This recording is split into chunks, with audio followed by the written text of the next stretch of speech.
This conference will now be recorded. See, I'm not dropping the ball on this one. I'm also recording just in case. Ah, good call. See, someone's thinking. Don't leave it up to Tomas. All right, so today we're going to go into rings. And like I said, because this class sort of lost 4 weeks, I need to consolidate, a lot of stuff. But I want you all to remember, and I'll say this quite a bit, and that is anything you do in any of these projects is applicable to any type of jewelry, right? So if we're doing rings, bracelets and cuffs are literally just a bigger ring, right? I mean, like how you're designing it, how you're thinking about it. There's some closures. No, okay, what's going on down here? Why am I getting this? Am I missing chat? Oh yeah, that's attendees. I'm missing the chat. Hold on. That was the one thing I was supposed to get out, not the attendees. All right. There it is. Sorry, guys. Not the sharpest tack in the box when it comes to this crap. Okay. Boop. Boop. Oh, you can't see that, can you? No, but we've got it all on our end. Yeah, okay. Well, good point. All right. So, come on, you.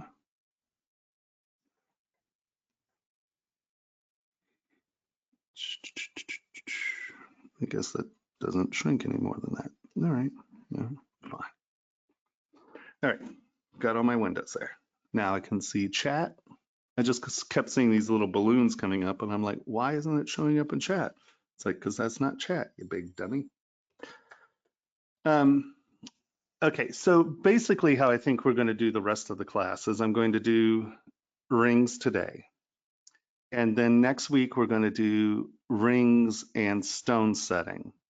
And depending on how quick that goes, we might do some closure-y stuff, right? And discuss some closures and fixtures. And then the next week is the last week, right? It's 6 weeks.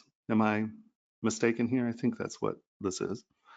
And so what we'll do the last week is we'll really go over prepping your files for print.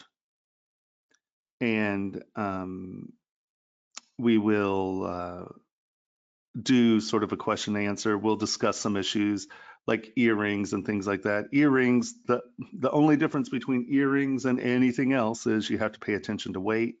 12 grams is a heavy earring, and 12 and under is wearable for the most part. Just little things like that. And we'll do a more Q&A thing. And so that leaves, technically that would be the end of the class, but we then have the crit session the next week. And I think we'll turn the crit session into a Q&A, and then also getting everyone's a model that they like ready for print. So we'll go through that kind of stuff. So I'm confused. I thought next week was the 4th week. right. This is the 3rd week. So next week is we're doing rings this week. We're doing rings and stones next week. Oh, there's an extra week in there, is what you're saying. Oh, I see. Okay. I can't add. Well, that's why I asked if that was right. Okay. That's cool. This 3rd I don't week. want to tell you that you're wrong. Well, no. I have counting issues. That's why I asked. So, okay, good. So that gives us an extra week in there. That's good. So we'll do bracelets and cuffs and closures the week after. We'll do stone setting and stuff next week and more advanced ring stuff next week. and then closures and a bracelet the week after. And then the week after that will be Q&A and prepping models for print. And then that crit session after that will be the same thing. It'll be Q&A and prepping models for print. How's that sound?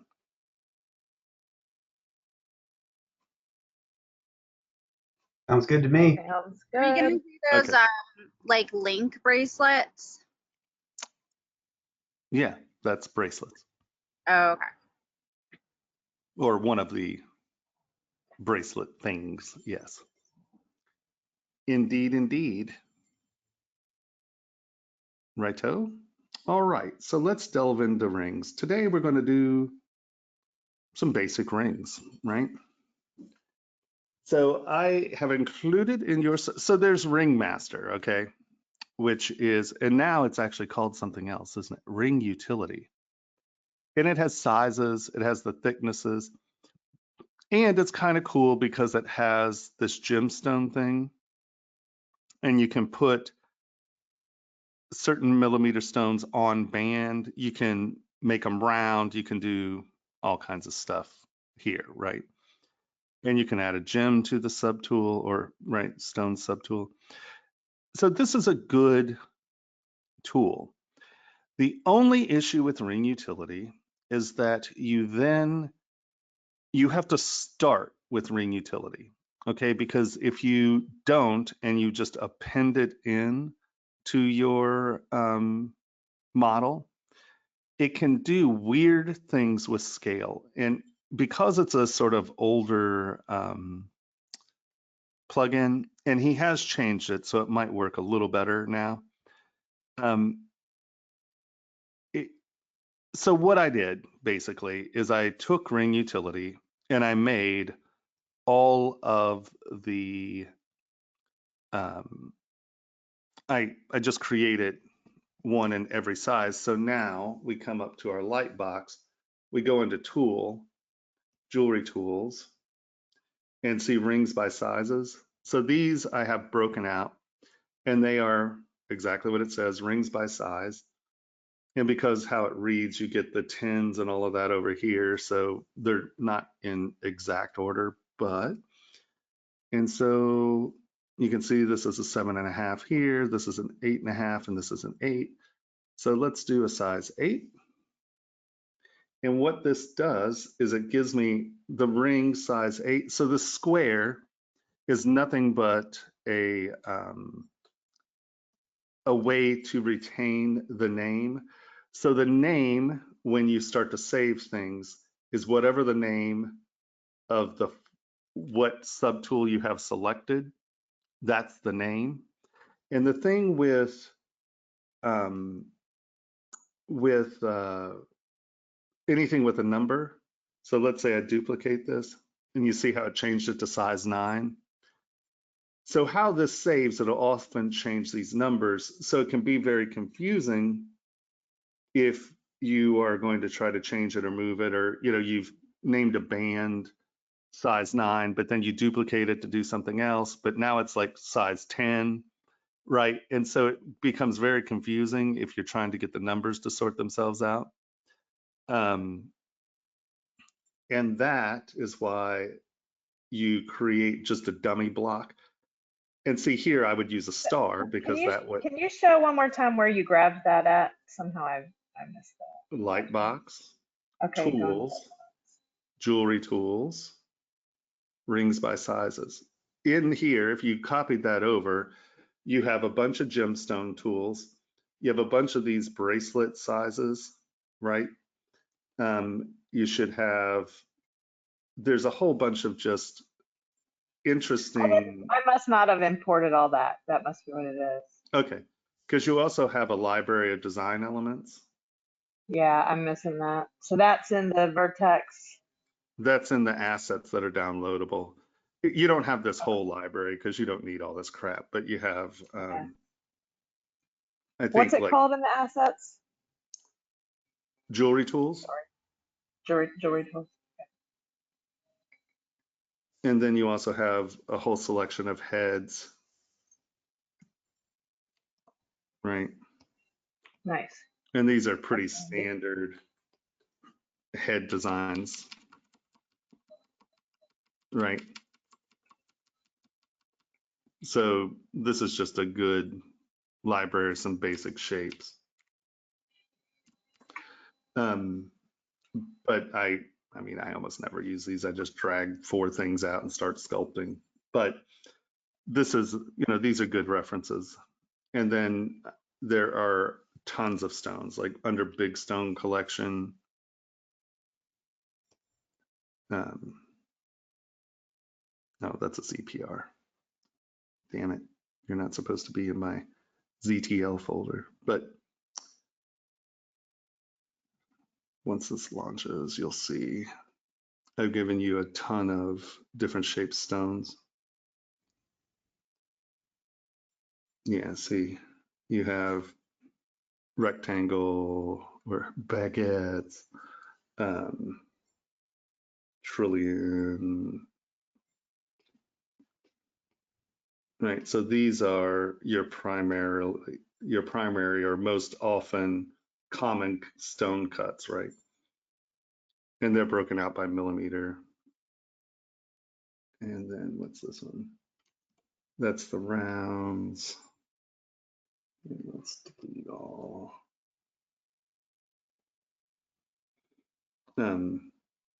There's that, and then in stones also, I have some round cut and oval cut stones.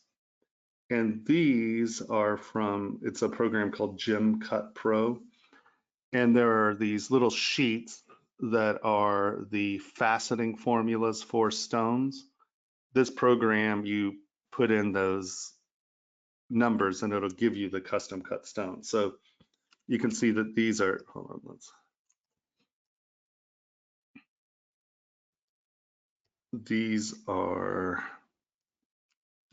all kinds of different rounds.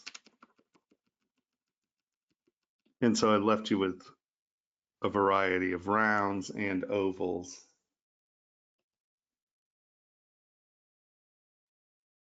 Come on. So you'll have access to all of these in that folder called Jewelry Tools, right? So it's all kinds of wacky cut stones. But all of these stones come from collections of custom stone cuts. So these are all out there and registered stone cuts. Out of curiosity, have you ever heard if anybody's done John Dyer's cuts at all? John doesn't put his formulas out. Yeah, I figured. I mean, he's a proprietary cutter, so Yeah, he's not yeah. he's not really leaving I've got those a couple. Yeah, I've got, actually, that's what I'm setting in that ring that, and so I just threw a round in there. But of course, his cut's like, I've got it fitting nicely, but it's got a totally different shape to it. And so I didn't want to take time to design it in, but. Yeah, no. What you can do is find something that seems close enough, like you can get the belly and then use it, But Yeah, you because the have, sides are pretty simple. It's actually just really kind of like a cone that's cut off at the bottom when it comes to the, yeah, in a way. So, all right, cool. yep. So you have access to all of this stuff. This is the stuff that I left in there, and I think there's That's awesome. a folder in there that's just a bunch of cool stuff, and it's just all kinds of talking about shanks and setting styles, and I pulled it off of a bunch of like the GIA, and it's just a whole plethora of information. Cool. So dig through that folder. Don't forget it's there. I have a question. So in theory, with all of these registered sizes for the cuts, you would, I guess, ask your client what gem cut they have and size, and then you'd work with the one here digitally and work around that, so it would fit. Yeah, for the most part, that's so. If it's a round stone, 80% of the time you're dealing with an ideal cut stone, right? Okay. I mean, it's just the standard cut. Now, when you start getting into colored stones, they'll often cut things that have deep bellies. right? See how these bellies are really deep? It can even swell out a little bit, like it almost has a bulge, especially when you're talking about a fragile like Yeah. emerald or. Let's see if we have anything that really, well, you can Well, see and your here, setters, yeah, there you go. That shows it. you know, you can see that some of these have really deep and fat bellies. That's Yeah. often, you have a stone that doesn't have rich color. So they Hmm. cut the stone deeper so it has deeper color. So, you know, normally what I do is I just look for something that's pretty close. Or if someone has the formula or they know what it's cut, I'll just put that into Yeah. JPEG Pro and create a digital version of it. Yeah, see, these are really color. I mean, look at how deep that is. Yeah, yeah. And Tomas, what about like, how much do you take into consideration shrinkage? I never design with shrinkage. That's something that I will, like if I know that Tony's making it, I'll make it a 3% change. And do I have it loaded? So you design the whole thing, then just up it by 3%? Exactly. Yeah. Wow, I don't have it. That's interesting. God, 2 computers is hell.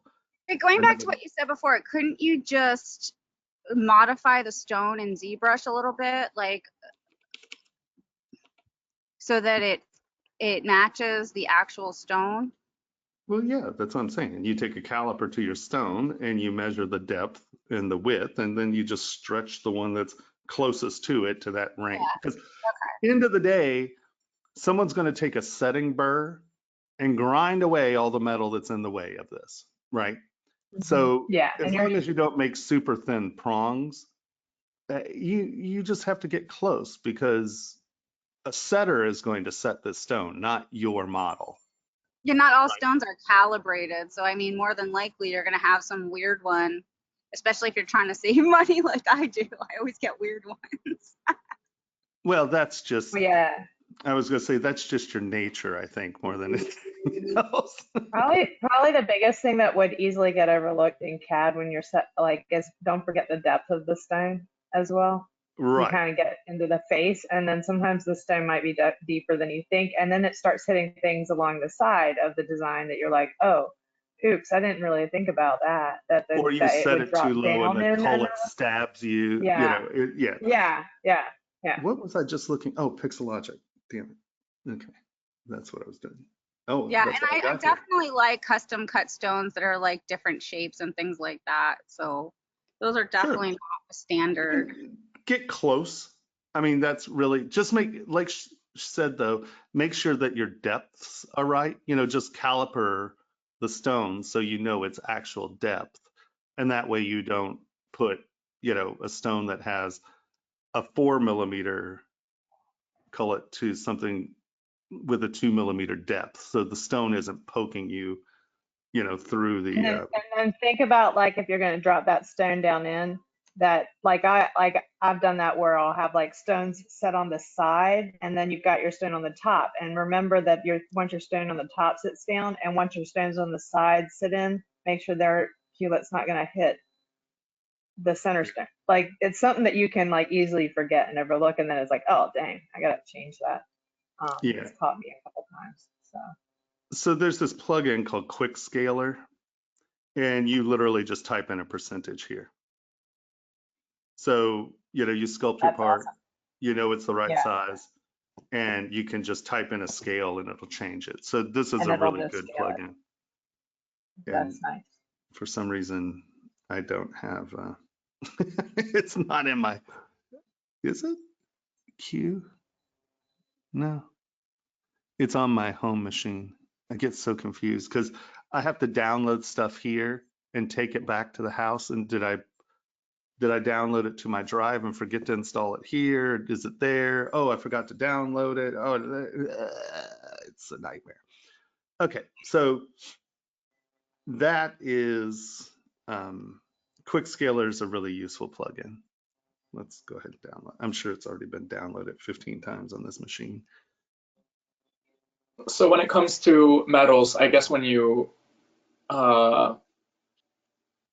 actually print it out, there's shrinkage when it comes to metal around 3% from what you said.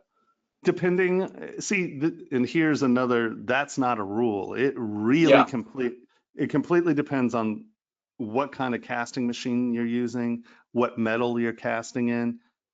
Tony, is it X1 that has like a 8 or 9% shrinkage? One of the white golds shrinks like a Yeah, mofo. I didn't it know that. depends. That's crazy. Yeah, there's stuff that we've had up to 10% shrink on. You Yeah. know, typically depending on the volume of the model too, that affects it. If it's very delicate, you might have less. Stuff that's got a high volume to it, that may shrink more. So you have to play around with that part of stuff. You know, we go with this, we start with 3%, but then depending on whether you're going to make a mold of it or a direct cast, and then what you've grown it in. So there's a variety of considerations that you have to work with your caster on. So just sculpt it to, you know, reality of what you, and Yeah. then the person processing the model to take it through all the next steps will determine what it should be. And if they're used to doing it, they'll get it right on the first or second. If they're not, it may take them, you know, 3 or 4 times. And what Mhm. Jim Moss mentioned about prongs, those are probably the place where you end up with sometimes like, whoa, those are a lot slimmer than I thought. And then you don't know. Yeah. And if you've got an expensive custom stone, you can also have it scanned. So Yeah. There are Ooh. plenty of places that have the scanners. yeah. Really, any place that's, well, really dealing diamonds has one of those, what's that machine called that rates the diamond, but they also scan it? Remember Jim was going to buy one.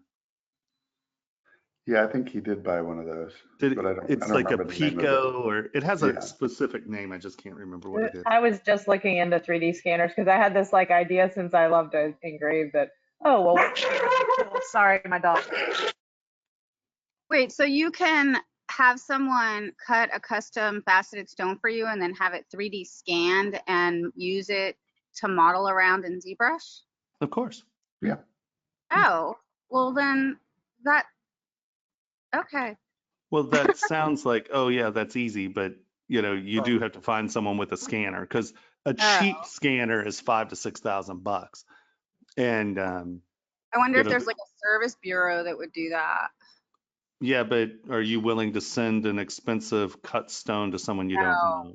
No. See, that's the issue. And that's why service bureaus, as far as something like that goes, I don't think many people would be able to carry the insurance rider on something like that, where, you know, if you have a shop that you know, that's the easiest way to do that. Just like bring it there and have them scan it on the spot. Yeah, I mean, it takes, you know, Like, Yeah, what, a couple minutes. source It's not- locally first. Yeah, Yeah. try to find someone who has one and ask them if they can do you a favor. You know what I mean? That's, Yeah, just like drive over. yeah, I mean, end of the day, what you need to do, if you are not a jeweler, okay, find one. Yeah. Find one that you can ask questions, find one that you can sit down with, find one who's willing to work with you and deal with you. Because, I mean, my work would never have been made if Tony didn't say, well, if Tony wasn't just sick of everyone telling me that they could do my work and then I never hear from them again for years. No, for years. Oh, hell, I can cast that with one sprue. Okay, to be fair, Spike never said that about my work. But we know a guy who's like, oh, hell, I'll cast that with one sprue. That's weird. He was funnier than hell. But he was a mind-bendingly good bench jeweler. He was just snarky Yeah. and So I'm just crappy. looking at like Gem Cut Studio. So I wonder if that would be easier than to just like use Gem Cut Studio and then go to a lapidary or something. Well, I mean, to be deadly honest, right? should Most all- people, You should only need to have that accurate a thing if you're trying to get it for a render replication. You should be able to get with a set of calipers enough of the pertinent measurements information, yeah. Yeah. to, you know, uh, Yeah. you know, the thickness of your height of your table, your girdle thickness, your various things that are important. Yeah. So Yeah, you could just kind of outline it. I don't exactly. Yeah, no, I mean, a lot of people use copying machines, and you lay the stone face down on the Sense. copying machine, and that gives you, something that you can measure flat if you're worried about it rolling around. But to be dead, like you said, all you have to do is take calipers to it. And Yeah. if you're close, it's fine. Because once again, you can have 2 to 5% shrinkage. All you have to do, your responsibility as the designer, right, is to provide enough metal for the jeweler to do their job. Now, I'm not saying just make everything thick and ugly, but it really comes down to, unless you're a stone setter, don't Yeah. pretend that you're going to set your own stones, because Yeah, I that's don't a want to set skill. stones anymore. It's a whole other. It's like all people do is just set stones. Right. And they have insurance, Yeah. because I've seen many a sapphire eat shit because of a lot of really funny things. My favorite is people soldering, because the sapphires and diamonds can hold pretty much heat, and they're Yeah. doing soldering repairs, and then just out of Negligent. well, no, out of just muscle memory, they squelch it. Oh. You ever want to see a sapphire blow to pieces? Heat that fucker up and put it in water. Oh yeah. You're stressing me out right now listening to Uh, this. I'm like, I'm so conservative in how because in our shop we do everything. It's like, admittedly, and when it comes to repairs, I'm like, I avoid anything with putting heat near any stone because that fear. oh yeah, no. I've seen it done a few Then times. I'll use the laser welder and retip, and I'm like, dude, that just stresses me out. I'm sorry. Right. No, Don't even tell me what you're doing right now. I feel you. Tony used to run the repair shop for Neiman's, wasn't it? Nordstrom. Wow. Yeah. Nordstrom. It started Mm, with an Yeah. N, fun. whatever, shit thing. But he has this great story of this woman who was fixing one of those mesh bracelets, Oh my God. and Uh, she put solder on it, and then her solder kept disappearing, so she figured it was falling off, so she just kept oh pumping more no. solder, and she turned the whole thing into just a solid rod of solder. Oh no. Yeah, about a $50,000 bracelet. Oh my God, the stress. Oops. All right. Oh, So let's on jump that into note, some rings here. and on that note. All right, Just one other thing, in terms of trustworthy things, there's American Gem Society labs around the country. They're based in a lot of retailers. So a lot of times they will have the equipment. So you can search for that, or through AGTA could probably hook you up with. With someone, yeah. Yeah, that's local, that you could have them scan or measure, give you accurate, trustworthy information. So Yeah, because GIA doesn't really have local, you send it to GIA. They don't really post up in yeah, people's shops. and if you have a Stellar account, Stellar has shitloads of really high-tech equipment, and they're trustworthy too. So they're expensive though, with a lot of shit, but And if you have a company, they'll eat you and spit you out. yeah.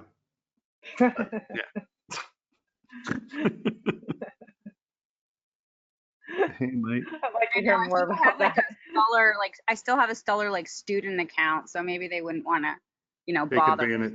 take advantage of it. Use The them. only thing that I find is really great with Stellar is I do love the fact that I get overnight shipping for $8 because I'm part of the club. Yeah. No, I I mean, mean, that's genius.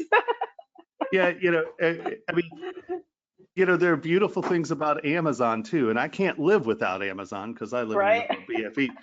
But that does not mean they're not evil, Right? Yes. Sometimes That's a that big way to put concept of Right. necessary evil, it's like, necessary evil is it's everything. like what Jeff Bezos is. He was, after he got divorced, he was on a like a dating site, and his tagline was, "I'm from Seattle. Oh hell, I own Seattle." You go, Jeff. That's really sexy, buddy. Well, Tomas, at least you're not saying the same thing about Facebook. So No, Facebook is an unnecessary evil. Yeah, It's just an evil. It's just yeah, like Zuckerberg can it, guard. it needs no tagline, right? He's a horrible douche. Okay, I have a question. Why is your gizmo so little and mine's not? Is that something to do with the scale of my ring? Is that just Screen resolution, okay? or I mean, I zoomed in maybe. I see. Yeah. Okay, just making. It stays the same size on the screen, I so see. I imagine it's screen So it's resolution. how to use it. Okay, Because I have my my Wacom set at high res, so everything's really tiny. yeah, gotcha. So I think it's making me blind, but I can get all my shit in there. That's all that matters, right? All my stuff. All right. We have a ring. So one thing you do want is someone's keyboard. I hear snapping around. I only want to hear my sorry. keyboard snapping. No. Hey, wait. Did you all hear my keyboard? I brought my big keyboard in. Yay. Oh, you got your new one. I did. It's Yay. really nice. None of them are portable though. That's the one thing you got to say about Dust keyboard is that the keyboards weigh like 5 pounds. I mean, they're built like tanks. They're very impressive keyboards. I love them. Is it DAS, like DAS keyboard? Yeah, DAS keyboard. Yeah.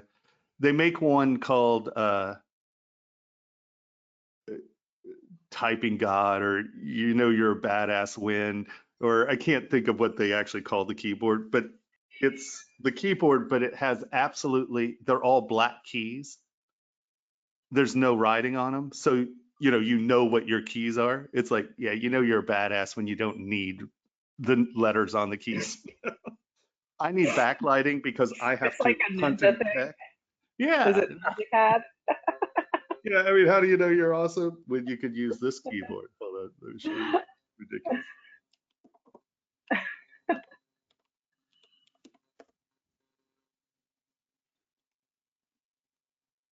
Yeah, the ultimate, Yeah, for ultimate mechanical keyboard. yeah. There No it is. keys. Yeah. No graphics on keys. It's just black. There you go. Oh, that would be just frustrating as hell. I'd Unless be you hand do. painting those suckers with exactly what I wanted on them. I know, right? Custom stickers, little. Well, they make ones. I remember there was that Russian company that came out with the LED keyboard, the Optimus something, I think. Yeah, And the so- $3,000 keyboard. Yeah. And that was awesome.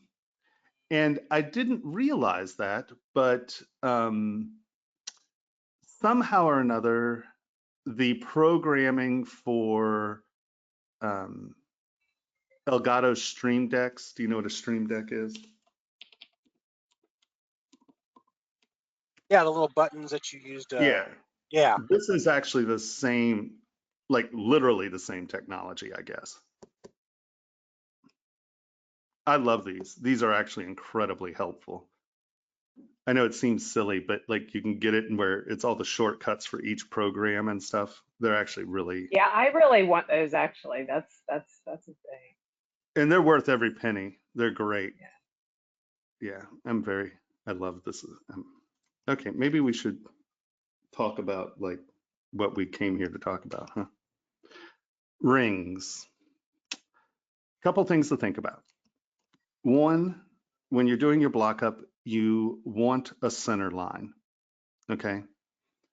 It's important to have a center line because without a center line, symmetry doesn't work. It gets confused. It needs to have something to be symmetrical, and it can't be symmetrical on one block, right? It needs a center line. So all of these, this is how I have mine set up. If you come in here and you're starting with the ring utility, under more options, sides and width segment, right? So I have one, this is one, right? So one segment is actually two faces, I think. Wait, I went to go pee while you guys were chatting. What did I miss? Oh my God, I swear, you are just. They talked about keyboards. We're just now getting Yeah, back to ZBrush. You haven't you missed didn't miss anything. anything. We were talking about keyboards. Yeah, we were waiting for you. I heard you move out there. All right, so you're in ring utility and you, Well, I'm just saying that you definitely want. I don't use ring utility most of the time, unless I'm starting a project and I know that I need a ring that is, 2 millimeters thick and 7 millimeters wide. If I want a specific shank size, often if I'm starting there, I'll do this. For the most part, I just pull my stuff out of my tools because it comes in as a ZTL. It doesn't change my work environment. It doesn't change, right? Because that's going to open a new ZPR. It creates a new world. And often I'm dropping ring sizes in after I've already started a project. So I don't want to go here. It's going to wipe out everything, or it's going to do something weird with scale. And you can play with it because they may have made it where it'll pend in clean without wonking your scale. It's just not worth it to me. I know that this works. I have them pulled out. And, I mean, it's simple enough to change the size on this. You go sliders to subtool, turn all off because that's a nightmare. Sliders to subtool, right? And let's say I know that I want it to be a 5 millimeter ring. Okay, so I'll just type in 5 here, push enter, resize subtool. Oh, no. Excuse me. Sliders to subtool, turn R off, change this to 5. Enter, because that's your ratio. And if I want the ring to stay the same size, I just want it to get thicker on the Z axis. And now we go resize subtool and see now it's 5 millimeters. So you can do all that here. So this is where I do it. I find this easier than worrying about my scale transition if I'm starting it from the other one. now mine's got the mod blue on it or whatever right now, and I can't see the center line, but if I like bring my cursor over there, I can see it stops on a center line. Why can I see yours? Right here, do you see this button right here? Yes. Got this. That is your poly frame. So that's going to show your lines and the poly groups, right? These different colors are different poly groups. Does everyone know what a poly group is? Got it. Thank you. Okay. So often, like when you have a lot of geometry, here, let's just divide this a lot. Now, well, this is quite, oh, hold on. All right. Okay. Lower res. Well, you said something about a center line. You just want to have a center line? Is that what you said? Yes. Oh. That's all I said. Otherwise, symmetry won't work. Symmetry needs a division for it to work, right? So definitely at least use a center line. If you know, okay, if you're going to try to punch a hole in this, like let's say for, let me, the modeler, turn symmetry on. I want it to be Z-axis, and I'm going to come in here and insert a line. And I know that I'm going to try to punch a hole in this for like an azure for my center stone, right? So I'm going to do this and I'm going to punch a hole in it. What do you see a problem here? It's not working. Can anyone tell me why that didn't punch a hole? Look at this surface and look at this surface. They don't line up. Yeah, they don't have the same geometry, right? You need to put a hole in here, and then that way when this drags through, it can connect to a hole. So if you know that you're going to do this, I tend to do this at this point. Now, if you know that you're going to be doing something like, let's just say a band, right? Like a wedding band, you're not going to punch any holes in it, or you don't think you're going to punch any holes, because you can always Boolean holes into things. It's not like it has to happen here. But what I often do is I will delete these inside surfaces, right? So now I have 4 times the geometry on the outside than I do on the inside. And this is important stuff. This is mesh management, okay? So I know that I want most of my geometry to be up here. And if it's going to be a really big difference, you can come in here, go to Z Modeler, come to these edges, and go to crease edge loop complete. And I'm going to crease that edge. I'm going to crease that edge. And that's on both sides, right? And so now when I come in here and I start to, where's the bottom? We want X and Z. Wait a second. Where's, okay. There we go. I'll go to the bottom. There's X and Z. So if I start to delete some of these, oh, that's crease. Go back to insert, hold down Alt. Hello.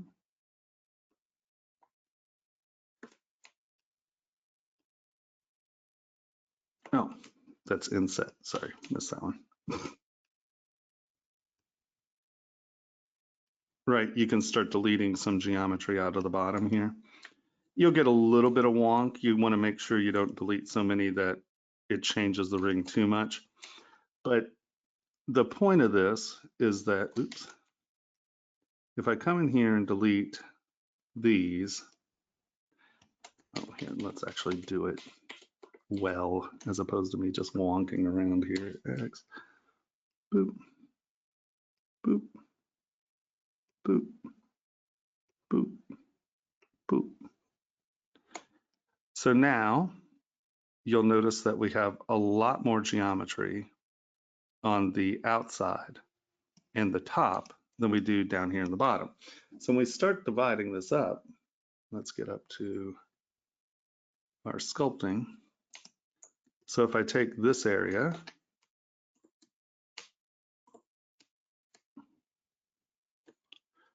damn it, keep it there. You can see we have 2.35 million in this little part right here.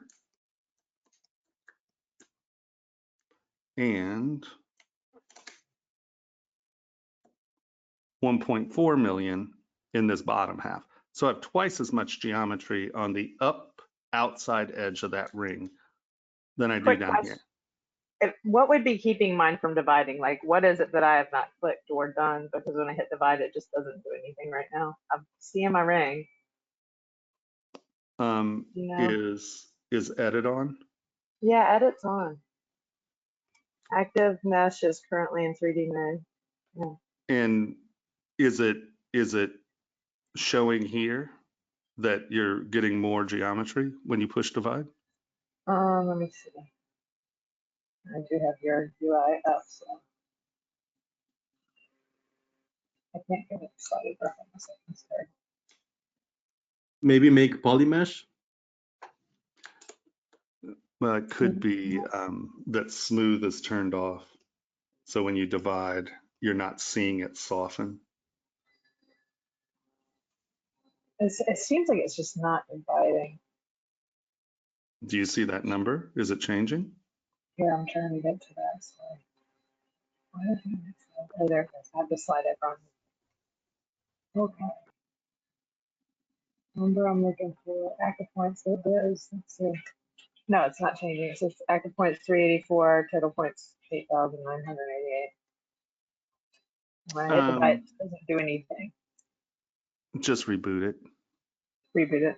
Yeah. There's no, the only thing like smooth would make it not appear to be dividing, you know, but Gotcha.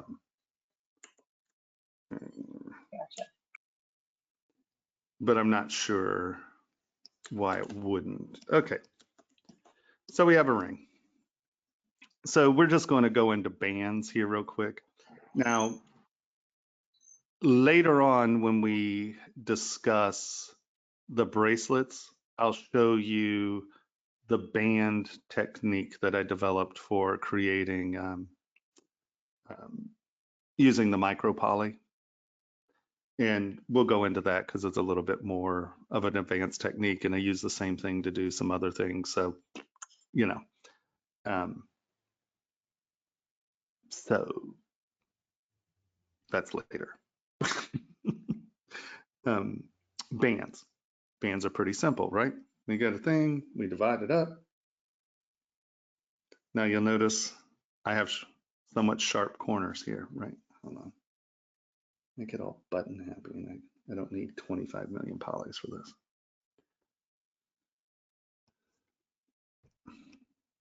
Well, it appears I do. Lower res, delete higher. Okay. And you can see that we now have this and it's pretty square. So why that happened is I have those edges creased.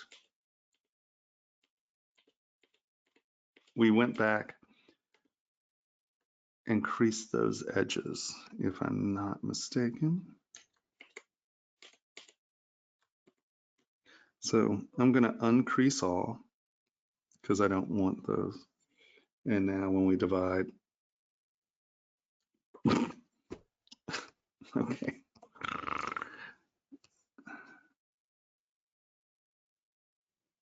That doesn't appear to be creased.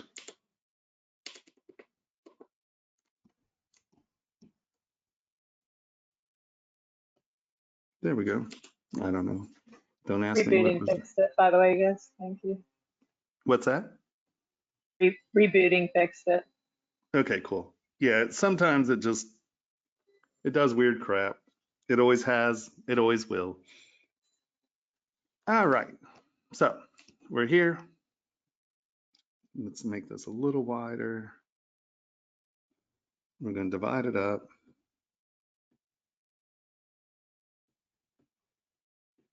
There we go. Did you So just create earlier to demonstrate something else? What? Did you just crease earlier to demo something else? Yeah, just that if you want sharp edges, you can crease them. All right, all right. Or why? Do you need edge loop instruction? Are you ever gonna let that die? Never. There's a Never. horse in his basement that he just goes and beats every night. Just, Oh, man. No, she deserves a beating on that one, though. That was months. That was like literally 2 years ago. And it was months of you doing the same thing. And you Well, I ignored should've me. taken And class. ignored me. And ignored me. Well, Michael Papapolapovich does it that way. Well, yeah, let's see what he's getting out of the computer. I'm sorry. That's just too funny. Okay, so. Ha ha. So with bands, you know, basically, there are a few ways of dealing with them. And they all come down to symmetry, okay? So usually when I'm dealing with rings, I will start with an XZ symmetry. So I have all my bands set up where you're looking through the ring at the Z axis, because when you go to the top, you're looking down on the ring, right? Does that make sense? So I try to keep my pieces sort of functioning that way, where when you're looking down on it, you're looking down on it. And it's just a convenience thing, so I know where I am in the world, right? Because if you're doing it on the side and all of a sudden you reset your thing and now all of a sudden you're sculpting over here, you're like, oh, well, what the hell? It just works better. And you have these groovy little pictures that tell you where you are. So, you know, I want to see his face. I know that I'm looking through the ring. So first, let's turn this off. I normally will use XZ symmetry, and that's sort of the beginning of our little thing. And that is this, right? You are going on both sides and front and back. So XZ symmetry allows us to create nice symmetrical forms on a band or ring, but you know, since we're dealing with bands, we're talking about bands. And so this is just a super easy way of whipping out rings really fast, right? Because you're doing all of them. Sorry, can I Good. ask a quick question about symmetry? Mhm. Do you, I've always had an issue with this. Do you have to turn on symmetry from the very beginning in ZModeler, or can you turn it on later? You can turn it on at any time. Okay. Why? Where does I it mean, where what- does it hide on your UI? I'm kind Right of here. hunting for it right now. Up here. Sorry, I didn't. Okay, sweet. Thank you. I guess you And- just can't alter that axis at all for it to work, because sometimes I'll turn it on too late and then it won't, their symmetry won't work. For some, The I guess. only way you can get symmetry not to work is if you move your part, Okay. right? And something like this, there's no reason to move. But if you move your part, right? Let's drag this over here. So now, turn that off. You can see that only the X, see the X over here? Hold on, let me see if I can. Let me get soft sword. Ew. Yeah, that's what it's called. I didn't do it, man. So many places you can take that. Right? Who the hell names their company Soft Sword? But you are limited when it's, Excelsior, Apex. We're Soft Sword. Don't mind us. We're free. We're soft. So you can see that here is one axis, but over here is the other axis, right? So now you can't use XZ symmetry because the center of the world's here. But you can. Okay. See this right here? This local symmetry button? It is going to take it, and you see now I can use it again. Okay. So as long as your object is on axis, you can use your left-right or local symmetry, because that's taking it off the part that you have now chosen. So if you Right. forget to turn on symmetry, like when you're in ZModeler and you don't block it out with symmetry on, you can then just turn it on later if you haven't like pulled anything out weird or done anything to make it off center, right? Well, you can, but 99.9% of the time, if you then want to go back to symmetry, those aren't going to be symmetrical. Symmetrical anymore. Okay. So the easiest way to deal with that, right, is then to mirror and weld on whatever axis you want. And I'm going to show you that in a second. Okay. I guess I was just talking specifically about blocking out in ZModeler. Then you get to the point where you're sculpting and you realize, oh, I didn't have symmetry on. So, Well, then pick a side. Well, I'll show you. I'll show you Okay. what to do. so you would say you would just mirror and weld at that point. Yeah, and Okay. then remesh. So we're going to go through some of that today. Okay. Thank you. Of course. So we all understand XZ symmetry, right? Front and back. Oh, hold on. W. I have a quick question. Uh-huh. How do we set the document to be to where it's facing how you want it to face? Do you see this little thing up here on the right? Yeah, This guy right here? yeah.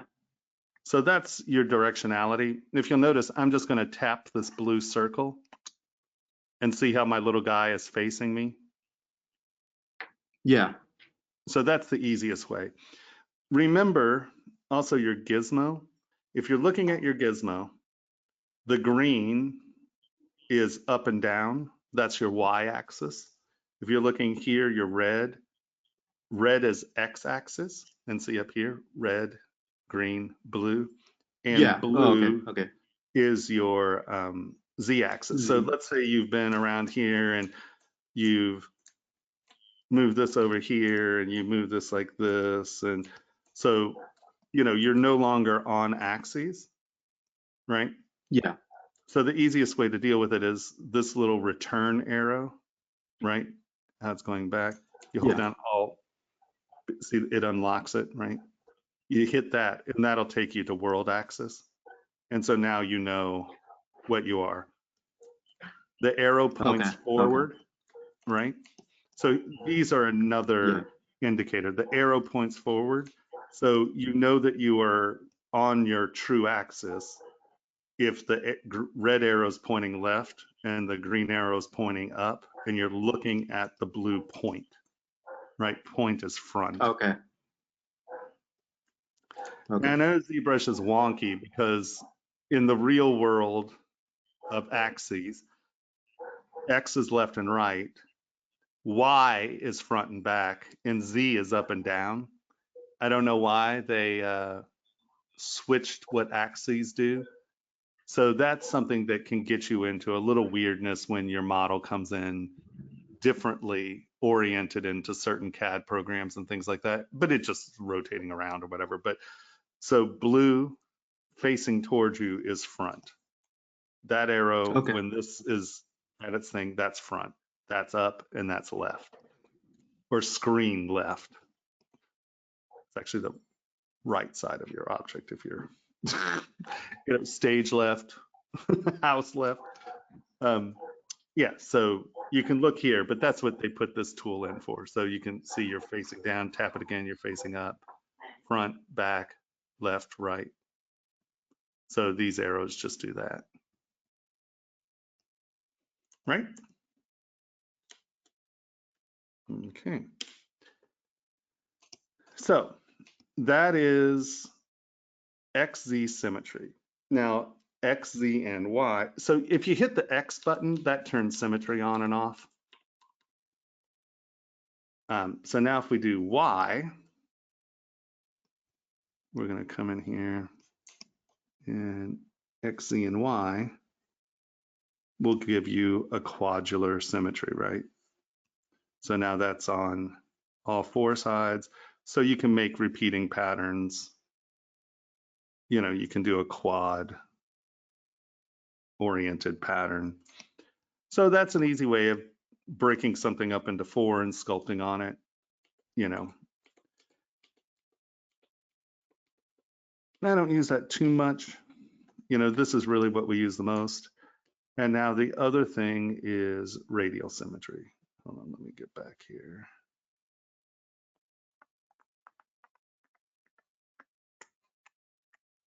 Come on, Sparky.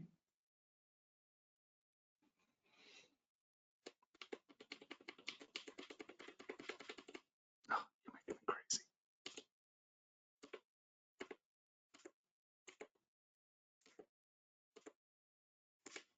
Okay, I'm going to duplicate this.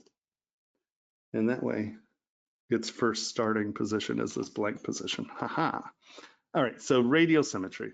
We're going to use Z because that's on the axis going through. And I find that anything over 20 winds up getting pretty small, but detail at 20 is big enough that you can actually see it. So with radial symmetry, this is how you do like braided rings and just repetitive forms and stuff. But if you notice, it's only working on one side of the ring. This is the issue with radial symmetry. So I usually just pay attention to one side first, and then I'll mirror and weld. Delete lower. Hold on, duplicate. You want to duplicate before you do this. Mirror and weld.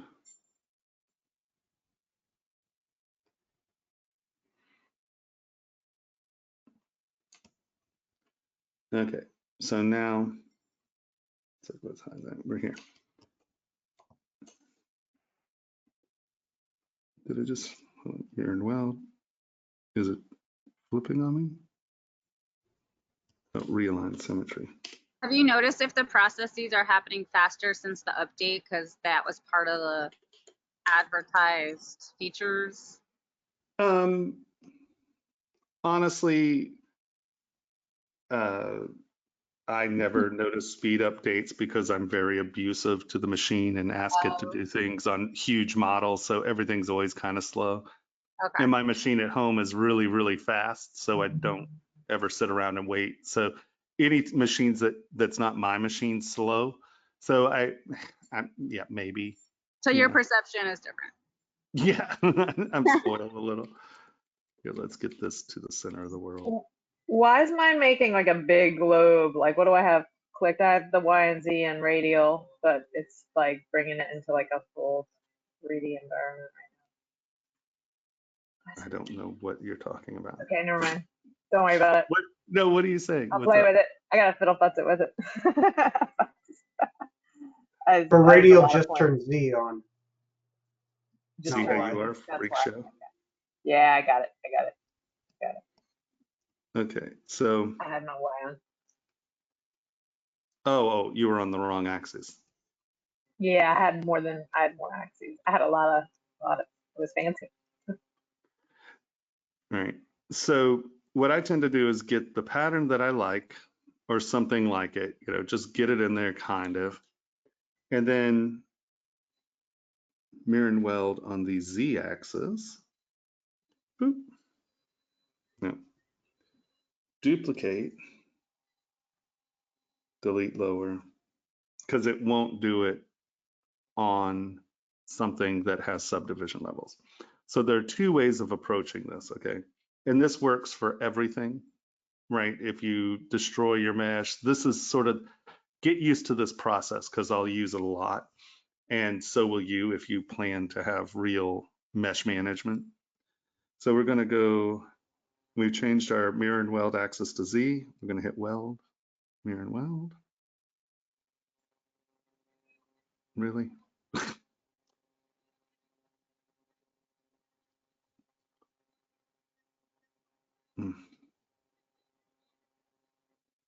And you can see that it's now mirrored and weld. So from this point, what I can do is, normally I wouldn't do this on 6 million polys. We do this when it's lower. But now you can come in and you can see how they're interacting. So now I know that I'm going to take this and really turn this into a sharp edge.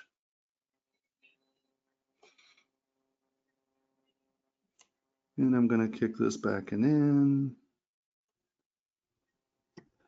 And I'm going to give this a nice return. And that's going to become the outside linear. We'll turn that. Boom. And then I'm going to throw some texture in here. And we're going to turn this into something that's just a shape. I don't know. Don't care. All right. So now I've seen how the two faces are going to work together. I've come back in. I've made some design decisions. And I'm only working on the one half, mirror and weld. Oh, damn, I worked on the right half. And so now you can see that you just kind of creep up on your model, right? And you figure it out, you get it to where it is. Hold on, I'm going to do this. Boom. Let's mirror Z.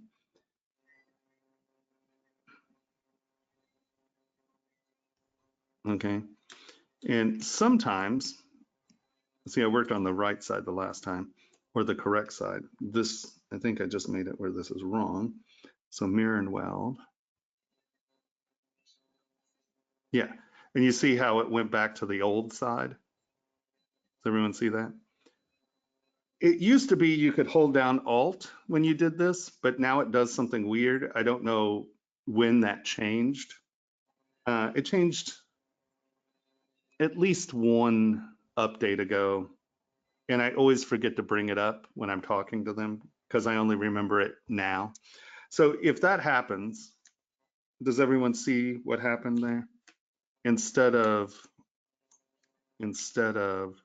doing the side that I wanted, it did the side I didn't want.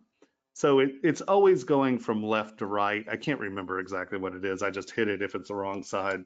You just push mirror. So it's, oop, hold on. We have to flip, there we go.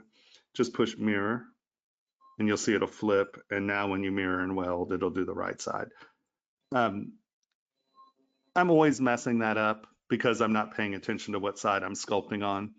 And that just allows you to sculpt on, change that and sculpt on the right side. Or just transition that to the right side, I guess what I'm saying. And now you can come in and get it. And that's going to be close enough to symmetrical that no one in the world's going to see the difference. So that's how I deal with symmetry when it comes to radial. But now you notice that I want to come in here and do some more sculpting, but I'm stuck at 6 million. I no longer have my subdivision levels. So what do? I bring this model back, which has its subdivision levels, right? Lower res. And I am going to lower my resolution down to, anywhere between 3 and 500,000. Let's turn transparency on so we can see. And this is going the wrong direction. I'm going to mirror X. No, can't do it. We're going to go to U. Let's just mirror X. No, sorry. Come on. Mirror X. There we go. Now they're facing in the right direction. Yeah, that's a little better. Okay, so we come to the ring that we want to be the good part. It's the one with the subdivision levels. And I'm going to reproject this. So I know right now that this isn't going to project because it's too low. Does everyone know what I'm talking about when I'm saying that? Right? You can see that I'm taking clay and I'm creeping back up to this surface. And you can see it turns light blue when that breaks the surface. Does everyone understand what I'm saying when I'm doing this right here? If not, ask now, because this is something that we're going to return to a lot. Yeah, can you I'm just, still a little bit trying to figure out the projecting thing. yeah, how are you doing the projecting? Well, I have yet to project anything. Okay. Why, Thomas? Because why did you? Why are you not using the 6 million model? Can you just divide that more if you need more level? yeah, but you can't go down, right? Oh, It's okay, you incredibly are trying to go down. well when you're smoothing or working on it. Yeah, Your capacity to go down is really important, Okay. right? Yeah, I get that. Yeah. So Right now, you're just using clay tubes and building it back up. right, because here, let's go back a second here and look at what's going on. Yeah.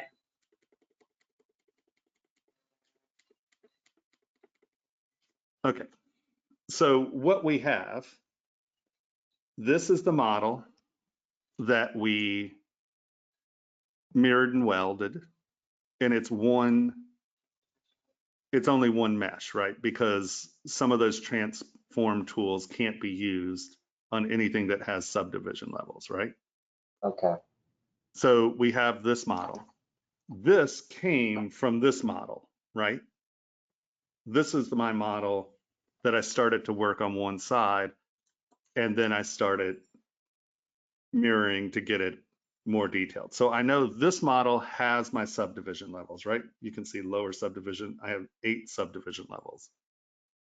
So I want to always, unless it's the very end of my model, right? If I know that we're about to decimate or something in that vein, I don't care if that's a Dynamesh or a single model. But this is real early in the process, right? So I want to have the capacity to be able to sculpt and clean and smooth this model. Without your subdivision levels, you run into the problem that everyone runs into when they're trying to do this, is that you start sculpting at high resolution, but you've eliminated your lower resolution model, so you can't relax the mesh, you can't smooth efficiently, you can't move it without it being an issue. So for my workflow and my work process, it's incredibly important to retain as many subdivision levels as you can. There are certain things you can't do with subdivision levels. So I use this process to repeat that. So we have our model with our subdivision levels. We have the model that we basically sculpted, that we know that we like this. We're obviously going to have to work on it some more, but we like this. We're like, okay, I like this. It only has one subdivision level. So this is a worthless model as far as being able to really turn into and clean as a finished model.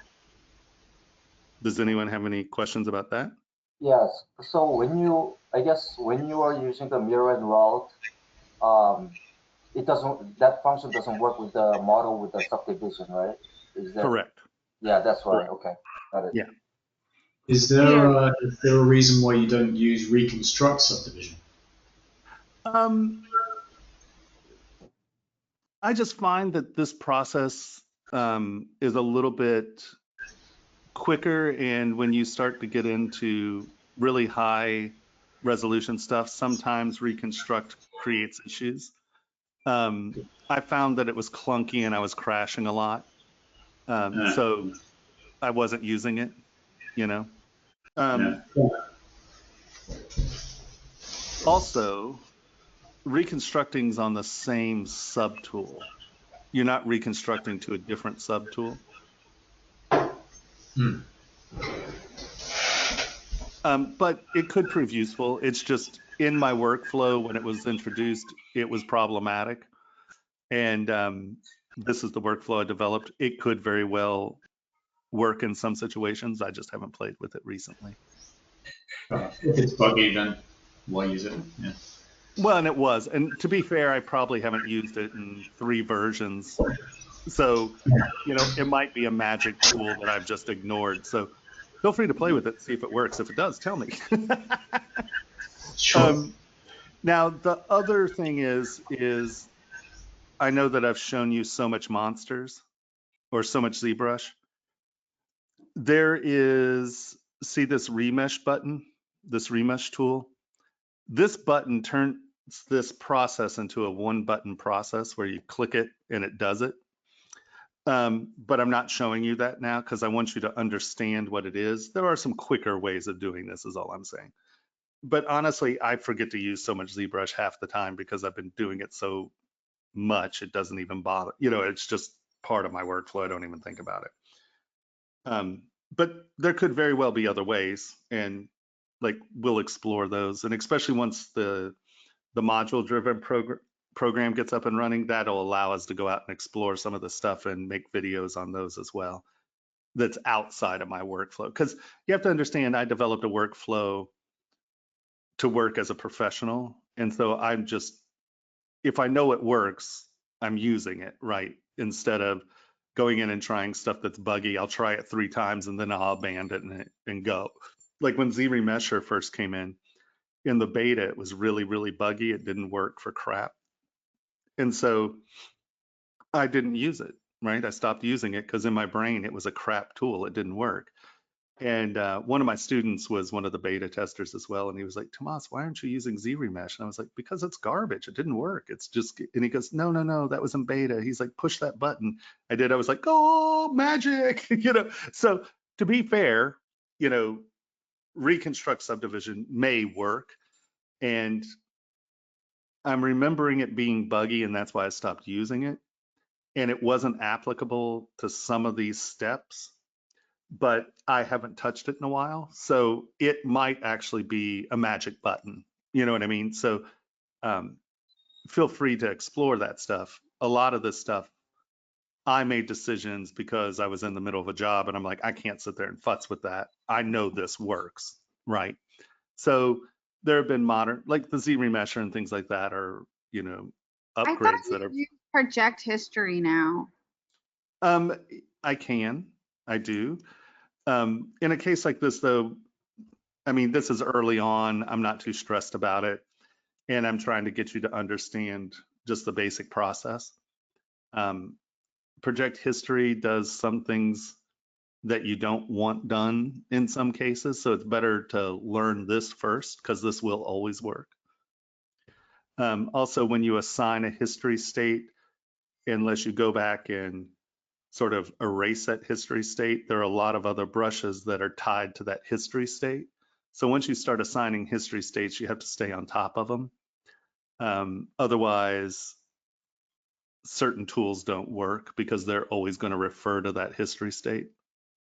This is a way to learn without having to bring history or history states into the process, and making it more confusing when you're first learning. Right? Got it. Okay. So we've done this. We're happy with it. It's one thing. We need a mesh with subdivision levels because we have yet to start sculpting on this thing, right? So come back here. This was my original model. I'm going to turn this on. And you can see that obviously that's a big gap right there. And here, I'll always start my first projection at a lower subdivision level in that 3, 5, 100,000 range. And we're going to go project all.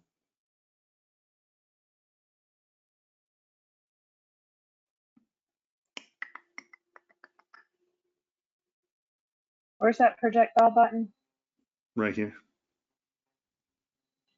Do you see it? I'm moving it. Got it. Yeah. Yeah. Yeah. Yep. Got it. Okay. So as you see here, this didn't project. So let me do this real quick, just so we understand how project works. This is our surface.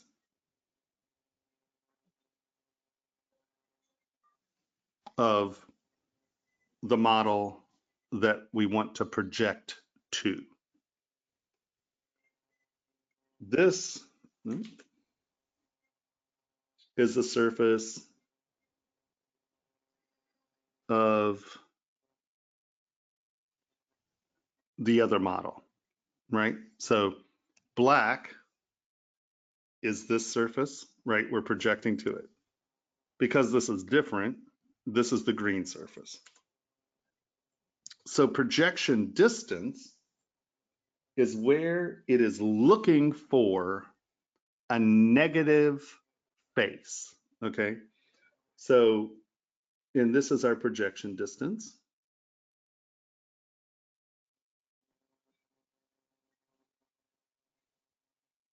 Okay, so it's going to look on both sides of this line, the projection distance for a negative normal. Does everyone know what a negative and positive normal is?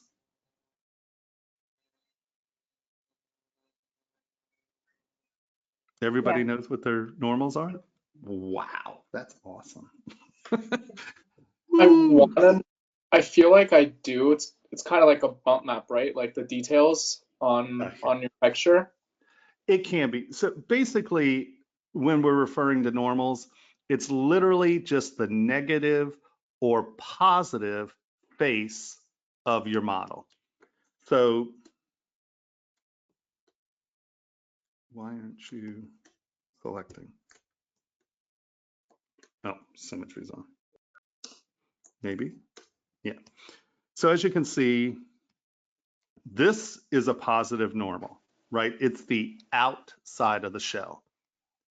These, if I turn on double, hold on, let's turn on double. These are the negative normals. So they're the inside of the shell.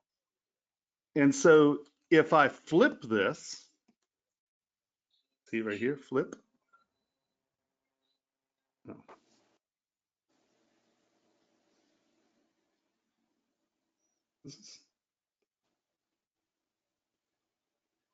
Oh, I've already projected. I'm like, how in the hell does that have subdivision level? Okay. Oh, goodness gracious. All right, so if we're here and we push flip,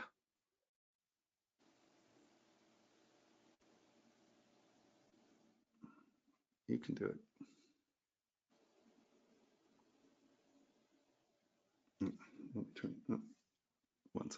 we need to turn the double off so you can see. And this is an important concept to wrap your head around. Should have done this on a lower res model. This machine is not my machine at home, so it's not raging through it. All right, so projection, when you use the projection. Just take animation. Sorry, you broke up one more time. The flip would reverse the information from negative to positive and positive to negative. Well, it'll reverse the model's normals, yeah. Yeah. Let me escape from this. Sorry, I'm used to doing these functions at home. Flipping a 6 million poly model shouldn't be this melodramatic.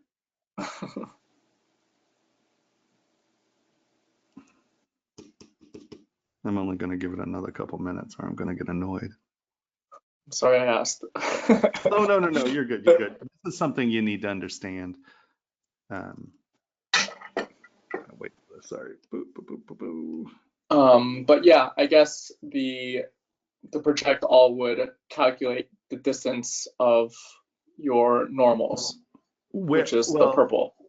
What it's doing is it's calculating how far it's going to look for a negative normal. All right, hold on. Let's go to tools. Let's get a band back real quick. Okay. 1 second. Boop. Boop. All right, let's do this real quick. Get over here. Control N. Boop. Edit. Okay. Positive normals. Flip. See how we're looking at it from the inside or from the outside? So we're looking at the inside surface. These are the negative normals. What it's doing is it's trying to find the nearest positive normal within that projection range, right? So it's looking that far for a negative normal, okay? And so what it does, actually, hold on, let me go to quick save. Have we quick saved with that ring?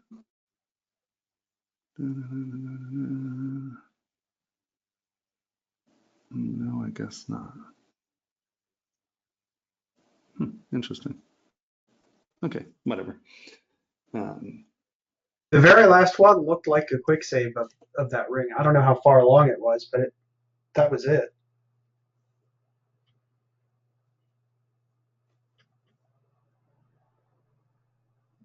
Yeah, see, this is all based on the... Yeah, that QS_12. _12? Yeah. Yeah, on the top right. Yeah, the very last one in your list. Oh, that's the recovery. Why is a QS file showing after the recovery file? Pain in the butt you are. Okay. Let's, okay, close enough.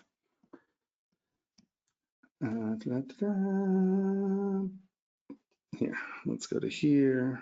Let's hide these. Actually, let's go to here. Did we do this one yet? Here, let me just quickly sculpt something on this.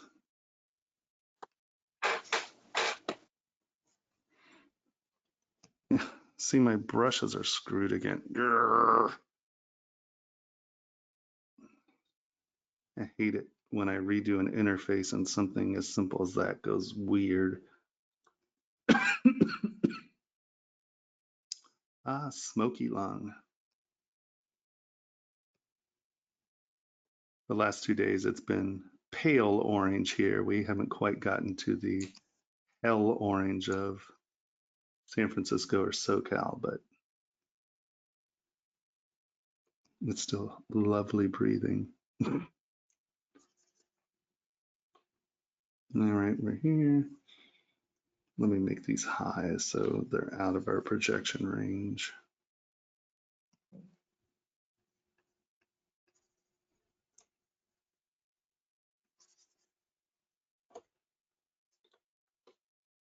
Mirror and weld, Z.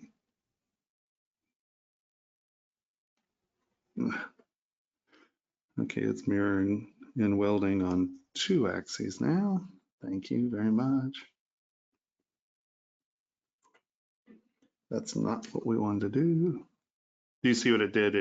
It mirrored on both axes, X and Z. I didn't want to do that. You got to be careful when you're changing your little buttons here, because sometimes you go ahead and hit the button as opposed to the axes change. Boom, boom. All right, so now we have this. Now let's turn this back on. So you can see if we're here, turn on transparency.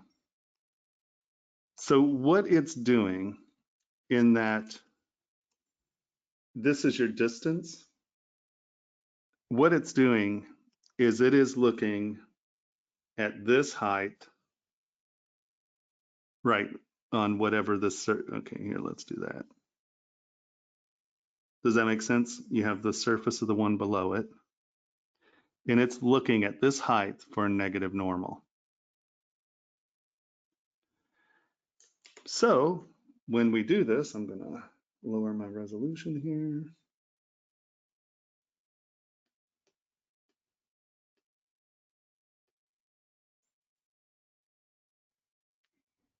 Project all.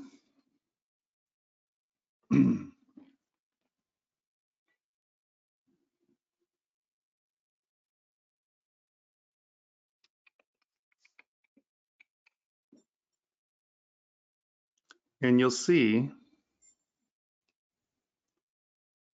this is your projection distance. That's this number right here. And so you can see if that surface is not within that, it's not projecting up, right? So you would think, okay, well, why don't I just slide this distance up more? Well, I would say you can fluctuate between 2 and 5. And let's see if 5 will actually get everything. I doubt it will, but that's not good. Hold on, escape. We're trying to project to this one, not that one. Project all.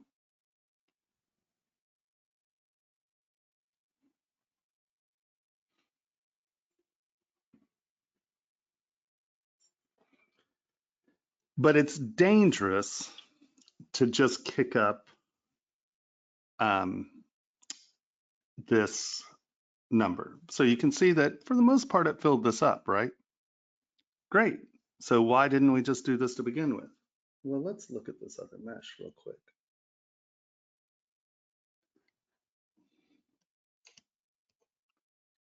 Do you see how this edge right here is driven into this side over here? Right? Do you see how that is this weird kind of push? See how there's like this weird pinch right here, which isn't over here? So you'll see clearly that this side is doing some weird stuff. See this wrap over right here where it's not on this side? Can everyone clearly see that there are issues on this side? How these are overlapping? Yeah. How Yeah, that's it's pulling pinching? the geometry in a weird way. So why that's happening on this side and not this side is because we've increased this number, right? So normally it's at 0.02. I leave it in that range. And what's happening, let's look at this guy. What's happening is, let's turn this little groover on, is we now have the issue that the inside of this surface, right, this negative face, is reaching out and looking for something to attract to. And it might find along its 90-degree path, right, because it's looking 90 degrees from the surface, whatever angle that's pointing at, right? If there is a negative normal that is on that path of 90 degrees, it's going to try to project to it. So this surface right here on the inside, or this surface right here on the inside is looking out. Oh, and look, it finds a negative surface. So it kind of pulls itself over here. So if you just kick this number up, you wind up with all these weird like little triangle shapes that are spewing out. You'll get these weird like spears, and like it might be from here over here, you know. And that's because it found a negative normal within its looking range, right? And it's just easier. I know it seems, everyone's like, oh, it's so many processes, it's so many steps. It's just easier to come in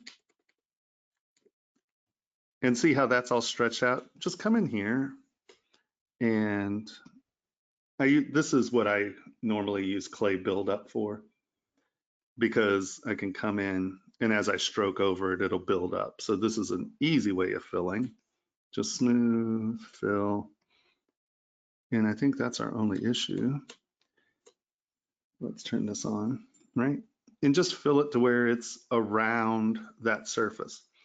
The other thing you want to do, every time you reproject, right? We really only have to get this to project up, right? I'm still going to smooth this a little because it removes those surfaces from being perfectly coplanar. And sometimes it'll get confused and it'll start jumping around, where if you smooth it, it's not sitting exactly on that surface anymore, and it'll project cleaner. So we're going to project all.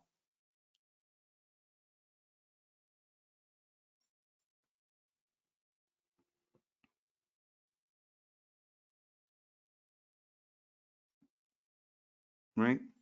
And now it's reprojected cleanly. And because I haven't done much sculpting on this, I'm probably not going to worry about reprojecting at the higher resolution at this point, because this hasn't been sculpted yet, so I'm not really going to worry about it. And now that I know that this is the foundation of my part. Oh, wait, can I ask something about that last step? Sorry. Yeah.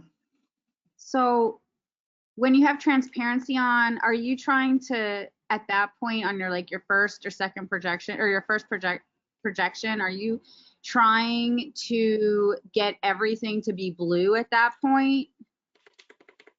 Like to fill in all? No, I'm just, well, yeah, technically that's what we're trying to do. But like this is fine. Yeah. All this Okay. over here, no, this is fine. I'm just trying to get the surface, because I know that this is not close, right? Because we did a loose projection that didn't project. So that's out of the projection range, right? I'm just trying to get it kind of up by the blue, or, you know, there, you know, that's all I'm trying to. You don't need it to be 100% blue at that point. You're just trying to get it to be. Yeah, no, see here, let's knock that back. Right, so I know that that's close, right? Project all. And that should be well within my projection range.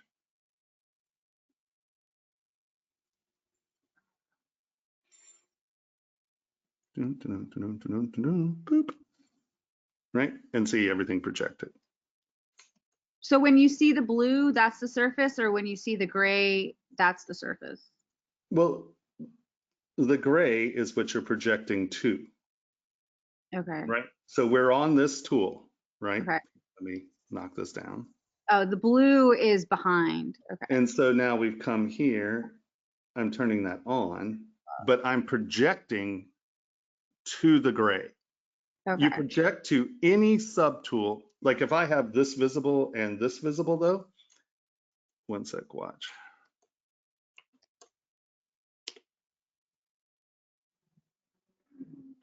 Like if you have other subtools on, and let's come back down here and we project all.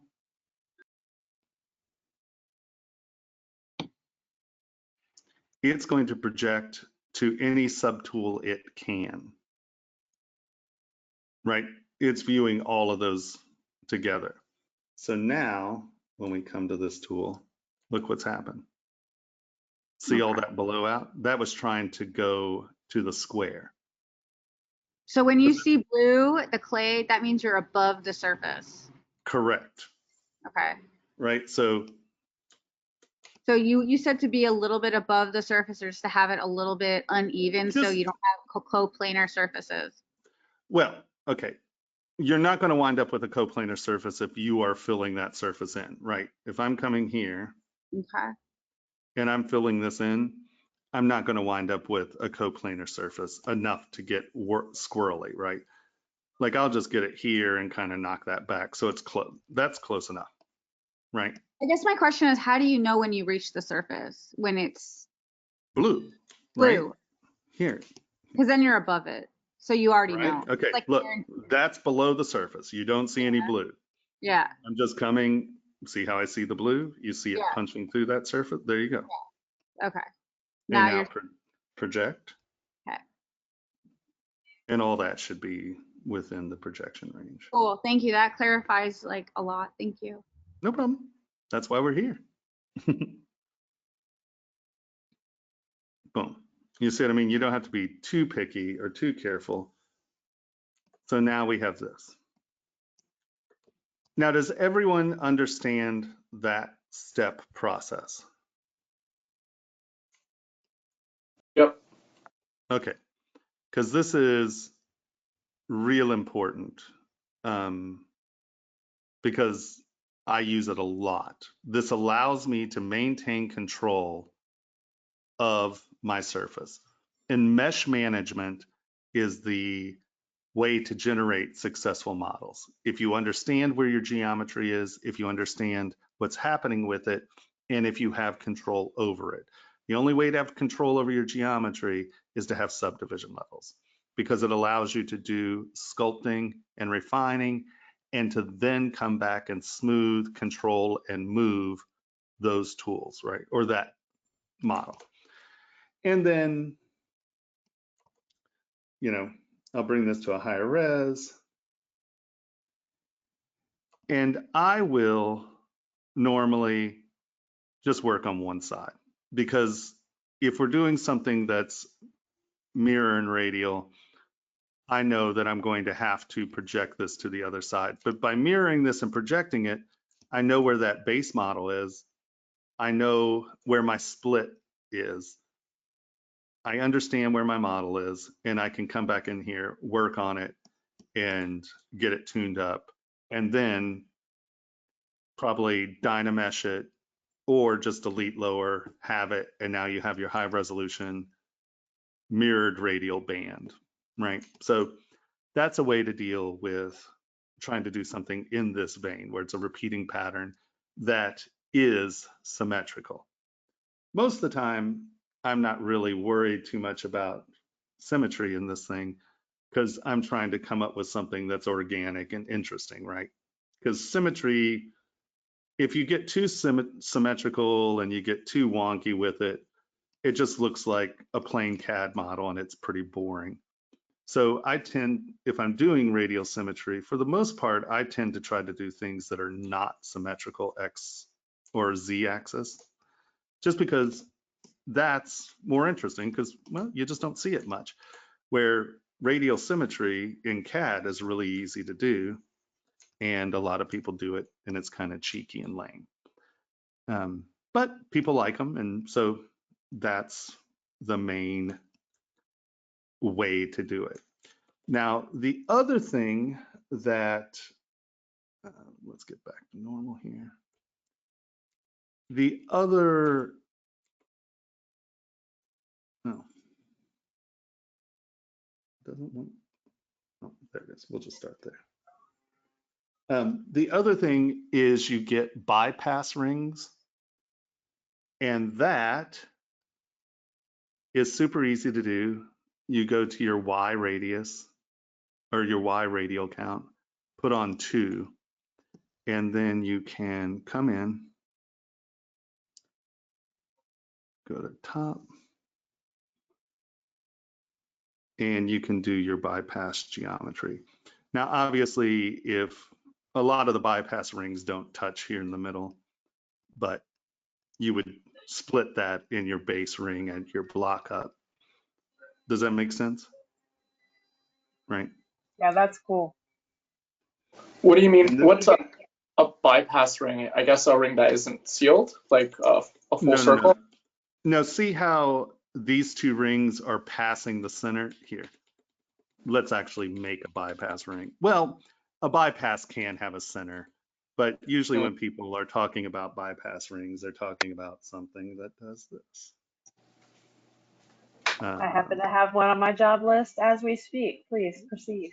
There you go. Go on. We make 3 stones in it too, and then can you send me the model? We're good. Yep, we can. We'll do a bigger center stone, 2 smaller on the other side, kind of a bypass. So normally a bypass ring will start with something in this vein. And then what you do, I usually use Move Elastic because it's trying to keep it homogenized a little. You And come so that was in. Y and radial 2 that you selected? Yep. Y-axis radial 2.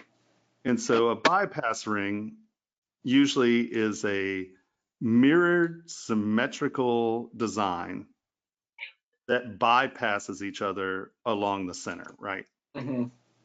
So that is bypass, right?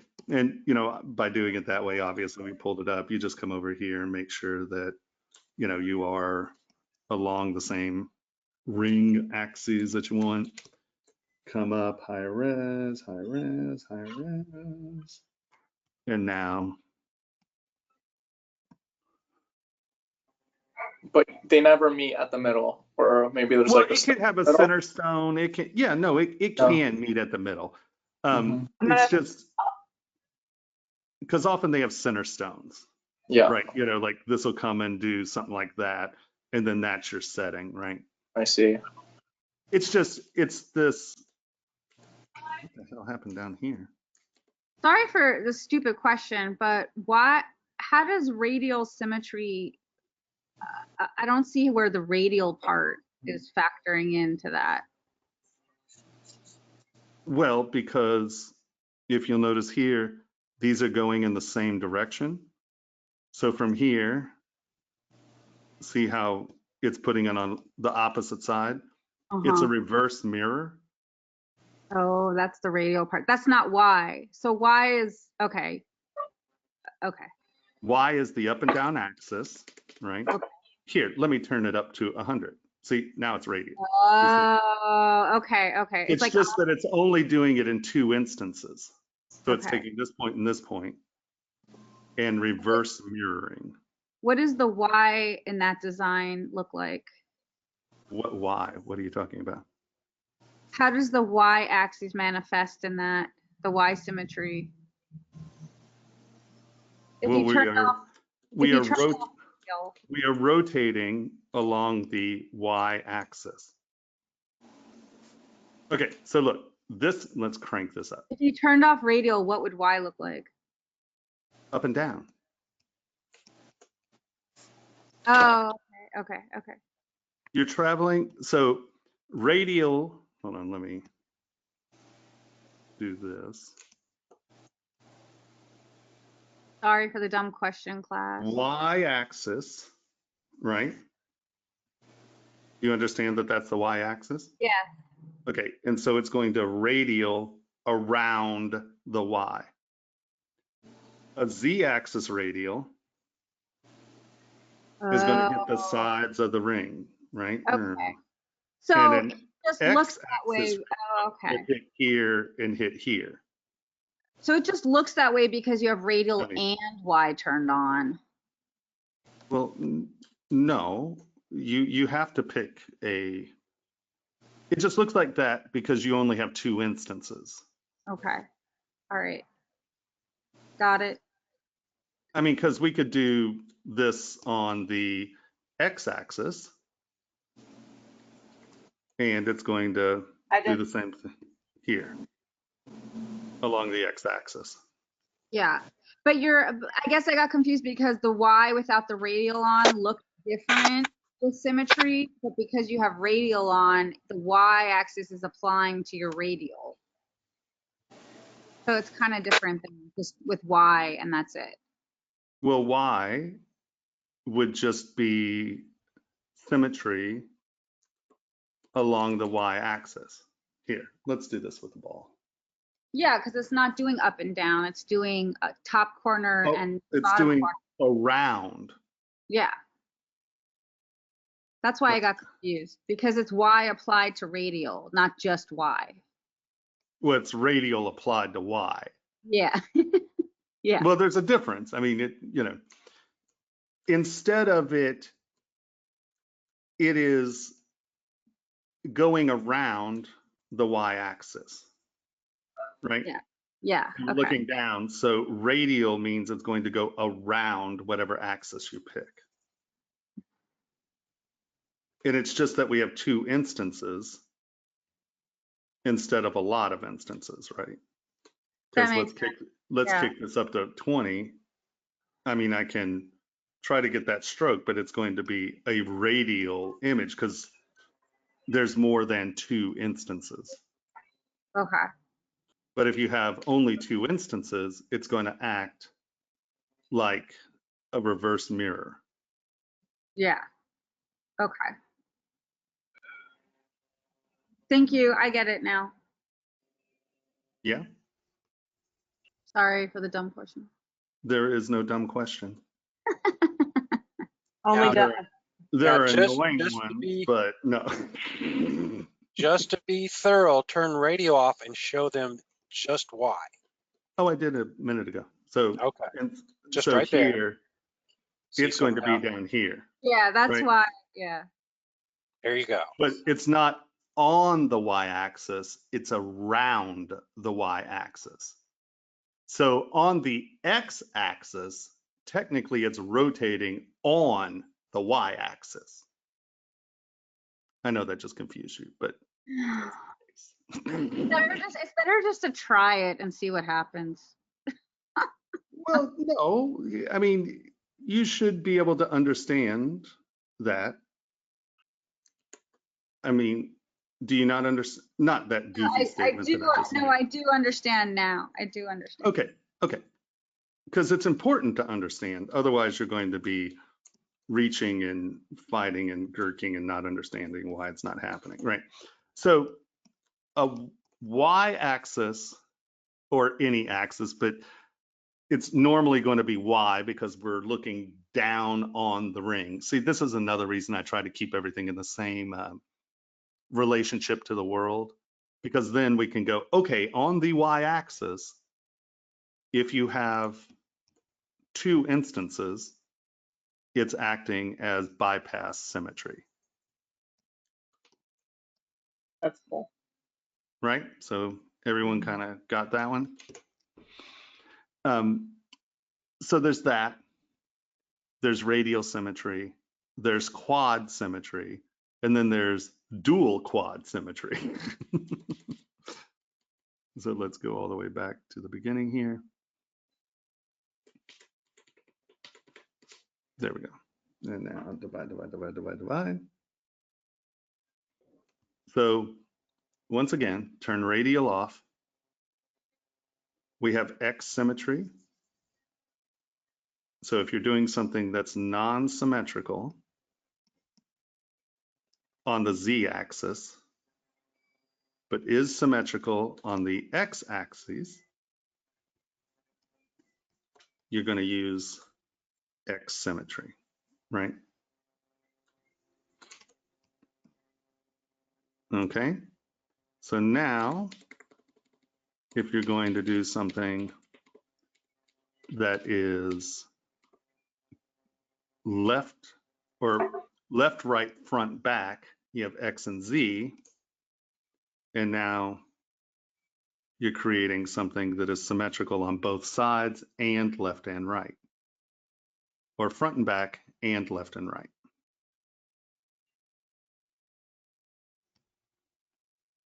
And if you're doing setting stones, you're probably going to start with that. Yes? Well, if you have that, all right, so you just did that detail and you're like, oh, I wish I had put that 4 times around the ring. Is that where a ray would come in? Or, you know what I mean? Like, you do this and you want it to be around. And then you want to repeat it, but you've already drawn it. Well, I mean, there are a couple ways you can do it. Let's say that you want this now to be on Y. Sorry. My crazy dog, sorry. That's fine. You know, you can just go over it once and it'll start to fill in, right? So you can kind of creep up onto it. You can mirror and weld, or you can cut it, you can array it, or you can just duplicate it. Get W, turn it on, rotate it around, get it to where you want it to touch, and you can project it, right? You can either use mass projection or the projection brush. You want to turn symmetry off if you're using a projection brush.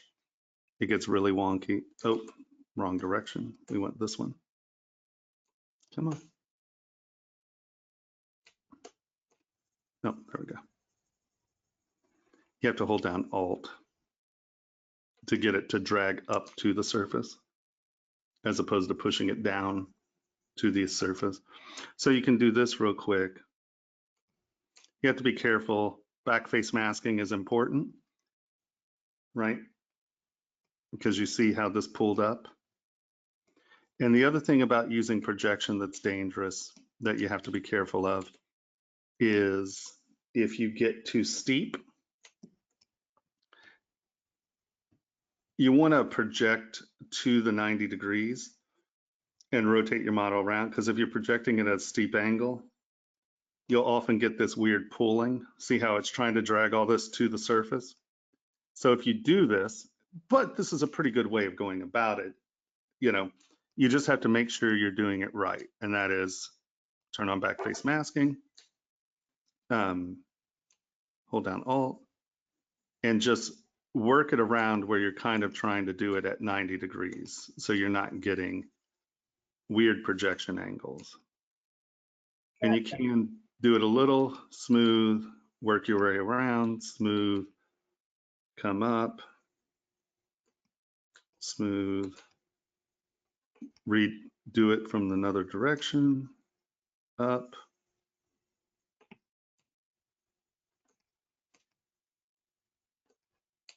Right. You just have to be conscientious if you're doing it this way. Yeah. But that's another way of getting it to go around pretty quickly, right? Yeah. Or you can use projection and just only mask off this, like another way of doing it. Let's get that back. Come on. Is turning this on and just getting that area masked, mask that area, flip it, and then project all. So there are a few ways of getting there. That makes sense. Yeah, that was the projection. What I was showing you just a second ago was the projection brush.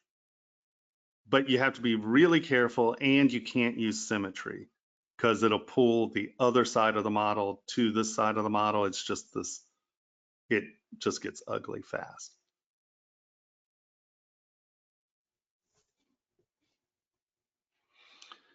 Come on, project here.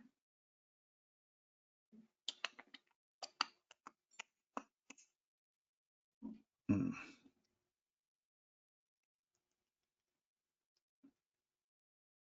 There we go. But you can see that some of that didn't reach your projection angle. That's the problem with doing project. But then you can come back with your projection brush, hold down Alt so it pulls up to the surface. Smooth that out and do it again. Boom. Smooth it out, do it again. Make sure you rotate where you're 90 degrees on it.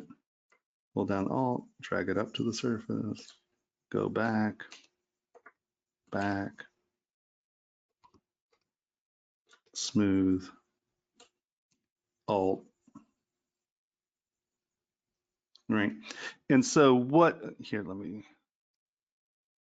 And then do you hit project all again right now, or? Nope, you're there. No, it's just there. Okay. Okay, so see how these are above that surface? Yeah. If I'm not holding alt, it it pushes down to the surface, right? Yep. If you have a hole, right, that's not on the surface, that's down, right? You then hold down alt and it drags it up to the surface. So, is it better to drag up than push down, or does it matter? well, if the material's above the surface, you push it down. If Yeah, it's below okay. the surface, you pull it up. So You it's pull not it up. better, it's just where It's is just- it, you know? Yeah, that makes sense. So now, right, you have that, and then you can do it again and again. So that's another way of doing that. You know, you can, another way would be, you know, to just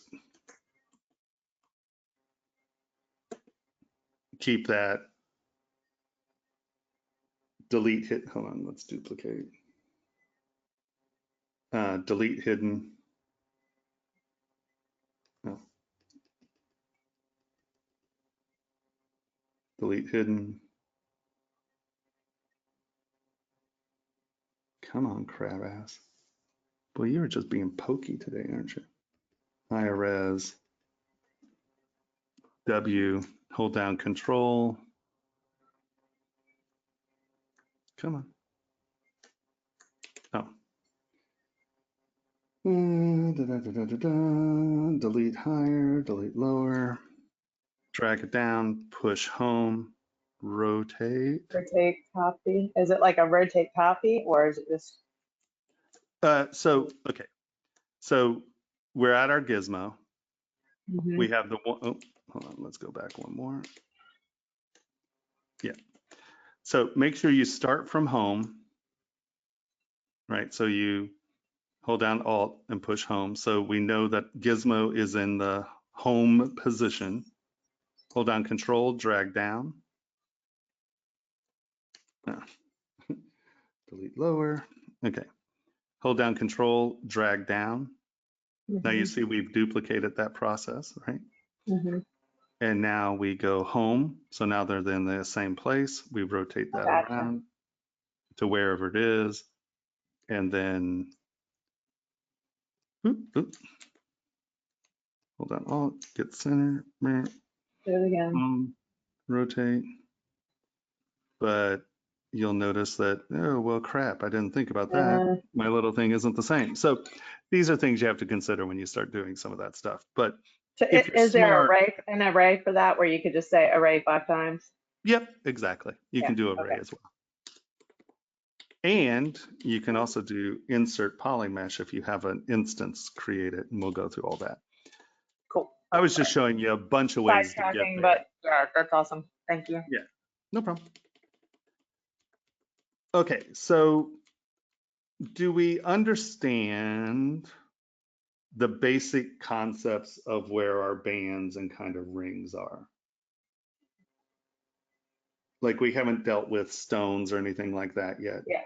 But did you already show the dual quad symmetry way? yeah, here, hold on. So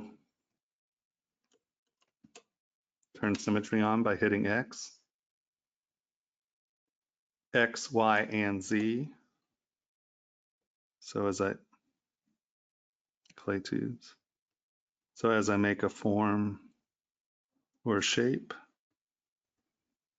it's repeating it X, Y, and Z. Oh, okay, there it is on the bottom. Got it. Right, and you can do it on the sides. So if that were a solid, like an earring or something, it would be front and back. Is that when you do your front and back? I'm not exactly sure Okay, never mind. what you mean. You mean, yes, I think I know what you mean. So you're saying that if you have, or what Like you're asking is, Yeah, like if those you, septum clickers you do, And you're always doing front and back. Yeah, so like here we have that shape, right? Yeah. Boom. And so if I'm doing this, hold on, clay tubes. If I'm doing this and working on this side, it's doing up, down, front and back. Yeah, okay, cool. If I'm just doing X and Z, then it can be non-symmetrical top and bottom, but it's still front and back, right? But if I take any of these tools and cut that in, see it's happening to both sides, Mm-hmm. right? Yep. That's amazing.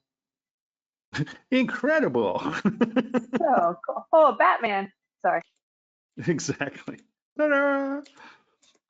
All right, so are there any questions? So that is the basic kind of concept for the different ways you can make a band, a ring, right? Does that make sense? Yep. Does anybody have any questions about any of this so far? I was thinking that if I wanted to, you know, back when you're in the Z modeler stage, can you, I don't know if this would be a good point for you to do it. I don't want to interrupt your flow, but I was trying to figure out how to apply that new feature for the edge extrude thing where it snaps to the surface. Sometimes when I'm going around, it like, I feel like that would be really helpful for this possibly. I've just never seen it in action for something applicable to jewelry. Well, where it becomes applicable to jewelry is if you're trying to make, you know how wedding bands and engagement rings merge together, like a good place to deal with that is if you're doing, see, let's get into that later. Okay. Because Okay. I wouldn't use it here, right? Okay. These are just way too simple shapes to be doing that. I find that it's useful when you're blocking up organic shapes and you're just trying to jam it through and then you need that to key to something else. Does that make sense? Yeah. It's helpful there. But you still have to apply thickness to it. You still have to, you know, there are places for it. But in this idea, I wouldn't bother using it here. Because sometimes if you're going around like a steep angle, like on a curve, the polys when you use Q mesh, like they get really, like when you start moving them, you know, with XYZ or infinite XYZ, they get really like wonky. So I was thinking maybe that would be a place that it would keep them even if it's snapping to the surface like that, like for steep angles. Rather, never mind. Well, I mean, so you're talking about creating, because that, like, that's not a place where you're just going to drag this edge out. The edge only works with a plane, like a surface, not an object here. Duplicate.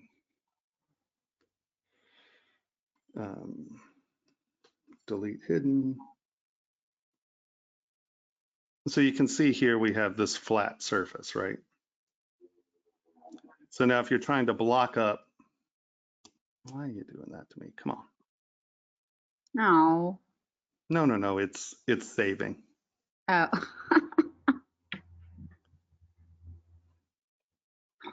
See, I think you have this concept of like this being a magic tool to do something, but it's No, because I feel like it would replace the topological brush that sometimes gives me problems.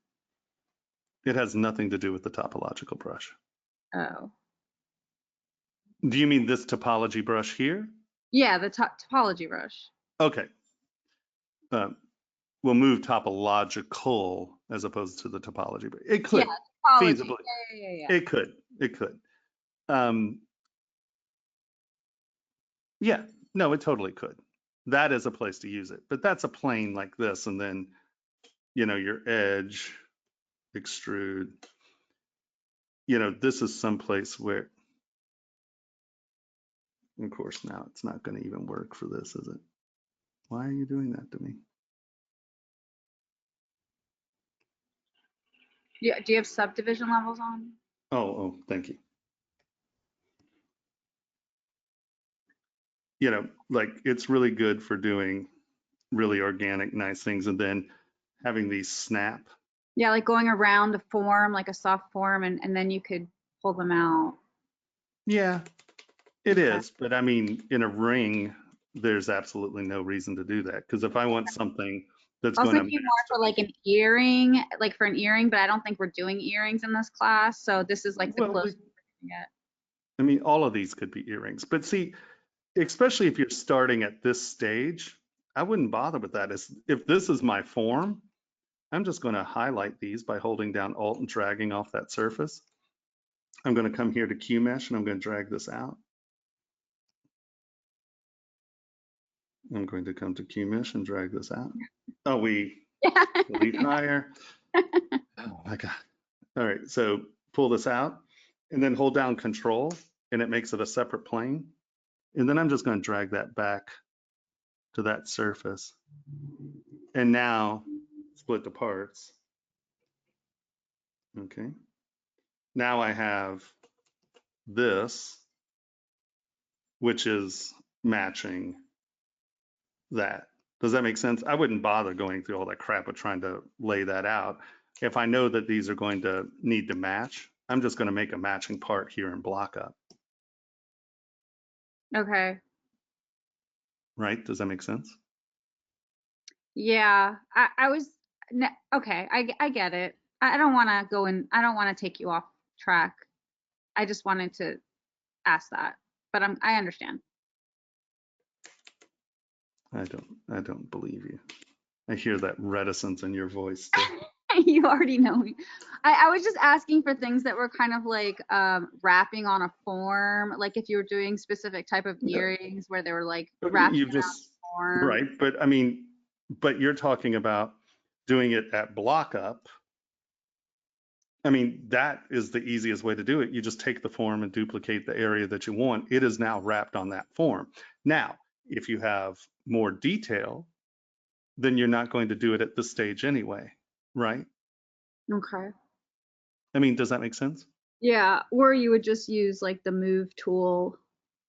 No, I would copy the form that okay, hold on, let's. I was thinking about it from more towards, you know, like those I don't know what they're called, those earrings those rings that go around your You're still like, on your damn wrapping around your ear. yeah. Yeah. And so Are you trying to make ear cuffs? yeah, ear cuffs, but like sometimes you can't get around, not the usual kind, ones that are kind of have more of a steeper angle in the middle. And so sometimes it's hard to get the design to pull out from the sides. Never mind. This is going completely off track. I'm sorry. Let's forget it. Q&A. Bring it back up to Q&A though. Sounds intriguing. Well, mask it, extrude it, retopologize it, and you have it. Boolean your specific form out of the rough model. Okay. Use your ear as a Boolean cutter. Your ear model. Yeah, I get that. Oh, yeah? Yeah, you got that? Is that how you get it? You got it? Uh-huh. Yeah. Oh, no, yeah, I got that. Yeah. Use the ear. Yeah. Okay, I'm going to try to make this square go around this half round. I knew this would happen. Or just print it, try it, print it, try it, print it, try it. Tomas, all right. So I'm using my radial symmetry and drawing like half a pattern on the ring right now, just messing around. Why is it freaking out on certain parts? Like it's not doing it consistently. Like hell if I know. Does that make sense? No, what the hell are you talking about? No? Okay. Why is it freaking out in certain parts? That could mean anything. Like one section looks normal and another section's pulling in more or creating a weird hole. What brush are you using? I was going kind of between clay tubes and smoothing, and I use SK twist. There's the problem. Remember what we said. Don't use SK brushes, twist on radio. no, Okay. well, you can't. Well, no, not with radial. It'll Okay. only function on one axis, right? Because it's Okay. looking at two different axes to determine the Got roll. you. And Yep. because it changes direction when you change, it's now, so it's using two directions to determine one plane's function. Okay. So So, as soon as I used that, I kind of broke it. well, it goes in the opposite direction. Here, Yeah. so let's look at SK twist real quick. So if you'll notice, I have it on X symmetry. Mm-hmm. Let's go to the top. Boop. And you And see I'm it really works. sorry I interrupted that, by the way. Well, no, no, I'm no. so No, sorry. this is important because we've been discussing symmetry. So this is a good I one. think that needed interruption. It would have just Yeah, no. people. It's been Totally it's not been the meaning to same interrupt that. question. It's been the same question for 3 months. And she still never listens to me. So it's she's okay. So Game over. you can do it in two different directions, one Okay. direction at a time, right? Yeah. Yep. But when you add that extra axis,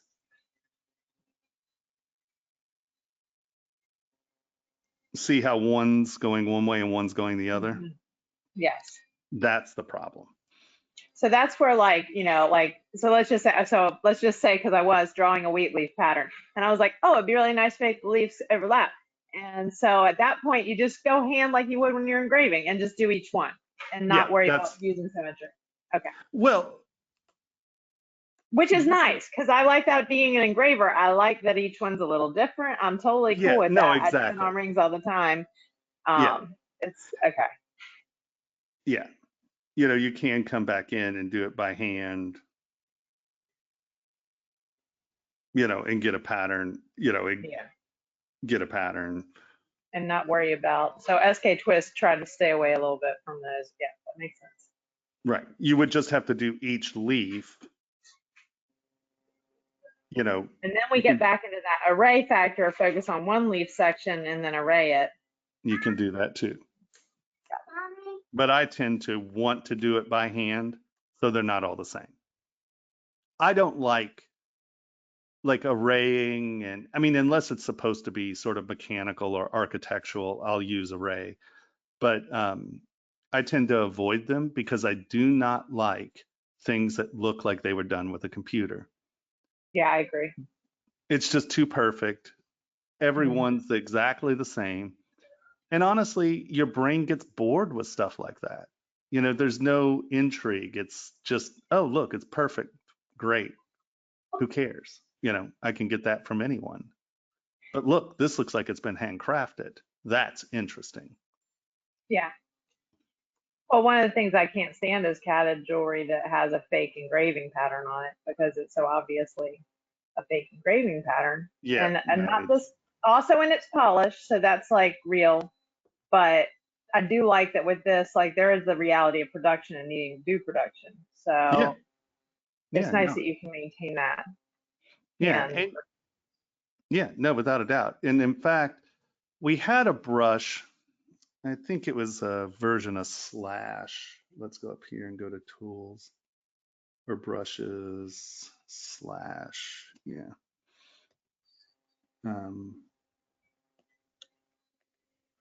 And we had worked on a brush that, let's see. I was going to ask, is there a brush that does like a, 90 degree like a or a flat or a anglette? Like, do we have that? Is that a thing?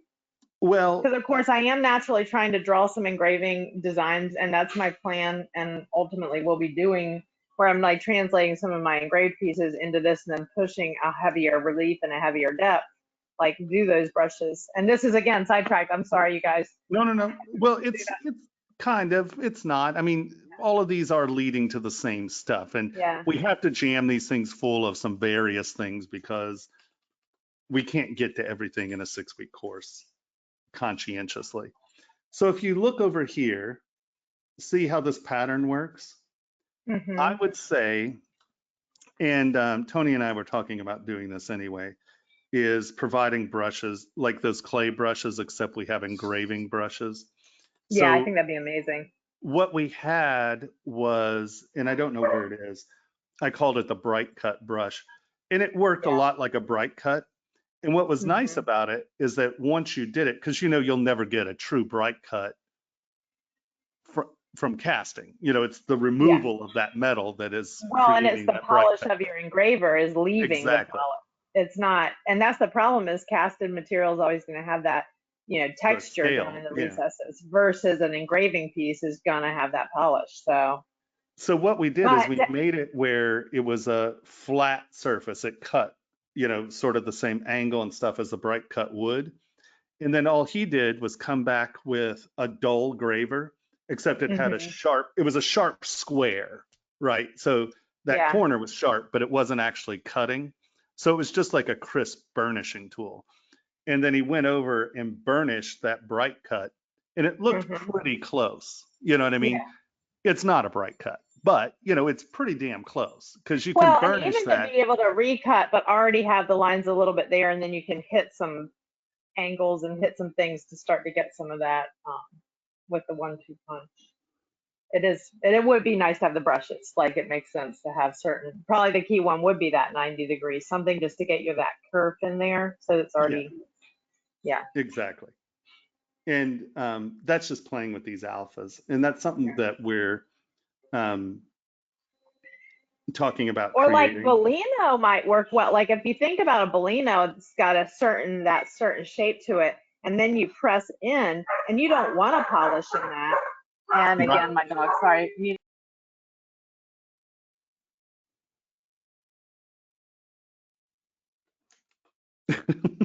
She's like, I got my dog.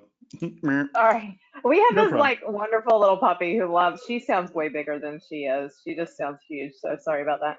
No problem. Back now that the dog is done. Anyhow, so that's like, I know a whole nother like probably 6-week class. Well, the thing is, do me a patterns. favor and just draw silhouettes of the Yeah, cutters okay. you want. Yeah, And yeah. we'll No, I play have with. the total geometry. I mean, I can tell you the angles of everything because we sharpen them all the time. And it would be phenomenal to have that just Yeah, I mean, those key we ones. can work on it and see what it does, because Yeah, that'd be a nice yeah, thing to yeah, have as a kit. Yeah, yeah. no, just give me the angles and then we'll Okay. play with it and see if it'll Yeah. replicate the same kind of cutting. Yeah, it'd be interesting to see because when you're working with your flat, it's banking certain ways, and it'd be interesting to see, will it bank that way? Will it do that? And can you get those sort of, and the taper too, like an anglette when you start cutting, and then it's going to dive in more and it's going to get the curve, it's going to get wider as you go. Yeah. A little bit of that's pressure too in your graver, but the shape is also creating that. So. Yeah. And so with the pressure tool and maybe a curve tool to keep it smooth, we could probably play with the it alphas could to generate replicate some of something that. that'll be, it'll be close, Yeah. Nothing's going to Yeah, that's replace cool. your gravers, though. I mean, that's like. Well, no, because Well, again, it's not the about polish. replacing gravers. It's really you about. talk about, Tomas, you talk a lot about drawing with light, which makes a lot of sense to me because engraving is drawing with light because you're Exactly. playing with the way the light reflects through the cuts. And that's why no casted piece will ever be an engraved piece. It's not ever going to be the same. So Never. No. there's no polishing that because you're actually polishing the recesses in engraving. And casted pieces naturally are going to have a not polished recess. Right.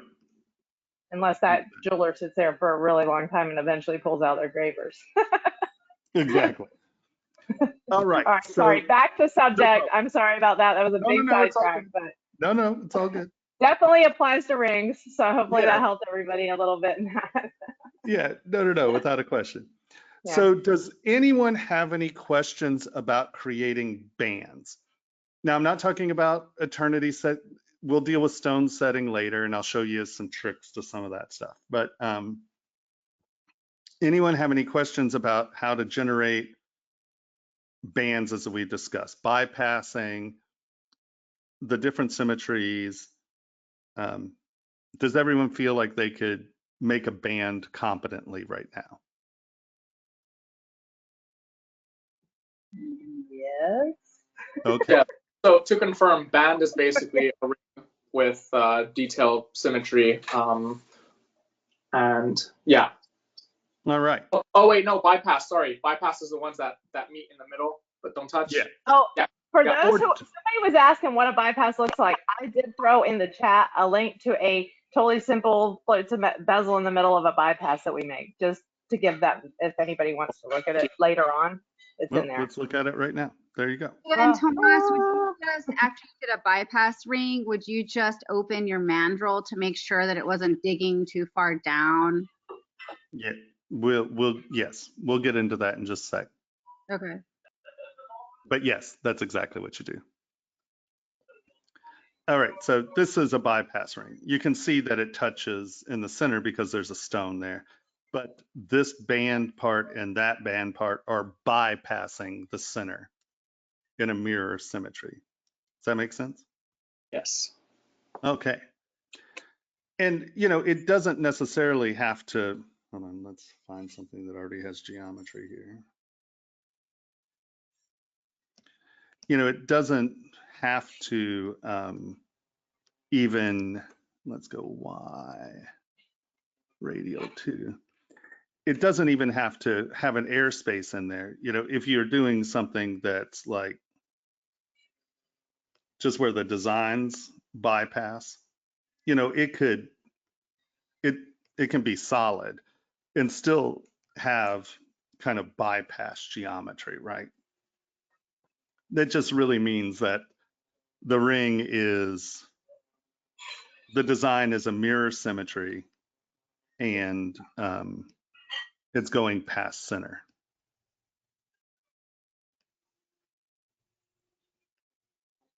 Technically, that's a bypass as well. So it just means that it's reversed mirror symmetry. Got okay. it. All right. So now the next ring that we're going to deal with is sort of a like an award ring or a ring that gets wider at the top, something that has a large oval setting, or a wax seal ring, you know, something that has a higher presentation at the top. So mostly what I'm just going to do is I'm going to grab, well, first of all. Could you use that for like a signet ring too? Yeah, that's. I was about to say, let's signet ring. Yeah. So we're going to turn symmetry off for a second. I'm going to come in here. I'm going to go to taper. And I'm going to just. Wait, are you hitting, is that a spacebar moment? Is that a button on your pen moment? What did you just click that popped that menu up? Which menu? This one? Yeah, that one. That's the gear button right here. That's See the little okay, gear? thank you. Yep. So go to taper. And I'm going to drag this out. And it only goes so far. So often you have to do this twice. But we turn this here and we're like, well, wait a minute. That's not a ring. So these cones here are telling you which way it's tapering. So I do not want it to taper along the x-axis. So I'm going to just drag that down to 0. And you can have it do it in the opposite direction, right? See how it's pinching or tapering. So you can generate some really nice forms this way. But we want this to be 0. Yeah, get in here and play with these gizmo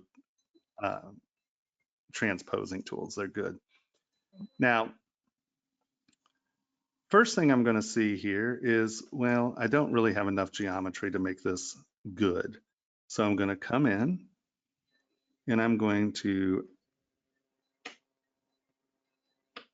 insert a few, turn symmetry on, because I don't want these to get too stretched out and big, right? So I'm going to come in here and I know that I need more than one. So I'm going to come down here and see how this says single edge loop and this says multi-edge loops. Select that. And this says specified resolution 8. I'm not real worried about that. What I'm going to do is I'm going to touch and I'm going to drag to my right. And that, see, that allows you to decide how many divisions you want. We want it about there Because see, these kind of look like squares now. That's pretty close. Close enough spit on for what we're doing. And now I'm going to go W, gear, taper, and I might pull this out a little more. Right? What are you pulling on? Whatever I'm pulling on is not working. What are you This pulling on? orange cone right here. Okay, okay, thank you. Right? Now, if you notice, I didn't subdivide the inside, right? Because I want less geometry in there. And I may actually come in here, Z modeler, go Alt and get rid of that altogether.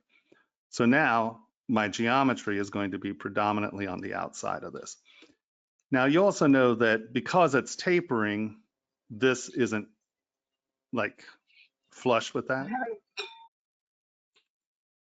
right? So often I'll come in here and just kind of move these out.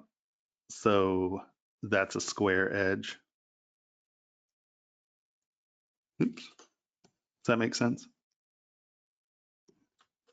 Because I don't necessarily want that taper going. Now I'll use slide, just grab it, move it out.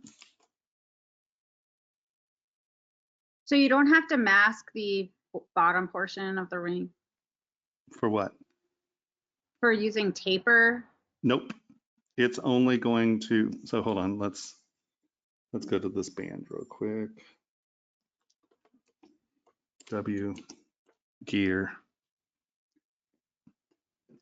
taper. So I'm going to grab the cone and drag it out here. Now the other kind of cool thing is, see this curve right here? It changes where that is going to taper. So you can have it kind of bowing out in the taper, or you can have it slide up and just pinch at the top. So this white is determining where that taper is happening. Right? Does that make sense? We're gonna get that in. We're gonna pull that up like that. And now you can futz with the red to get it to sort of have a flat top. But you do notice that we have changed the shape of our interior ring here a little. Don't worry about that. We're going to get to that in a second. I think we might be able to mask this off and return this. Yeah. So you can mask your outside off. Right, we have that nice flat top there. And now we're just going to mask that. And now we can return that to 0. No, it didn't take the mask. I must have hit something to remove it. Yeah. So you can see that if you mask the outside edge, you can return that back around. Does that make sense? Let me actually do the whole ring again. Somewhere I hit it and it didn't. Right, so now, yeah, no, that's interesting. But it'll take that. Okay, this might totally stupid question, but all right, so when I go to do the taper and I move the orange one at the top, of course it's making it from a different angle, completely wonky triangular shape. What am I Okay, so let's go back to here. Hold on. Sometimes it's funny, sometimes mask works, sometimes it doesn't. Okay, so we're here, right? We go to taper, right? You're here, correct? Hello? Response? Yes. Okay. Yes. Sorry, I was muted. I wasn't answering and I'm muted. Sorry. So we grab this cone. Yeah. Now you're looking at it from the side, right? Yeah. Okay, we grab this cone and it pulls it out. Yeah. Okay, now we come here and it's this weird shape. Ah, yes, that's the weird shape. Yes. It's because it is also stretching on the x-axis. It's tapering in 2 axes. So I'm going to bring this down to 0. Gotcha. And now it's not tapering on the weird shape. x-axis. Yeah. Okay. Sorry, All right. I know I was just missing something silly. No problem. Okay, so we tapered. Let's come back to here and we have this guy. Now, like I said, I'll tend to just push these out real quick because I have my symmetry on, and I'm just gonna have that transition slowly to that. Does that make sense to everyone why I did that? Just so we have a nice clean sharp edge there when I start to divide this, right? It gives us an edge. So now I'm gonna divide this up. Oh, well, sorry. Whatever, so you're here. Now, the next thing I usually do is I'm gonna mask these off down to the side where I want this taper to start to begin. Revert, reverse. So we mask, and just by holding down Control and tapping off the model, flips the masking, right? So now we're up here, and I'm gonna go W, and I'm gonna bring this up here to where I want my face to be. And I'm gonna grab this and drag it up. Does that make sense to everyone?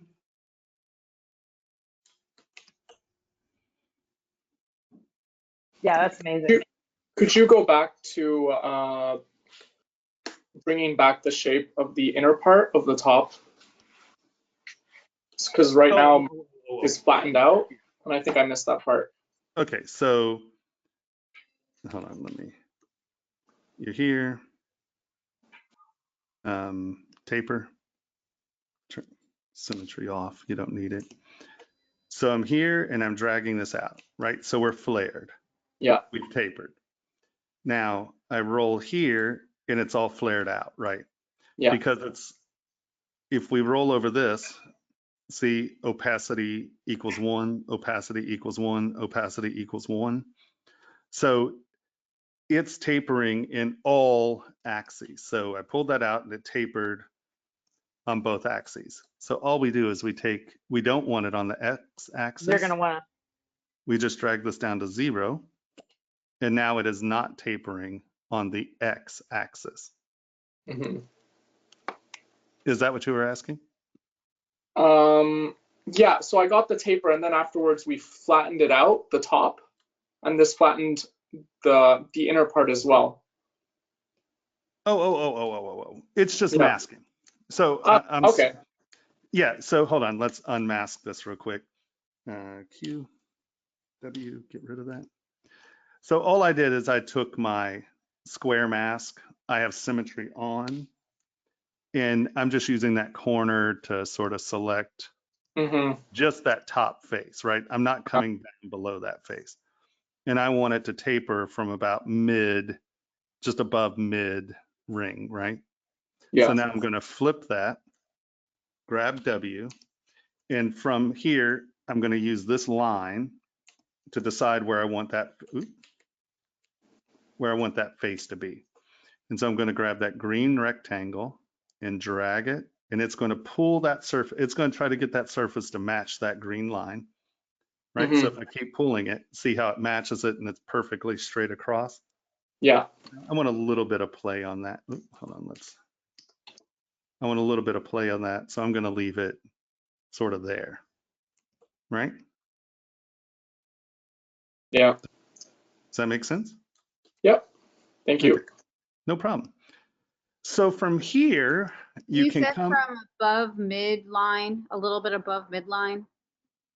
What? You pull up from a little bit above the center line for the tape for the height. You mean here? Yeah, you're a little bit above center. Yeah. Okay. Because that's the widest part, right? Oh, okay. Right? Yeah. This is the widest part. I want that to come from the widest part. Because if I bring it from down here, it's going to drag this thinner and then up. You see what I'm saying? Yeah, and that's a different style. Well, it's thin right there. It's a silly style. Okay. He said silly. So we can do this a couple of ways. We can take. He's a lot nicer when it's not class. That's not true. Actually, I'm a lot snarkier when it's not. I feel like he's snarky most of the time. It's all good. That's what okay, never mind. That was my way of saying that. So This is you can awesome. see, you can do that, right? But see what we've done? We've loaded this edge with all this geometry. We don't want that. And we didn't add any geometry here. So at this point, this is actually a pretty good place to come in, and we're at 576 polys there. So I'm going to drag this down to, let's say,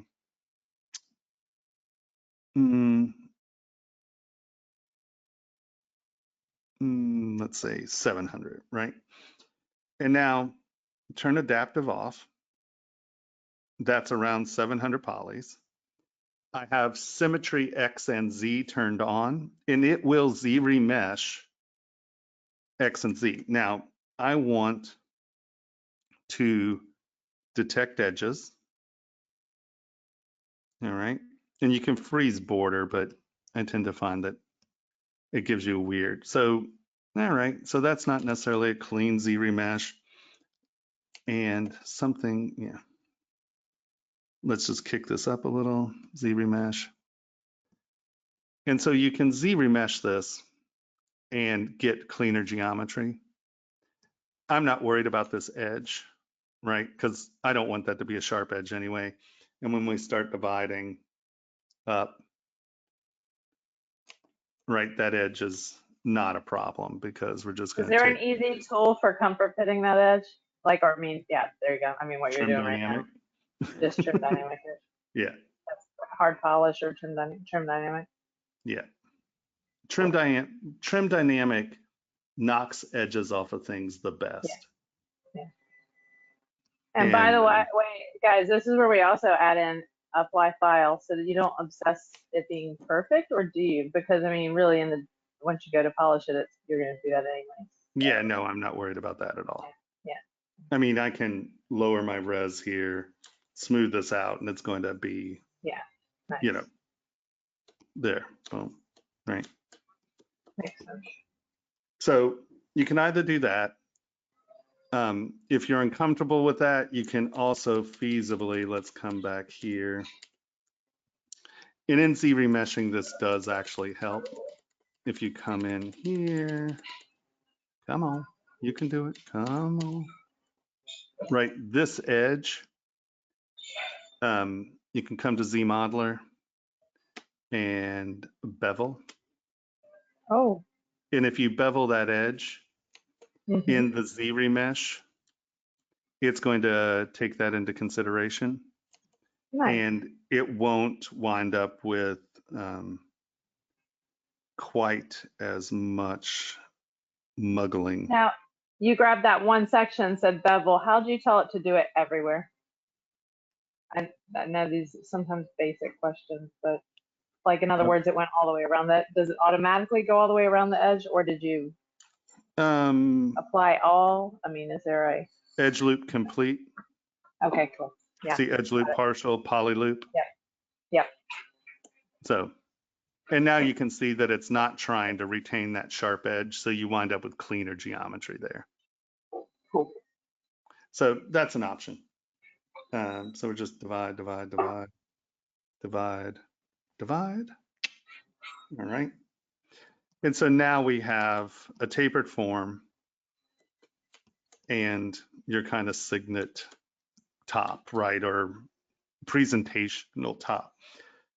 At this point, I'm going to duplicate this and I'm going to start working on this, whatever we're doing, right? It's like, okay.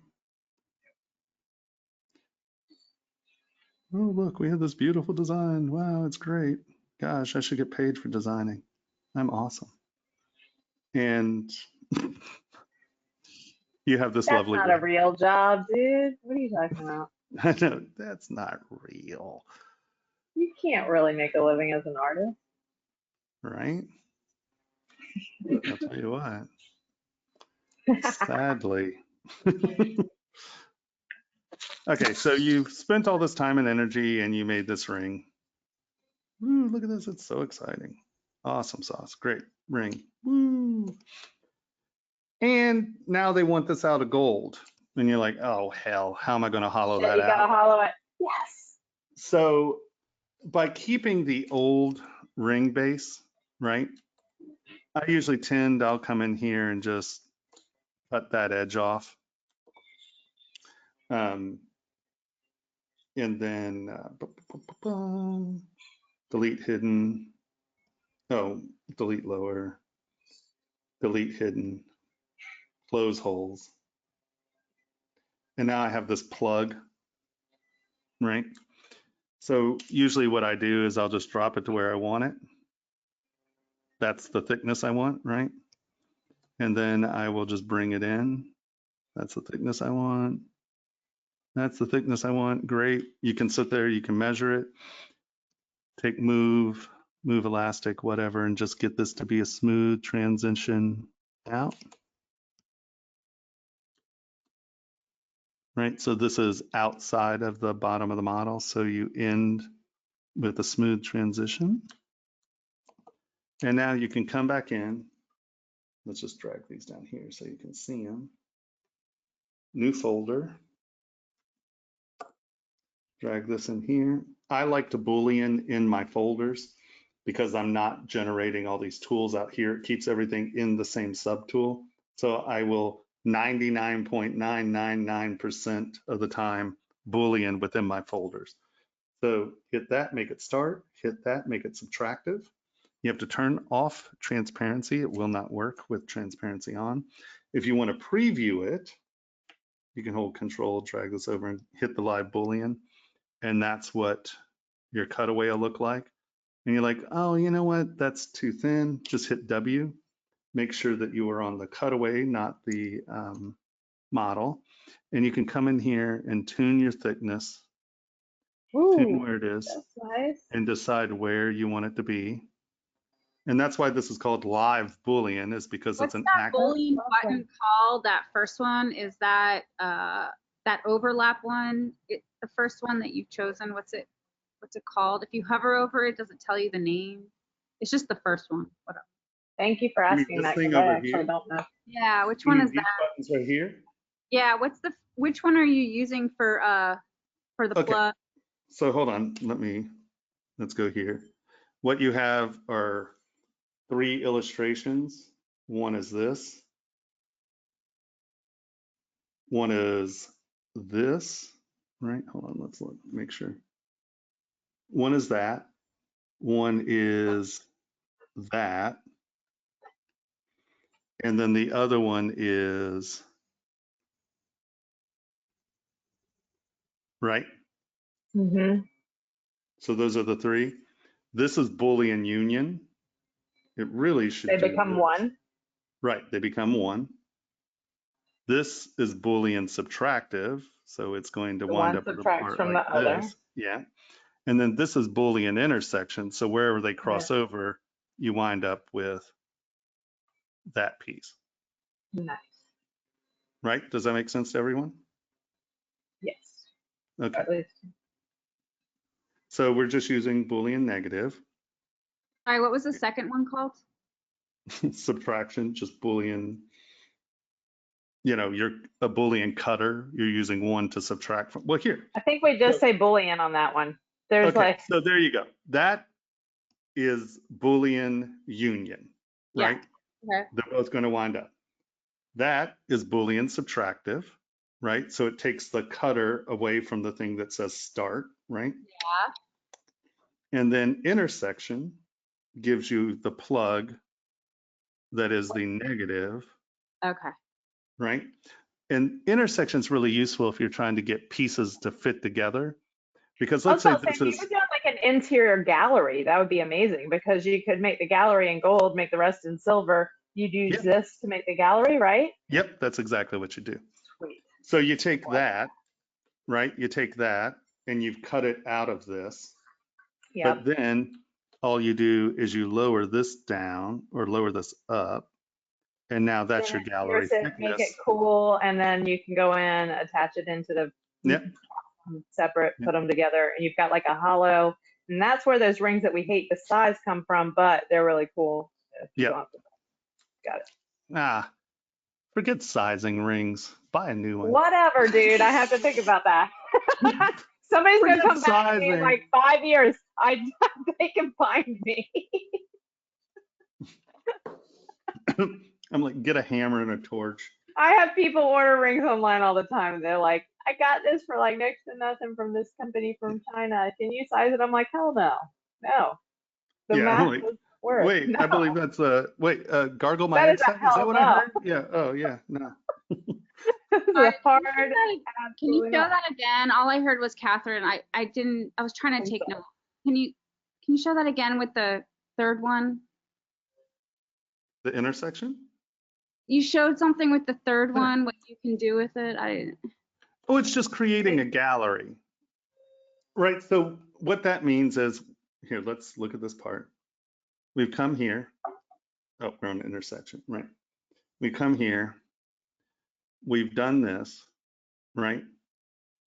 And now we're going to Boolean that. So I'm going to Boolean folder.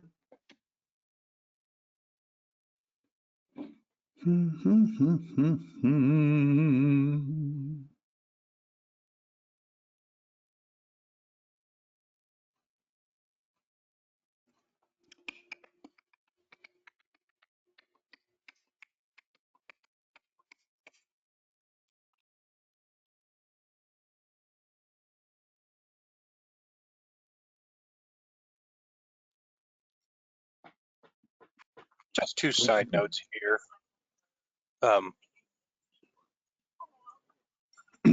Yeah. Oh, sorry. Didn't know if you could hear me or not.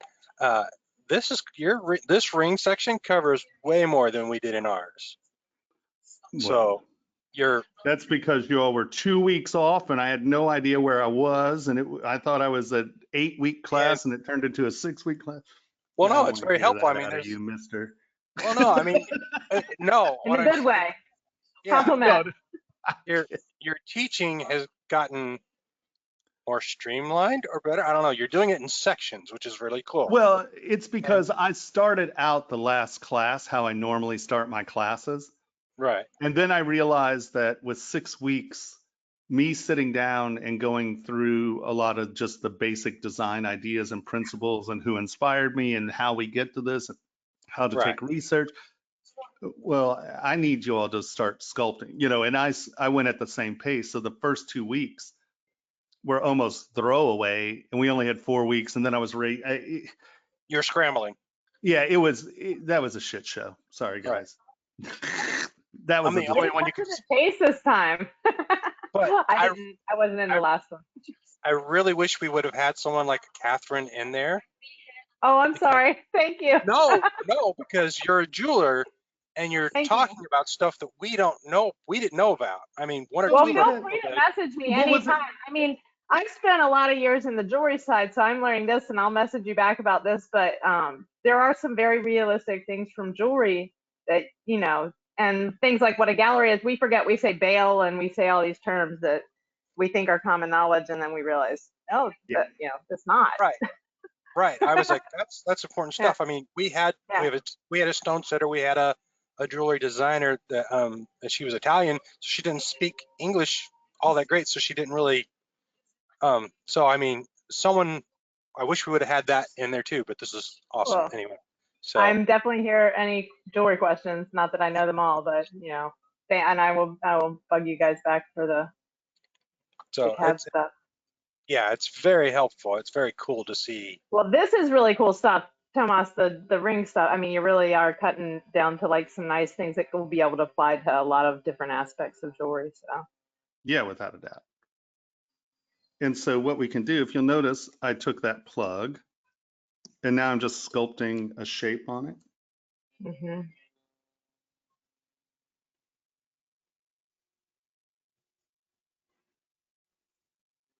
Yeah, because I'm really seeing a module outline here with the way you're doing the ring teaching here, Well, I tried. I was like, I should probably teach this. But I was like, take your ring. This is a module. The next one, that's a module. This piece here that you're doing right now, the gallery, I mean, I'm like, I can see those in a module setting. I'm like, this is a very efficient way. Yes. Well, where So, I joked about like the sizing is like truly, I mean, everybody can look at math on things, and when there is something that is a hollow form, there's a reason why they build bridges out of hollow tubing. It's the strongest thing, and we cannot bend it. So Yeah. if there is a sizing situation, and if you need to think about that, that's to be thought about like in the design too. And so when a ring is big, hollow, and has a gallery, there is no structural changing of that shape. It's a very structural shape. So we have to kind of, so when you are making jewelry, and I try to think ahead because I do know like eventually somebody's going to say, can I get this size? And I've had to look at people and say that's not sizable. And that's something to think about, you know. Oh, no, But at without a the same question. time, there's something super beautiful about when you turn a ring on over and on the inside, and it, like say it were all a silver ring, and what Tomas is drawing right here, and it's gold. So, you know, Tuck it on you the can inside, have that's stunning, this. you know. And so we come here to our ring. We turn this into intersection. And we turn on live Boolean. And you can sort of see that now that, oh, you know what? Can you pierce Okay. that? Are you going to pierce that? Yeah, 1 second. I'm a big dummy. Yeah, sorry. Well, you can pierce it by pushing it down farther. Hold on. And see, that's one of those jewelry terms, piercing. That's when you cut out the spaces in the middle of each of those lines. So see, if There you look at lower that. it, That's if you nice. lower it, and now let's get this to where that's piercing, right? So now we can take our move brush and pull this up, pull this up, pull this up, push that down, push that down to where it's piercing, push that down to where it's piercing. But what you'll notice is that I did the carving on the wrong direction. You did do that. It's really pretty on the inside, Tomas. Well done. That's adorable. See how you are. Nobody will ever see it. I see. Actually, I do that all the time. I put details where people like you have to look through the ring's keyhole to figure it out. And it's like, dude, what are you doing? I'm Have you like, ever written something completely ridiculous on the inside of a ring just to have it in there? always. Oh no, I put Awesome. weird shit on the I did inside that of when I was rings a all sculptor the in art time. school. I wrote something probably evil and demonic. I don't even know what I wrote. It was something like, because nobody will ever see this. Until they size it. And then they're like, hey. No. Solidly, I made a spiculum. It was like a flat piece of copper. I know I was going to fold it around. It would never be opened back up. And I wrote stuff. I don't even remember what. So I like her. She's funny. Who said that? Who said Mike, that? I got to Mike, know. Thank I you. didn't. Mike, you're welcome. You are kind of funny. Oh, good. I'm glad I'm accepted here. I'm new. I'm really. Uh,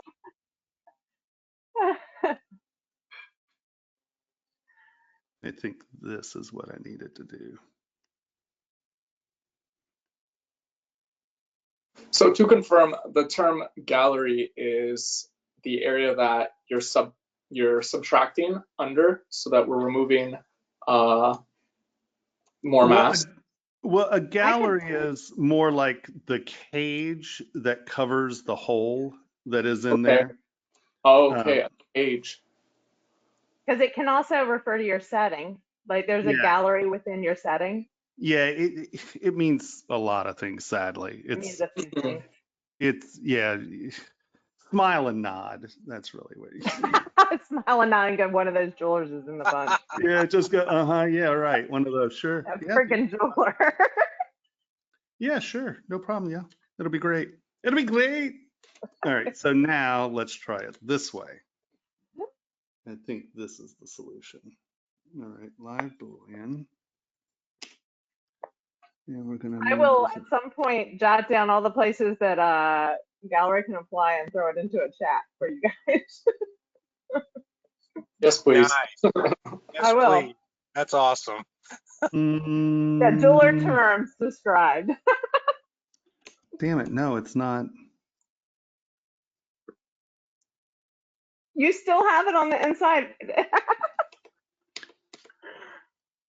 Now, could you flip that somehow? Is there a way No, here. of applying? No No, way. hold on. I'm dumber than a rock. Give me a sec. I'm just such a stooge.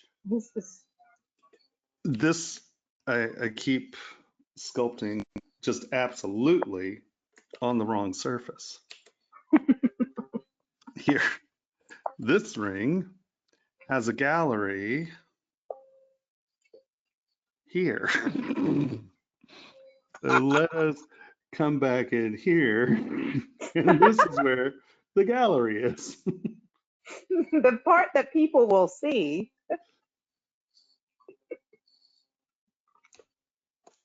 Hold on, let me. Goodness gracious. Sometimes it takes a second to wrap your head around things. So now if we do intersection, my Boolean on, intersection, we're going to W, drag this up.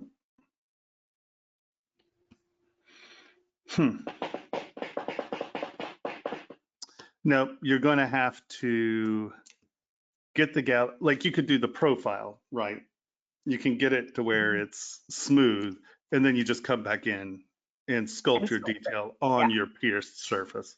That's how you'd have to do it. I'm amazed by the part where you're dragging it to pierce it. Like that's like. Right, so I can come here. I can come there and pinch that in, decide where our gallery is going to end. It's going to end right there. And then we can come back up here and we have to do it from this side. You could also mask off the part that you wanted to use as the cutout or the piercing, and then extrude it down or forward or up, whichever way it needed to be, right? And then use it that way. You can. No, without a doubt.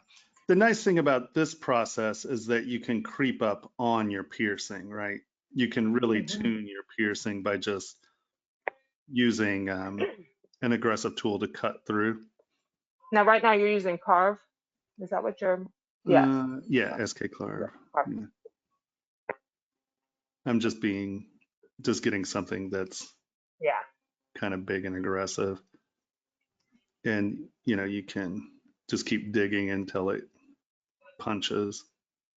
And then now, say you wanted to add like just like a little like puzzle fit, so to speak, for when you assemble it. Would you use Boolean? I would then, so let's say we're going to make a key here, right? So that's a key. I would then take this. Once I have this part again, I would sculpt it and then re-Boolean this out of this. Yep. Come on, turn on. Oh, it's because, right. So you can see that the gallery is sitting up inside there. But you can see that this is moved. I've moved it around since the last time. So now here we'd come back here. I would go W. I would stretch that out to where it pierces. Make it a little wider. Oh, we have live Boolean on. Stop it. Shannon M wants to know what exactly a gallery is again. She missed it. So we're talking. Technically, at this point, this piece right here, which is the thin inset to cover the hole. So we have the hole so we can cast it pretty much hollow, right? But you can't make that actually hollow and cast it. So you have the cavity there, you remove the metal weight. So now we're going to make this, and often this is just a flat piece of metal so you don't notice that it's hollow. But a lot of people will make a decorative gallery, and you can see here that we have taken the part, it's open, it's pierced, so you can see up inside of it. And I do silly things like set stones in here so you can see this interesting little story on the inside of the ring. I put Well, it's like the stories. back of a pendant. It's nice to like Yeah. sometimes look at a hidden place. Well, and I put all kinds of crazy stuff on the insides of them. And like when I had the sugar skull ring, if we were going to ramp up into production for it, I had the entire tarot deck major arcana and done like, you know, the Day of the Dead little skeleton sculptures where it's the stick figure skeletons and they're doing all kinds of stuff, right? So I did these little illustrations of the major arcana of the tarot and the inside of each one. And we were going to print, let's say, or produce, let's say, 100 of each, and then we'd randomly send them out. So you never know which one you got. And that That's way cool. you develop that sort of, like, collectors are really weird. That's cool. Yeah. And so people are now compelled to buy something that's a different one, you know? And so Just to see what they got next time. what's that? Yeah, Just to see exactly. what they got. Yeah, Yeah. that's cool. And so, and you know, if you called me and told me that you have the Fool, then I wouldn't send you that one, you know. And so if someone wanted like the entire collection, I'd do that for them, you know. But you know, just sort of that mystery. And I didn't tell anyone that there was anything on the inside. And so I had one that was Moby Dick, and then I had like this big horse and this little skeleton standing next to him. It was Napoleon, and he had like little stairs going up to his horse, and it just all this randomly goofy crap, you know. And so that just provided that's a story, and people like to tell stories. So these inside stories inside their rings, it's like, oh, first of all, they're surprised by it, you know, oh, that's awesome. And then two, that's something that they can decide to share with someone or not, right? And that's a whole emotional attachment to an article that makes that a more personal part, which gives you longevity. It creates mystery and what they want in the future.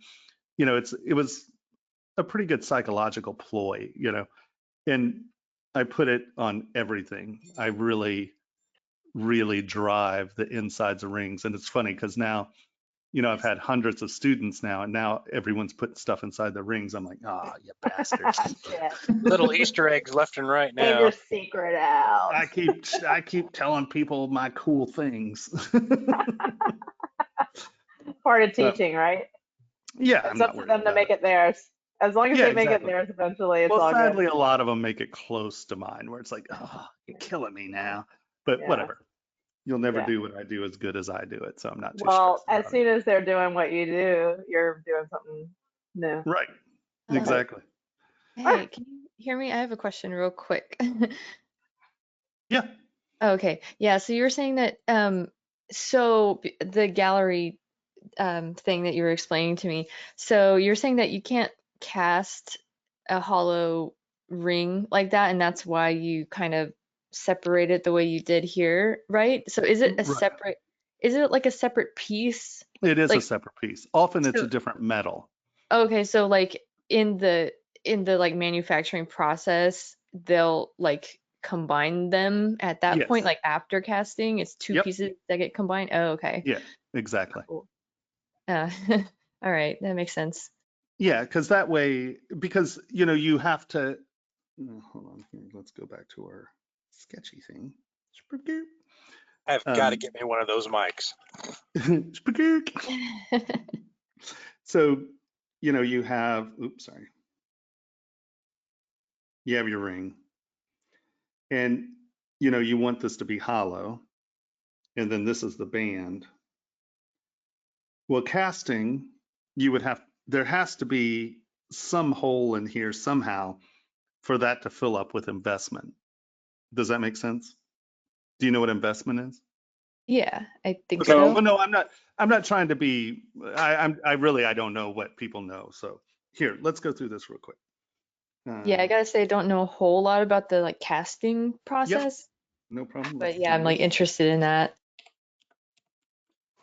Tony, we need to make a better series than this one, because this also shows you in your white t-shirt and black shorts, which is not his best look. That's a module right there. right? So here we go. So we've printed the ring.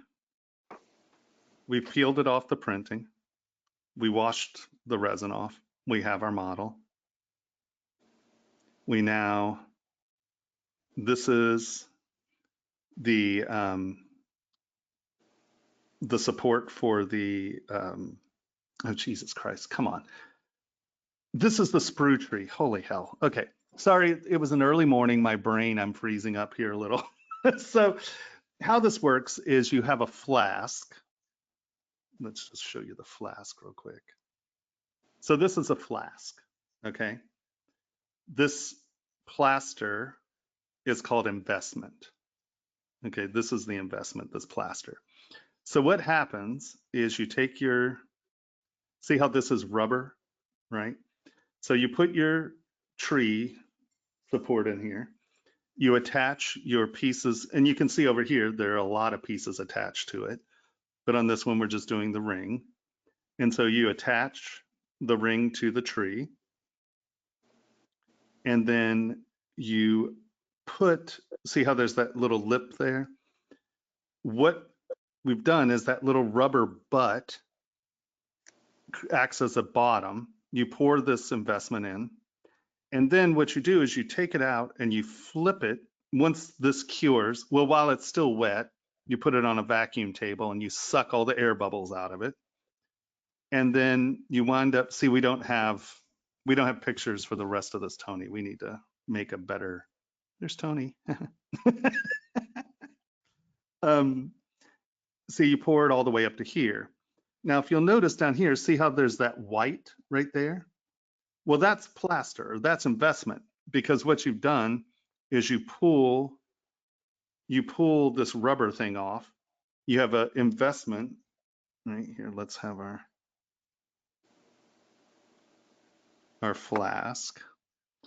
And so we pull the rubber thing off, and what you wind up with is a cone that goes down into a hole here. Because let's go back and look at this. See how this tapers up? So you put this in the oven, and all of this burns out. So this is a cavity, right, that you then pour metal into. So you burn this out in the oven. So now all you have is this piece right here, which then has and we're just going to do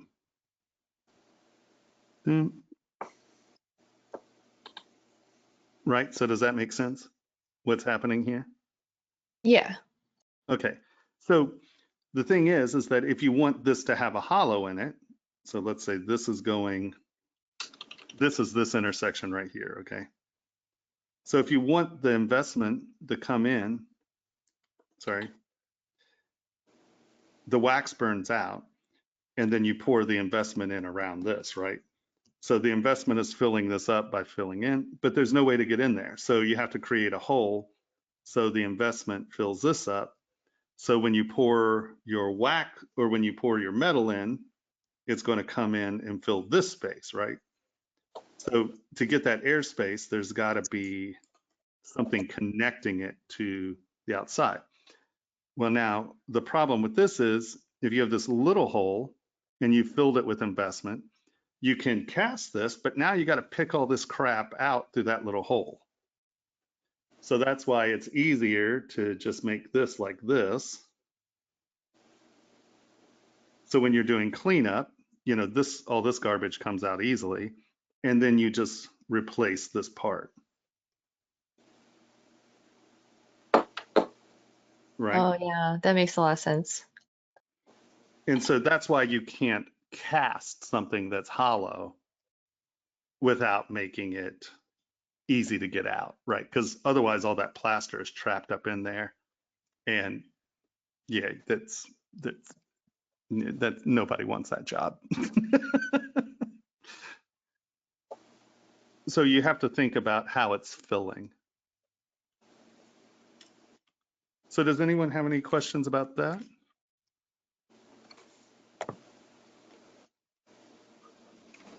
Or how we got here in sort of the signet style ring. Yeah, maybe finish the questions because my question is regarding other stuff. Okay. So as far as the ring goes, do we have any questions about how to make a ring that isn't just a band, how to hollow it and kind of fill the back in? And you don't have to fill the gallery. Like for the most part, I don't put galleries in. I put a scene or a story up inside of these rings. So Thomas, so why do you have to hollow it? I don't understand. Well, you why. don't, I mean, well, in sterling silver, who cares, right? You're paying, well, now it's like $20 an ounce, but Starting to care. 30. oh, it's 30 now? Okay. 30 But now. It's starting to care. if this were, right, Jesus, if this were gold, that plug would probably cost you $1,400 or $2,000. I see. Both of them are like, no, 28. It's a lot of money. It's over. That's what's gold at now, like 20. It's ridiculous. I Yeah. priced a just straight up half crown band for somebody the other day and it gave me a heart attack. So Yeah, here. So Let's just, that gallery You can style- use Kitco to show us the price before and after the plug. I can, actually, Oh. very good call. So here is a solid part. Let me hide that. Let me hide that. No, hide. Right, so this is the solid part. Kitco. Where's my Kitco? Oh, here. No. which basically casting, it's running about $72 per pennyweight right now. Oh, I can tell you Yeah. that. Right. About So $72 per pennyweight. if For you wanted 14 this Ks. if you wanted this in 22 karat gold, this ring would, just in metal, that's like $2,400. Now, if you then cancel that, and let's go to this guy, which has been hollowed, right? Get metal price. That's only $1,600.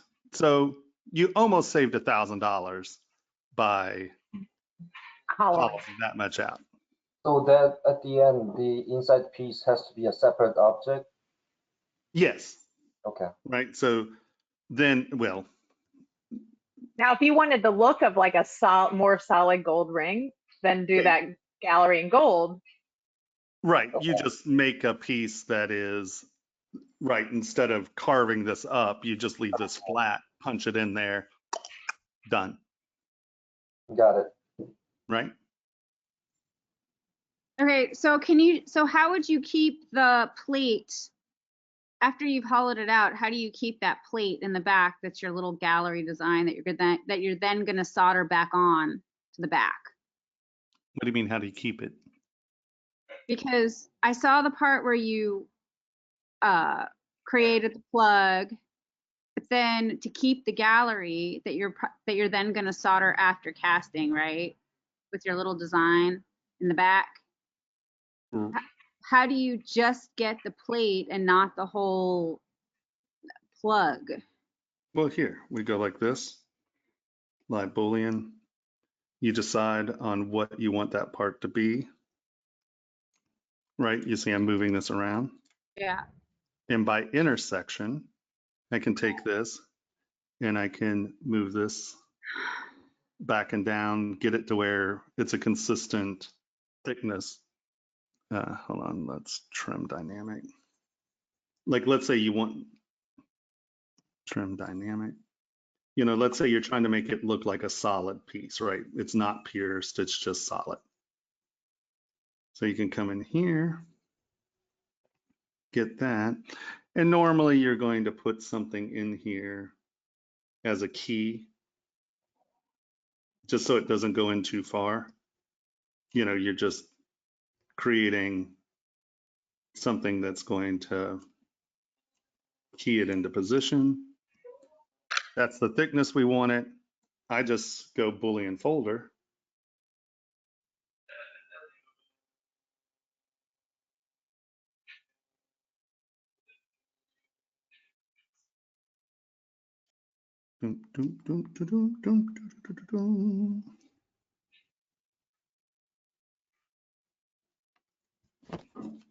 Meeting. Keep a little music. Na, na, na, na, na, na. Okay, so now let's hide this folder. And we're going to create another folder here real quick. New folder. And you should label these folders, unlike me. So you can. Okay. And so actually we're going to do it this way. This is going to be start. This is going to be, no, other way. Well, here, let's just look at what we have first. So I've moved, like I moved the ring, like when we came down here somewhere, I futzed with the cutter so they don't fit perfectly. But if this were done on the same ring, you wouldn't have this step right here. Because in our fuddling around somewhere, I moved the rings. So this would fit perfectly, right? Okay. So normally what I'm going to do is I'm going to take this model. Let's go W, let's pinch this But in. this has to be complete. You have to have smoothed everything, because then you can't do anything else to that ring, or else it won't fit, right? It won't fit properly. Right, no, you cut, this is the one of the last things. Last Yeah. step. Yeah. Okay. Yeah. Yeah, no, definitely one of the last things you do. And then I would take this model and just make it a touch bigger, right? Just change it a touch. And these are on the wrong curves. That's why that's like that. I would come in and just make it a touch bigger. And then I would use this as a cutter, and I would recut this hole so this fits exactly to this. And there you go. And now Yeah. you have your. Because when I learned that technique in Italy, when I was doing jewelry, like that was always done by hand, kind of like so you can get that light reflections. Because if you just do that with the bullion, it's not going to have the same effect at all. All right. What do you mean it won't have the same effect? When you use like the side of your very thin saw blade, that's how I learned how to do it. Okay, sure. Okay, thanks. Also, is there a way to hear you, but also like sometimes all I hear is like voice? Is there some way to mute like the chat, but only hear the class? Oh, you can't be bothered with listening to what other people have to say? Sometimes it's just like I can't concentrate. There's like too much. Well, that's why it's on record, so you can watch it again. No, I don't know any way of doing it. Sorry, I'm just being snarky.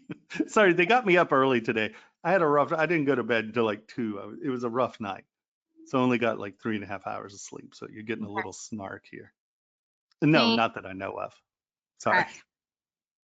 If you lose track, just ask. Often if you're trying to work along with the live, you're going to miss things. So normally I was just trying to take some notes down, but I don't know. It's fine. Whatever. Sorry. No, thank you. You don't have to apologize. Just don't let it happen again, okay? All right. So I have a question. Of course. So for I guess people that don't have the facilities to do their own casting, would you recommend finding a jeweler or jewelers, the ones that do this in like I guess your local area? I would. Yeah. Only because you can walk in and talk to them, right? Okay. You can go, hey, how do you want this, done? What's your shrinkage percentages? Develop a relationship with someone who's going to help you make these pieces is the best way of doing it. There are some big casting facilities that'll take your jobs and do them, but you have no relationship with them. And I mean, you can sit down and ask, hey, what are your shrinkage percentages and blah, blah, blah, blah, blah. But it's just easier to have someone that you can go sit down, bring a model to and ask a question. It's better to have a relationship with a jeweler. you know, Yeah. it's gonna Super make, envious of anybody with a caster in their area because we have to send everything out. And so we're setting up casting at our place, but even that won't be ideal. It's nice I to see. have somebody to go talk to. Okay, so yeah, you have to build a relationship and from there, see if they work well with what you want. I have a question, like, how do you even start like looking for somebody to do that? Like you look online and they say that well, they do casting or something or in well, your area? the kind of the catchphrase is custom jewelry, because usually what that means is that they'll sit down, they'll make a model. Custom bridal, a lot of the custom stuff is in the bridal industry. So those are some words to look for, you know, CAD jewelry, CAD modeler, you know, something like that at a jewelry store, you know, that might be it as well. But I think custom is the, you know, right? Okay. Okay, so are there any questions about how we got to either of these places? And do people feel comfortable about any of these? I mean, I'm happy to go back and, you know, we can do it on a different model so you can see it slightly differently if you don't understand the gallery. You don't have to put galleries in, they can be solid. But if you're going to do platinum or gold or, you know, anything but silver, that's a big way of saving a ton of budget. So we have all the different bands, and then this being something that isn't a band, you know, more like a signet ring style or an award ring style ring. Anybody have any issues with any of this?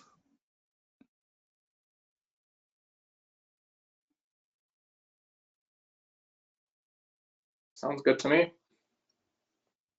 Yeah, Everyone? I think I got it. Okay.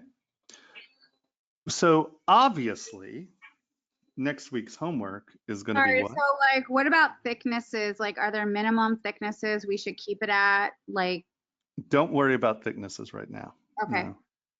Because once again, that's completely tricky because are you talking about a thickness right here? Because I mean, you can cast, you know, a little bladey edge that's, you know, 1/10 of a millimeter or 100th of a millimeter, but it has to be wide going down to that, right? You're not going to be able to cast 10 millimeters of 100th of a millimeter thickness.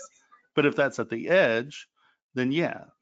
So I worry about creating something that's aesthetically pleasing, that has nice style, and has these sculptural techniques that will reflect light and print well.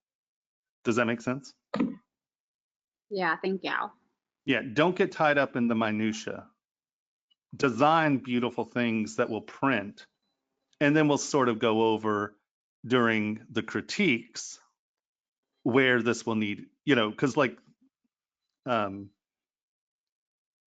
the Phoenix, right? You know, it was easy to do in scales, but you have a lot of things you have to think about thereafter to generate something that's printable and castable, right? Does that make sense? Yeah, So thank you. feel perfectly free of creating these things however you choose, and then in the critiques we'll discuss the benefits and the costs and rewards of choosing those paths, right? One more thing, can you show just quickly if you open your mandrel and you have the like Yeah, when yeah. you're No, we're gonna get to that. The sizing. okay. Yeah, yeah. No, Don't not worry. sizing, but just like I Yeah, guess it's to basic. retain the proper size, so nothing is infringing, right? Is that what you're talking about? No, like when you Okay, use what are move you talking? elastic on the bypass ring, basically you would just take move again with the mandrel open to make sure that it wasn't, the top wasn't digging into your Yeah, finger. right. That's making sure the sizing is correct. Yeah, we're gonna go over that in a Oh, second. okay. This isn't the end of class. Oh, I thought I'm it was. just, no. I'm Okay, just, sorry, this carry is on. a check. No, this is a check-in, to make sure that we don't have to go over anything that we've gone to. Everyone feels okay about where we're at. That's what I'm asking. I think it's great. Yeah, good stuff. Okay. Everyone's okay? Well, let's Everybody put else? it this way. Yep. Is there anyone who isn't comfortable with where we stand or doesn't feel that they could muddle their way to the point of getting to one of these parts? Okay. All right. So the next thing that we're going to talk about is what Kermit keeps going back to. And that is this. Let's get back here. I'm going to bring in a new mandrel. Tools, sculpting tool, rings by size, and we're just going to pick whatever. Here, this is a size 7. All right. So we have our size 7 ring. And we're going to divide it up.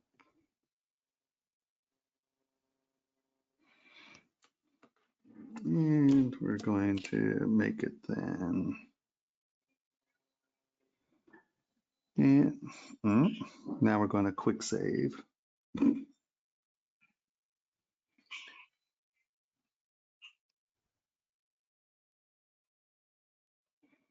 This isn't that big of a model. Why are you taking so long to quick save? All right. So we have our band, right? And we're like, okay,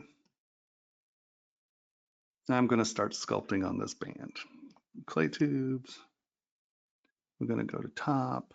We're going to turn X and Z on. So first thing, just make sure I'm marking top so I can kind of now come to a different thing. Grab clay tubes. Oh, I have lag boolean on. I'm like, why is this lagging like this? And I'm going to come in and start to work on a design.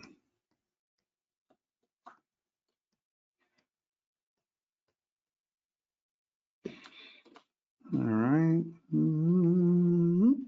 And we're going to have a second little Humpty Dumpty lumpy thing here.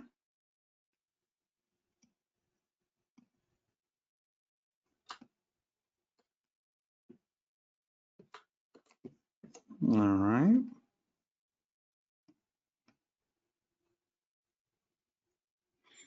I'm going to lower my res because I want to be a little bit more aggressive at moving materials here.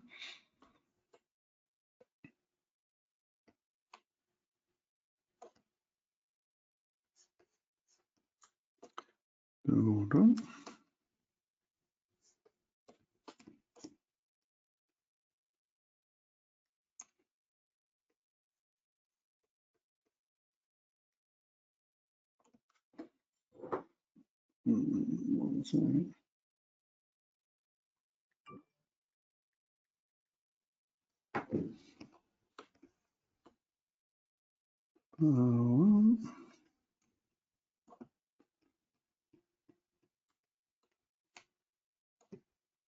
You can see I'm not being super careful about the inside of my ring. I'm just working on getting my ring where I want it.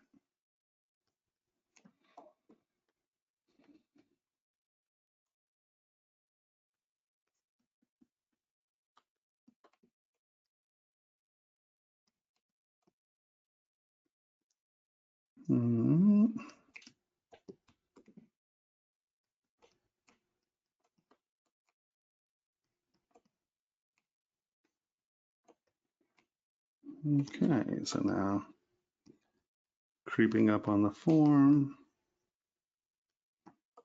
I'm going to go back to my higher res and I'm going to spend a little time here. And I'm going to start finding where my reflective planes are.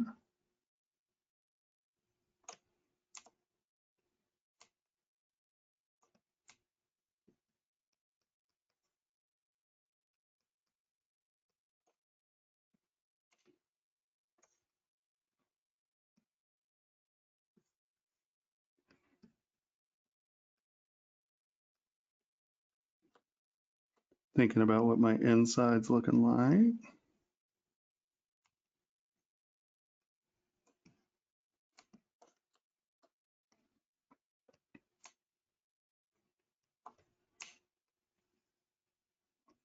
Making some aesthetic decisions.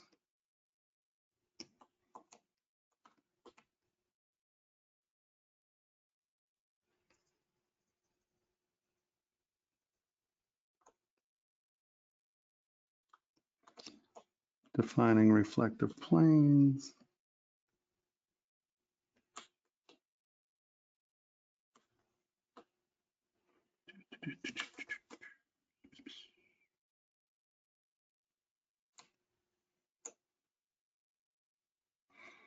Redefining my interior design element.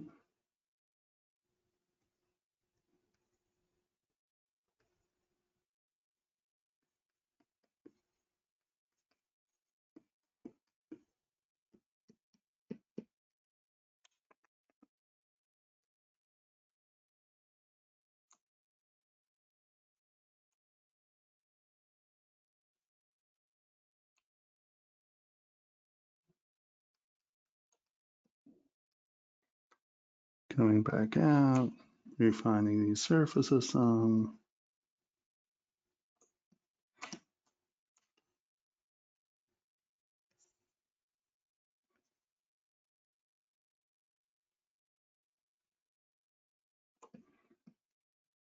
Going back over, redefining that detail that we just cut into.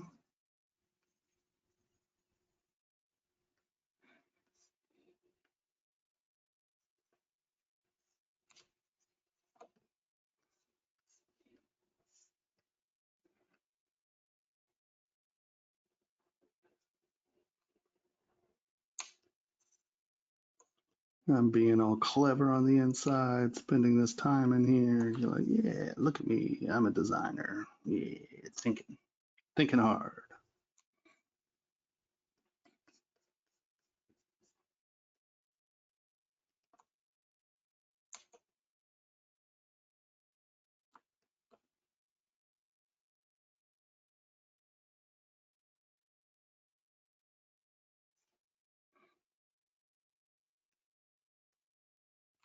All right.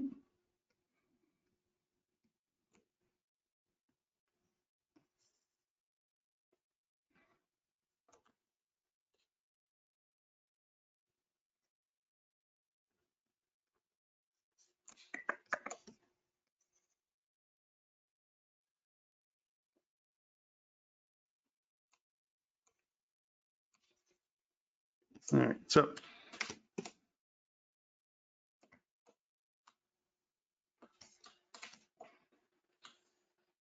on almost every ring I do, I'll put something dead center bottom that I call a striking plate.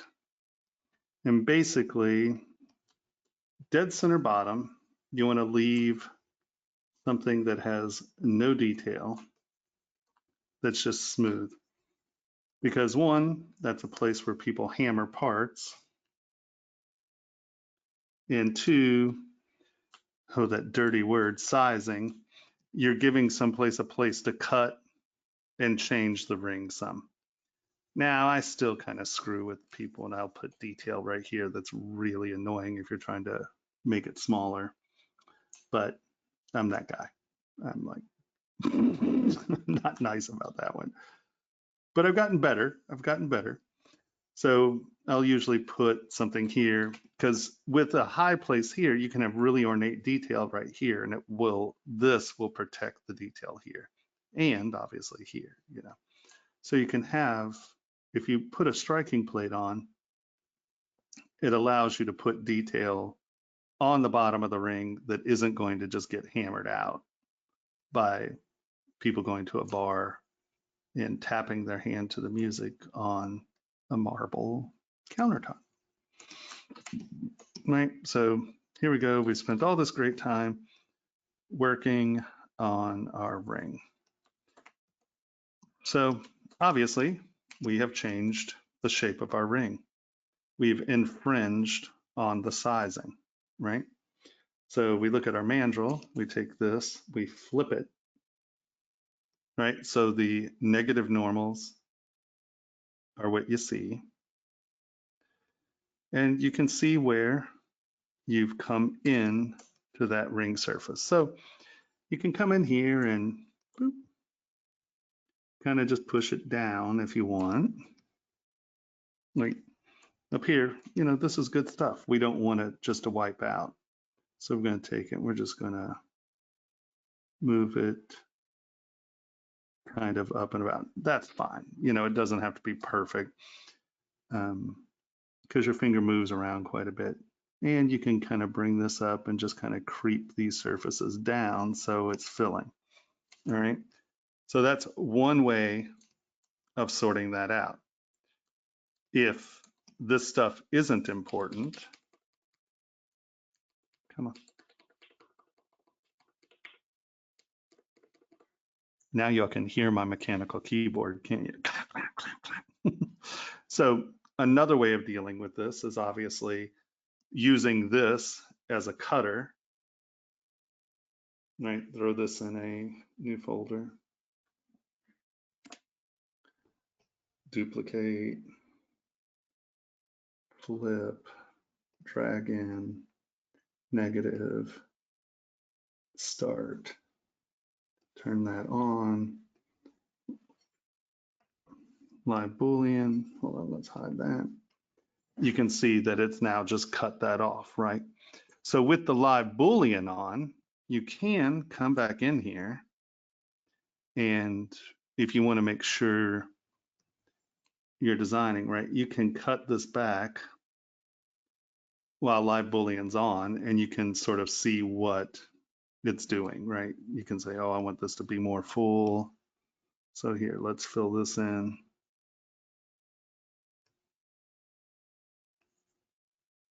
Right?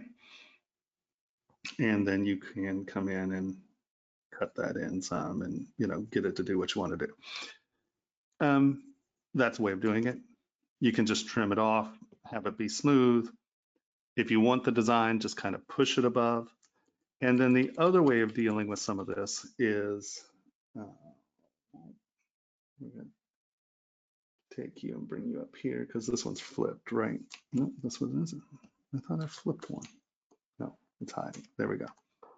So anytime that you want, let's say you're making a pin and a peg and you want to project it instead of Boolean. And there are cases in which you'll do this and we'll go over some of them, but Boolean's easy. But if you don't want to trash your geometry and you don't want to remesh everything, you can just kind of dig a hole and Boolean to it. So if you're trying to get your model to project to something, right? Normally, these positives are going to look for a negative normal, right? So by, what?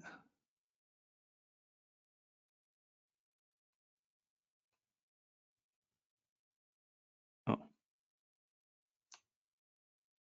pull it out to a ring rail. Well, I guess technically the mandrel would be the ring rail. But what you can do here, if you flip it, because now the negative normals are on the outside, if you project, you project all, it'll do a big projection and it'll drag everything flat. Boom. And some of those were obviously too tall for that projection, right? Those were outside the projection. I'm not gonna worry about that real bad right now. I just want you to see this. So, right, it's projected and it pulled everything within the projection distance to the ring. Now, if you're trying to be a little more careful, turn transparency on. And once again, you can use your projection brush, turn symmetry off, and you can, you know, we're going to pull that up, and now we're going to pull that up. You're like, okay, well, I need to push these down. And if you really want that to stick in, you just have to make sure that you leave a little bit of room, feasibly you can, just calculate the volume a little, and you can just kind of pull a little bit out here and just make it a touch wider, and that's going to compensate for that.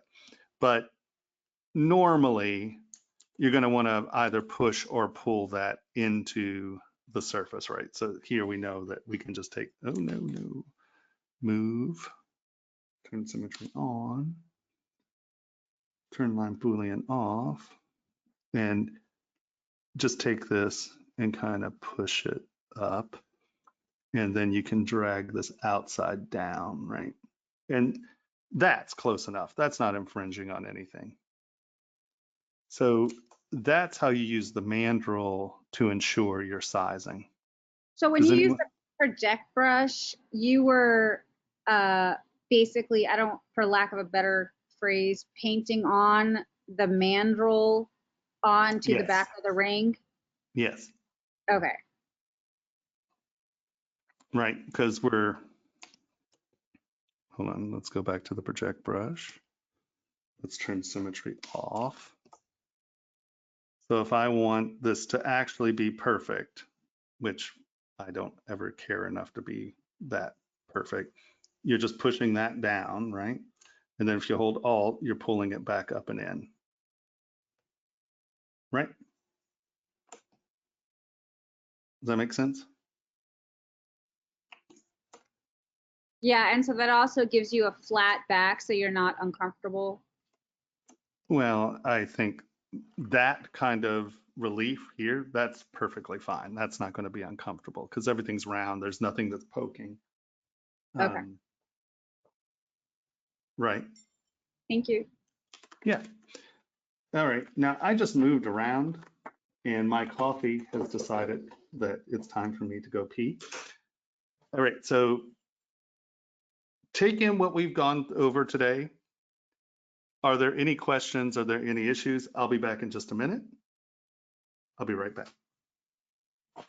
Yeah. Oh.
Holy Hannah.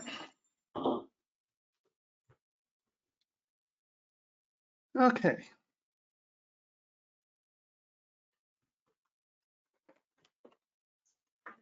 I didn't realize I drank that much. All right. Are we here?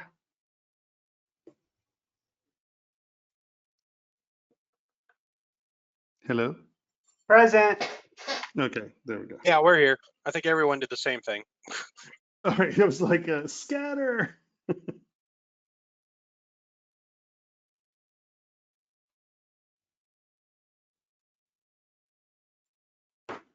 All right. So that pretty much covers our base ring, no settings, anything but signet rings, bands. You can see that you can turn this into something just really quick. You don't have to overthink this stuff. You can see how I started with a thin band here. And I just, often hold on, let's turn symmetry on. I'll play with this and get it to where I want it just here. And sometimes, there's enough geometry to continue playing with it. If you're just doing kind of big shape, oops. If you're doing just big shapes and something simple, you can get it here. But this is also a place where when you're just, I'm often asked, when do I know when I need to remesh? Well, this could be a place where if we've stretched this geometry out to the point that you can't sculpt what you want to, you would remesh this. Does that make sense?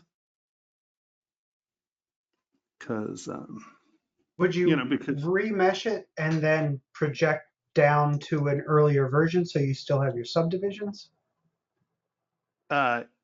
or just completely Z remesh it one way or the other.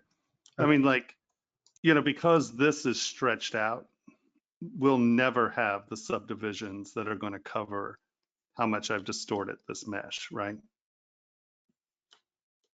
Does that make sense?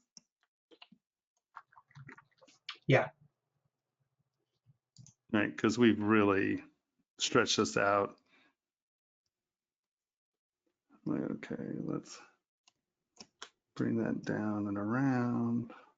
So not to beat a dead horse, but couldn't you just mask the inside of the ring so that you didn't go further down the mandrel than you wanted to? Yeah, but I mean, that is going to lead you with designs that all stop right here, right?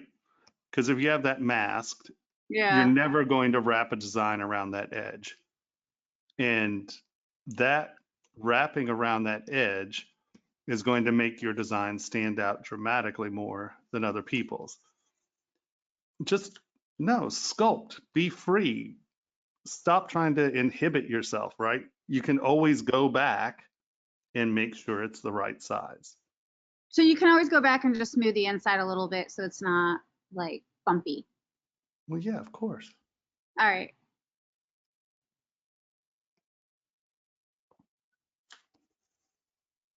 I mean, bumpy isn't a problem on the inside. Pointy and pinchy is a problem, right? I mean, I can do this. Well, I guess I can't do that. Come on. Right? And that'll wear perfectly fine. There's nothing wrong with that. That'll wear perfectly fine. That's not enough to be problematic, right? As long as they're nice flat surfaces that don't pinch or bite, right? That's not going to bother anybody, right? Got it.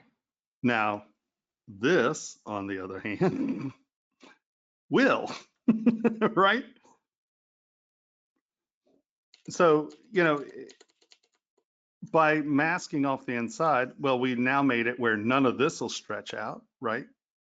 Because this was all the bandwidth or the width of the band. Does that make sense? You know, don't, yeah, I would never do that. Yeah, I got it. So basically, sculpt whatever you want, then figure out how it'll work later. Yeah, in a lot of ways. Yeah. Because if you are if you enter into your design at this point where you're just trying to figure things out and you already have a bunch of restrictions on yourself, well, first of all, those are arbitrary for the most part, right? And so now you're already starting and saying you can't do things. And that's what CAD does, right? You can't do a lot of things in CAD. I'm going to throw an amen to that. See, I think I had that mentality because I first came from like jewelry training where you sort of do have to have like parameters because you can't go back and you can't undo and things like that as much. So I think this is a lot more freeing and you can easily go back and alter things. So I think that's just, and also it's the way I'm wired. I was going to say unwired, but yeah, I get. No, exactly. And I mean, love you too. You know, and that's that whole thing of, you know, these predefined rules, right? You'd be shocked. I do think, like, literally when I first started, I'm a sculptor, man. I didn't give a crap about jewelry parameters. I just made cool crap. And Casting House was kind enough, you know, Jason was excited enough about my designs that he did them. And, you know, some of the things that we never thought would cast beautifully. And he was like, I would never have, you know, if you sent me that model, we would have said no, because some of the stuff was super thin, but it was deep. So, but it appeared to be super thin. So it's one of those things that you would instantly just go, no, you'd reject it because it's way too thin. No, you'd reject it. And then there are things that seemed easy and we never got them to cast. I had to change the part, you know.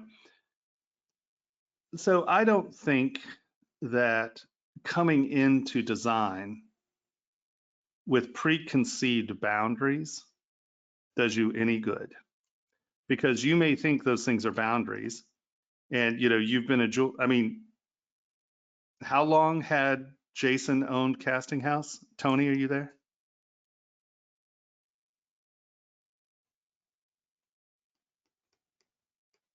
Okay, Tony's working, I guess. No, sorry, what were you saying? I had asked how long had Jason owned Casting House? I mean, that was a family business, right? Yeah, it was years. Yeah, and so, you know, when he sits there and he looks at those parts and goes, well, I'll try it, but that'll never cast. And those cast beautifully. Remember that ribbons ring or the laces where it had the middle and it was just those laces going in between the holes? And we never thought those little thin things would fill. He was like, yeah, but what the hell, we'll try it. It actually worked great. But there was a bigger ring that I had that seemed like it should have done incredibly well. But just how I had scoops carved in it, when the metal came in, it would hit those scoops and become very high activity in there. So it basically churned air into the metal as it was injecting. And we tried it in a lot of different ways, and it was just the shape cavicated the metal as it came in, and you wound up with horrible porosity because it just never settled. You know, it was just the turbulence that was created by the injection, to the point where I had to make the inside smoother so it didn't scoop that way. And you would never have thought that ring wouldn't work. So that's where, you know, don't put preconditions on yourself. Try it. to interject, you could cast just about anything, but you have repercussions for those choices. You will have, and the reproducibility of that will limit your, be limited. But Yes. you can cast anything. You can sprue it up in various ways, but you're going to have to then clean it up. So that will affect the choices of where you put the detail and so forth. And a lot of that will only come out of experience. So Yeah. don't limit yourself up front. Yeah, Do it. Do See it. what works. Yep. Yeah, exactly. Do it, cast it, see what happens. Change it a little. And you're still making something now that 90% of casting facilities will say, no, that'll never cast. I mean, that's all I ever heard. I mean, every caster I ever talked to before I went to casting house was like, nope, no, that'll never work. Nope, nope, can't do it. Nope, nope, because they have systems they don't want to change. They don't, they're making money. They don't want to futz around with your weirdness. So don't limit yourself to the things that you think are possible, because you'd be surprised. Technology has come a long way and we can do some really crazy crap. And, once again, if you're making one piece, there's nothing that you can't get to work. You might have to do it in 5 pieces instead of 1 or whatever, but you can make crazy crap work. Now, if you need to make 1,000 of them, well, now you've changed, the parameters of what you're making. So don't get tied up in these preconceived notions of parameters. Righto? You'll use Casting House? Yeah, they're fantastic. Well, it's funny because like we had like a momentary glitch at the holidays where they weren't wanting to cast certain things, so that conversation was really interesting. But now they're casting those, and I was like, I don't know if it was just the timing, they were busy, but it was like, this is too thick or it's not going to cast. There was a moment, and I was starting to wonder, but they've always been really great. I love them, and so we're still using them. Now the same piece, yeah. Oh, that's true. Well, it was nice to get our own printer. Yeah, and they sure as hell don't want your one-off work. You're gonna pay out the butt for one-off work. Is that what it is? Is that that makes sense? Okay. Oh yeah. Oh no. They're we'll a busy, sidetrack that later. I don't want to place. hijack. So. All right. So we have reached that point in the day where I'm going to ask, does anyone have any questions? Because I think this pretty much covers the broad spectrum of your simple rings with no settings. I think we've covered most of those styles. I think my biggest question still lies around projecting. I mean, I'm just still trying to absorb the concept of the negatives and the positives and the projecting. That okay. Well, let me. Are other people kind of weird about that one? Or not weird, but you know what I'm saying. You're calling me weird. It's okay. Well, no, it's not weird because everyone looks at me like, why are you doing that? What? Computer glaze, negative, what? No. Okay, let's get something with a bunch of detail here.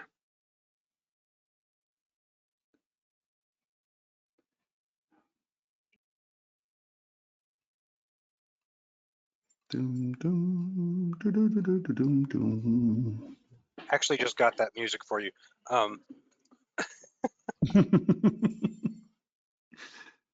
Yeah, because you cover resizing later, because Cammie had a question about it. Oh, someone had a question about resizing?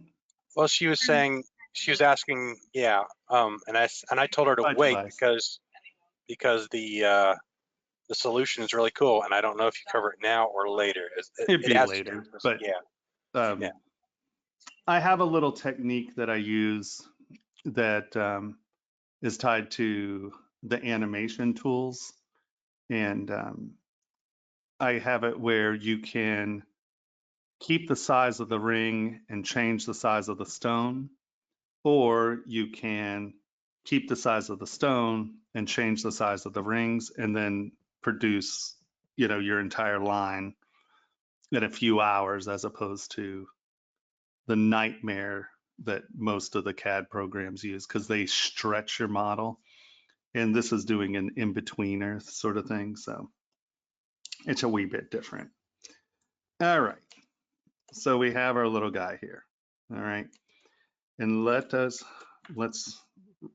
just get rid of some of this.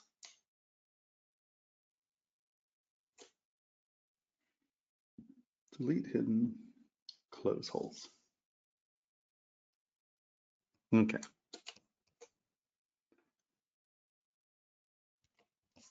So we have this.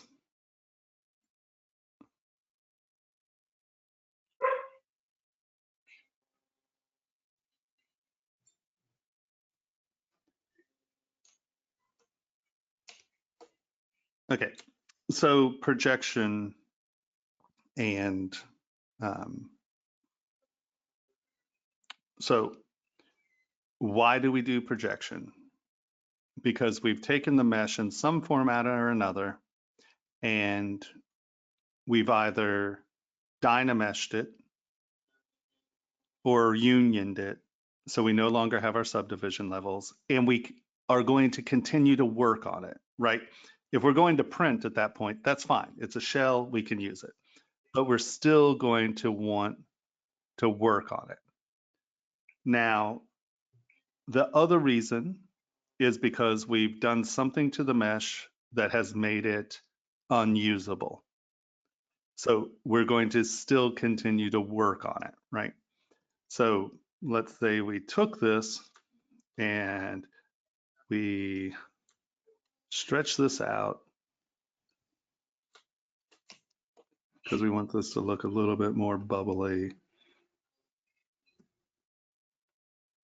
right? So now I like this, but I'm obviously going to have to go back in here and punch some of these details in because this distortion has made this mesh a little distorted, right? So I'm going to come in here and I'm going to play with that. Okay, that's pretty good, but I now can't come in here and clean this up, right? Because that by stretching it, I've made the details a little too low. So I'm going to have to go back over these details. So that's a problem, right? I can't do that with this mesh as it is, right? It's stretched out and we don't have the geometry density to be able to sculpt on this. Does everyone understand this as a reason of why we'd need to do this? Or why this is a point we need to remesh? Yes. Okay. So we duplicate our model. Duplicate. We then, I'm going, see this is not symmetrical. So I'm going to make sure that we do not put symmetry on. So we turn X off.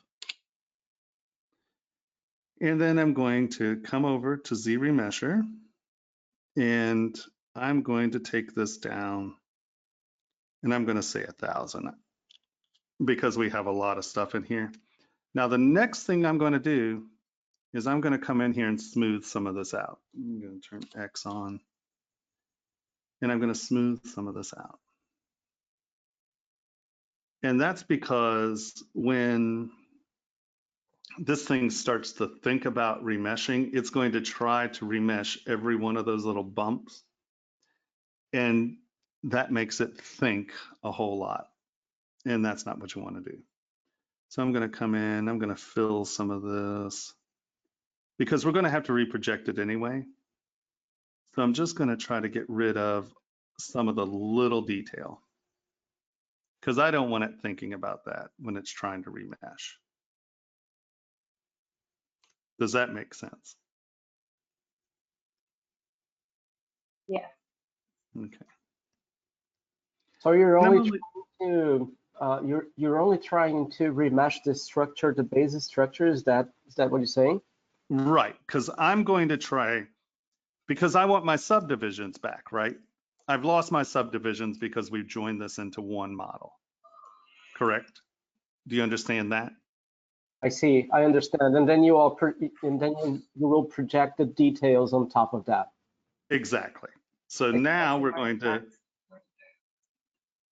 to come back in. I'm going to say 1,000. We're going to Z remesh. And remember, we've duplicated this, correct? So it's now going to think, and it's going to chug around. And like often, like you'll lose teeth because I'm trying to get this as low as possible. And usually 1,000's pretty close. But sometimes it'll sit there and freeze because it's going to try to get this little dent into that 1,000, right? There we go. So, nope, I turned symmetry back on. Crap, hold on. Let's try that again. Somewhere I turned symmetry. Oh, when I was smoothing, I turned symmetry back on. All right, so let's try that again. This was the test ring for the Formlabs, and you said it printed surprisingly, like the test was freaking awesome.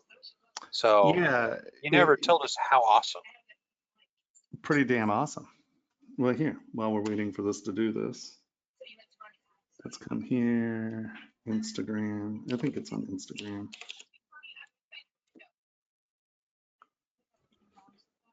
Dun, dun, dun, dun, dun. Dun, dun, dun, dun.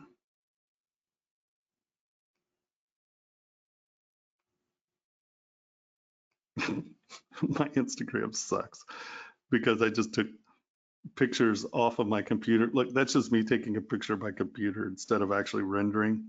Ugh, here you go.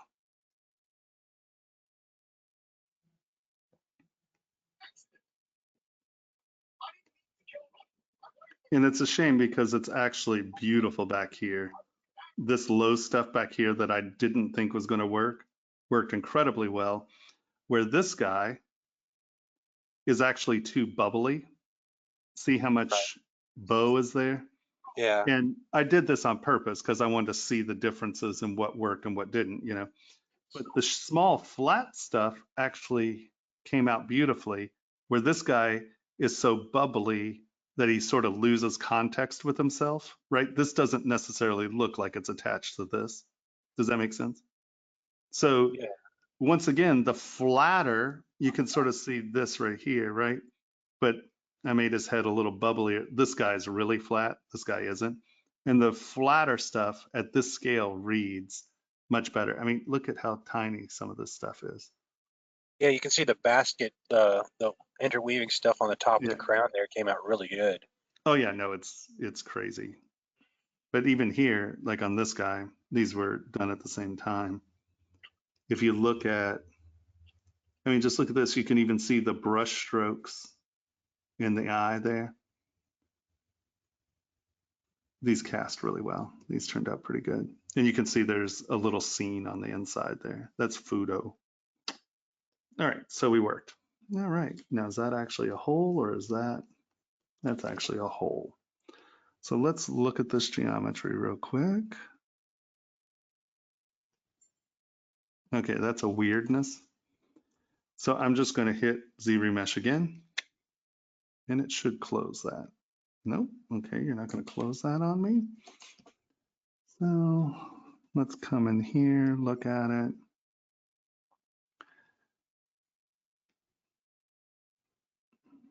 All right, I'm going to come to Z modeler.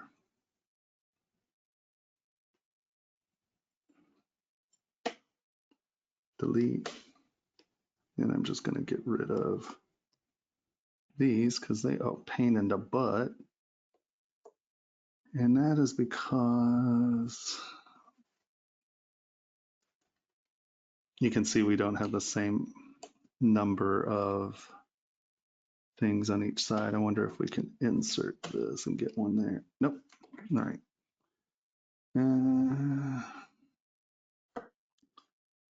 Extrude. Drag you out. It'll snap, snap. Drag you out, snap. Whoa, what did you do to drag that out? That's the extrude. Okay. And now we're going to insert here. No, not that many. Insert.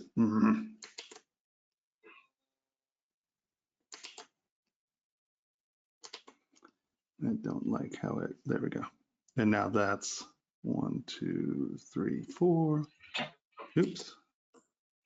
Extrude, drag out.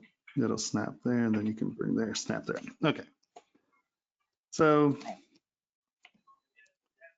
there we go. We have our base little guy. Now I'm going to divide him up a little. You can see just by laying that line in, we changed the geometry quite a bit, but honestly, you could go back in there and just re-Z mesh it. I just don't want to wait that long. Divide it up, bring this little guy out, see where we're at. And you can see where here, let's turn the lines off. So like normally down here, I'll grab move or move elastic and just kind of bring these teeth out some. Just try to get them because it'll start to do weird projection stuff. So I'm just going to try to get them close to where they're supposed to be. Just going to tug them a little. All right. And we're just going to lower this res one time. Project all.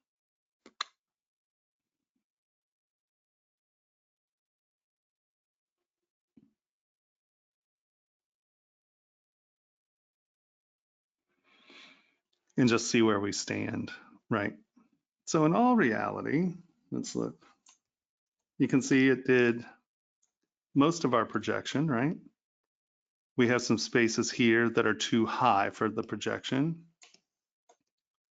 Those little spaces were a little too low for the projection. So honestly, that filled pretty well. So I'm just going to come in here and smooth some of these down. Oops. Let me clay tube. So I'm just going to scoop that back in there. Scoop that back in, smooth. I'm just going to smooth these all back down a little. Scoop that back in, scoop that back in.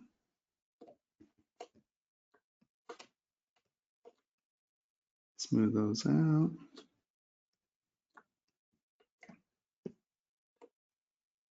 So Tomas, are you, okay, so when you smooth back down before your next divide and then project all, like when do you only stop smoothing, like when you get to your last level, so that you don't want to smooth away your detail when you're done? Right, right. No, exactly. If you're going to reproject, I will do a general smooth. Right. But when I get all the way up to that 1.3 million marker, right, I still have surfaces that aren't correct.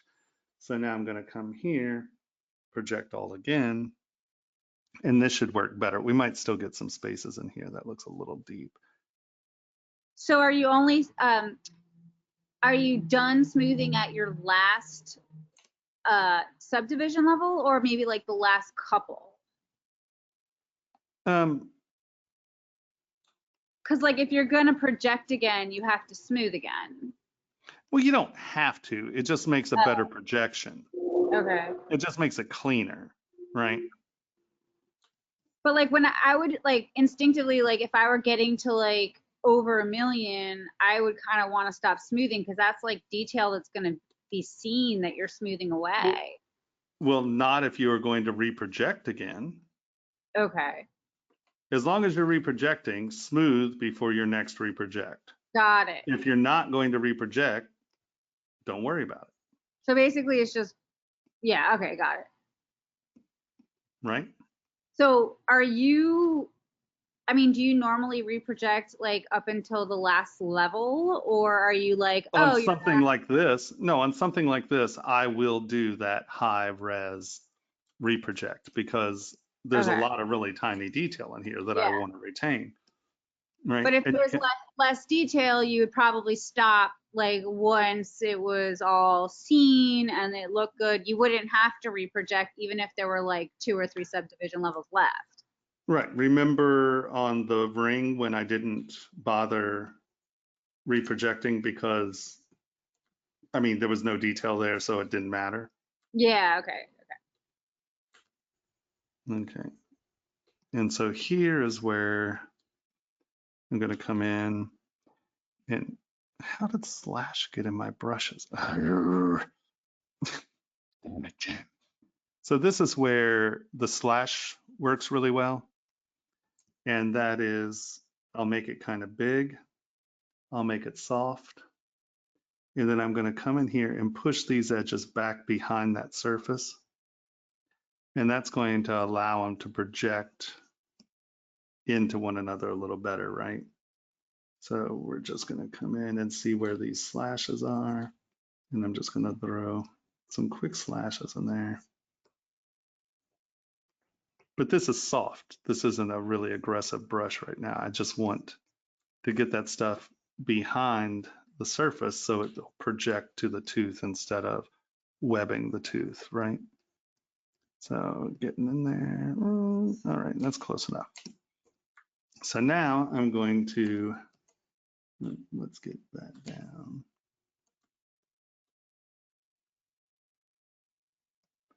Let me just come in here and poke some of these areas that were problematic before. I'm going to divide this again, or go to my higher res. We're at 1.8 million. That right there is a little problem area. This right here is a little problem area. And you're like, wow, you know, this is taking a lot of time just to da-da-da. Having control of your mesh will save you time in the end without a question. So now we're going to reproject all.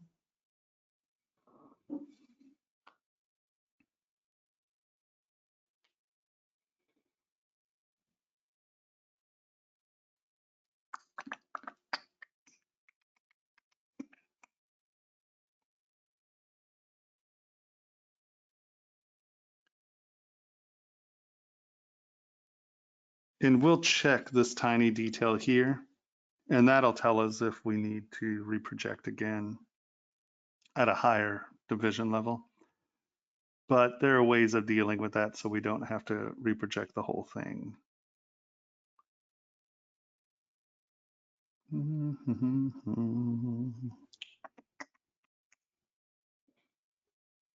Any questions while we're waiting for this to process?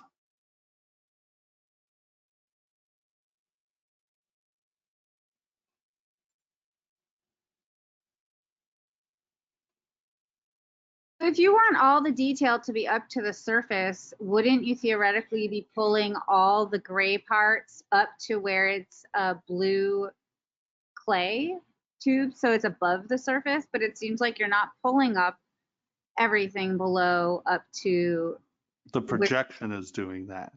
I don't need to do that. That's what yeah, projection no, is I know, but like when you're checking it, it doesn't doing. seem It like pulls from both sides. It'll pull the stuff above it down, the stuff below it up.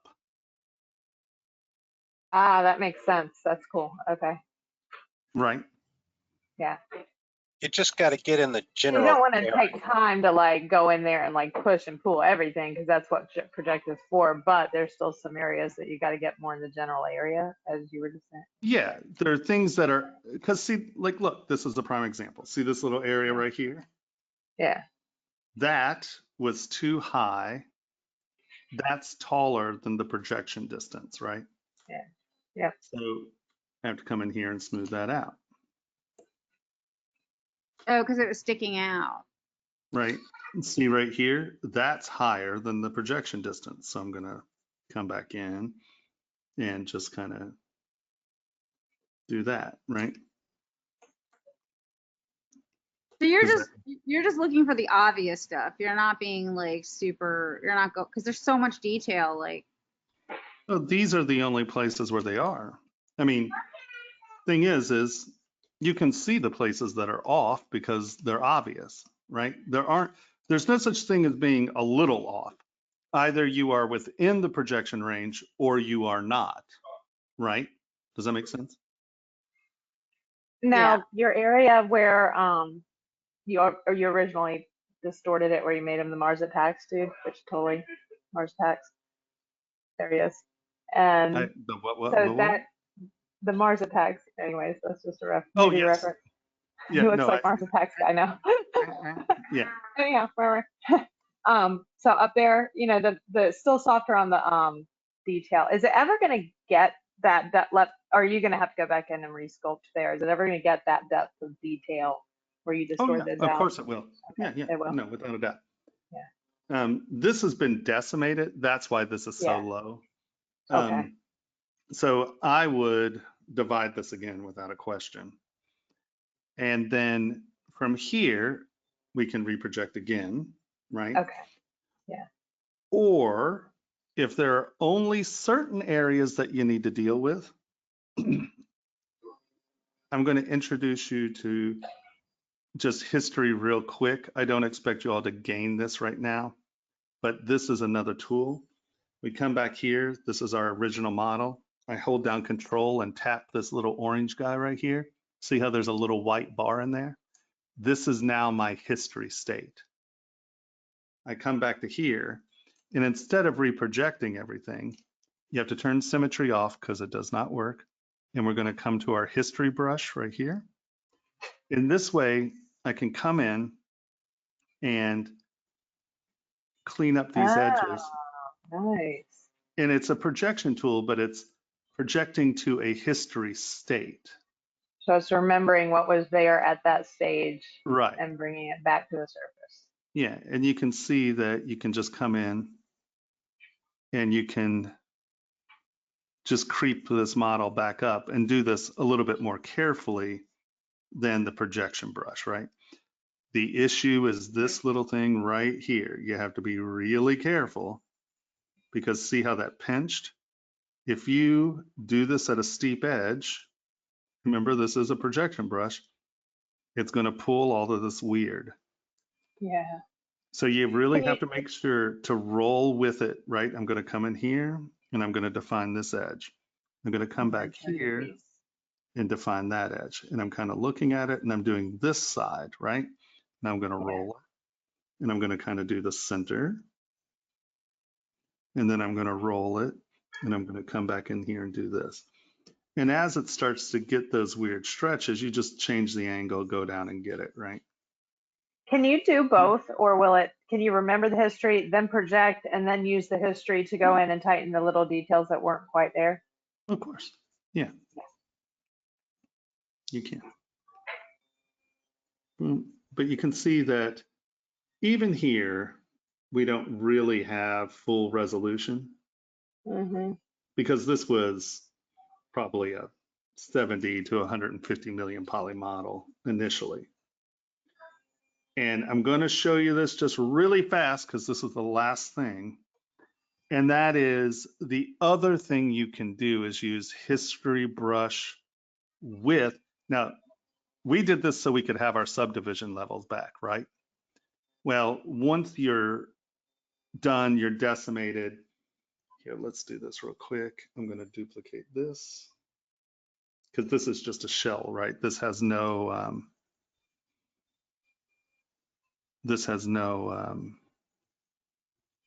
subdivision, so we can do this. So like we've decimated this, right? And we just didn't have enough resolution to get this in here, right? I'm going to come in with my history brush. Oh, symmetry mode's on, sorry. I'm going to come in here and get this. And, you know, it's a little cracky because we don't actually have the geometry there to get it at full res. So what we can do is turn our Sculptrix Pro brush on. And then I'm just going to make my brush smaller. And I'm going to come in here. And it's going to give me enough geometry to get those done. Now I'm going to show you exactly what I mean here. Now we're going to go over this later. So Can you this turn is, on the polyframe? yeah, that's what I'm about to do. Okay. So as we're coming in here, what this is doing is it's just, the Sculptrix Pro is generating the detail, right, to just get the detail that I want. Now, if it needs to be sharper, you need more geometry, you can just lower the brush size And now it's going to create geometry at that scale.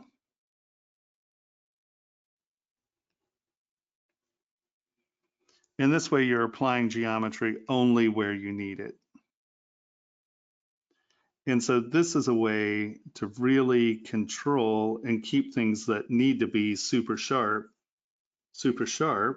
by coming in and just futzing with the areas that you need the resolution, right? So you're not going to do this to the whole part. You're just going to come in and clean these dots up, right? Clean that up. Are you hitting smooth right now? No, Oh. this is History Brush with Sculptress Pro on. We are creating the geometry to go back to this state. Oh, okay. Where do you turn on the Sculptress Pro again? Up here, this big S. Okay, gotcha. Right. And so, you know, we can kind of creep up on our surfaces and get there. So there are ways, like if you, like we were here, right? And I noticed that I just don't have, turn Sculptress Pro off, because we want our subdivision levels, right? Because we're going to move this some more. And I want this to be clear. So I'm going to come in, I'm going to get this as close as I can get it to correct. Right. And then, you know, let's say I want to do smoothing and moving again. So we're going to now lower our res, because this is why we reprojected, right? So we can come in here, turn on symmetry. I'm going to make my brush a touch bigger. And I want this, the climb. We want to change. So watching Mars Attacks now. I know, right?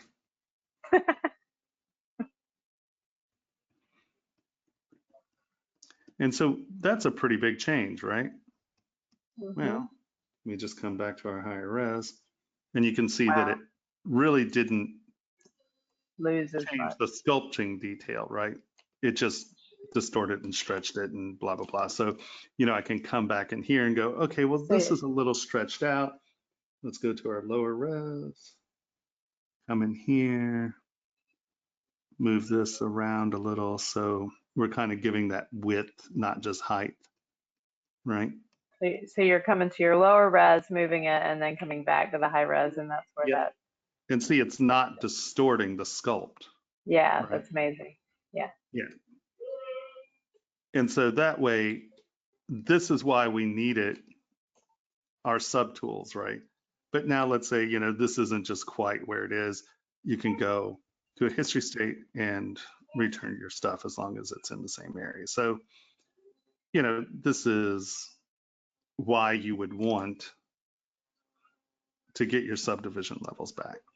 So regarding the history, project history, where did you get the history state from? Was that on your duplicate with the high res detail? Yeah, it was the one that had the high res. You clicked that with the white button, and then you went back, and that's what you were painting on? Yeah, exactly. We have this detail that I was painting on this brush, right? You can see the difference here. So that's why you duplicated. You kept you're grabbing the detail from your original. Exactly. The highest level. Okay, thanks. And what did you go over this? Go ahead. I said we'll go over this more clearly. I just want you to know that there are other options here other than the projection, because history is just a projection brush, right? It's just a controllable one. But it has lots of problems. If you're not careful, you can mangle your mesh. So that's why, because you can also just hit here, and this is project history, and it's going to do sort of the same thing that project all does, except it's projecting to a history state.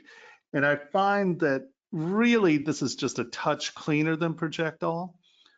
But like I said, there's some problems with history that if you don't understand, it's going to become more of a problem than being able to use history, right? Because you can see here that now with project history, I didn't have to go through it by hand. I could just hit project history and it's going to do the same thing with project all. And now you have a clean projection. Does that make sense? Like I said, we'll go over history at a different point. But I want to go. Do you still have to go up all the levels one by one, or do you just do it all in one fell swoop? I just hit it. I just did project history there. But yes, okay. if it's super smoothed, right, like we remeshed, you're going to have to go through, and there are going to be places that are out of that projection. It's the same thing. It's the same thing. Okay. It's the same thing. So it's not like it's just projecting back to that state. You still have to clean it up each time again. Yeah. Because if it is out of the projection range, it doesn't matter if you're projecting all or projecting history, it's only projecting X distance. So you're not really saving time. Well, I mean, it completely depends, because I find that when you're doing something like this at this final stage where I want to project this up, right, that project history projects cleaner than project all. And why that, and this is my theory, and that could be wrong, but why that is when, you know, this is our shell, right? And so when you have your model inside of it,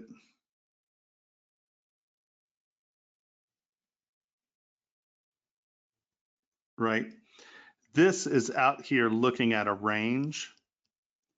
The projection doesn't have this in its head already, right? It's just looking.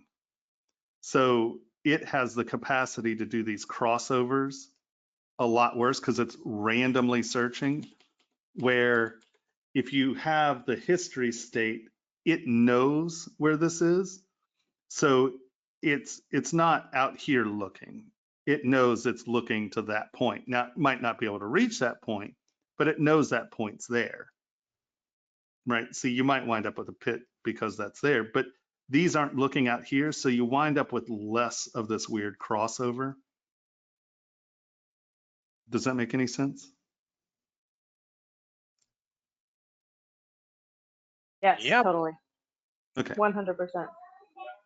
So when I'm doing my final projection, I tend to use project history, because it just tends to be, I mean, you can see it's a pretty clean projection.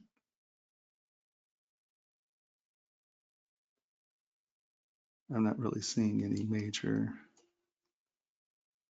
yeah, no, I'd say that's pretty darn clean. Right. So does anyone have any questions about the process of remesh, project, like this projection system or this projection state where you're duplicating, redefining the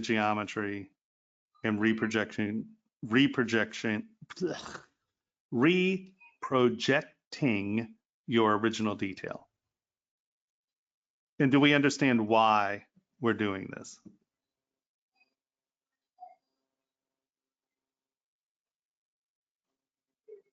Okay. All right, so I am guessing, what's that? Goodness gracious. You can see that one. I think that had to be a demo because that's a silly ring. That was a Pixology Monday thing. Okay, I was like, why is that even there? I'm like, that makes no sense at all. So we're all pretty comfortable about where we stand. We're going to make a ring. You can make a band.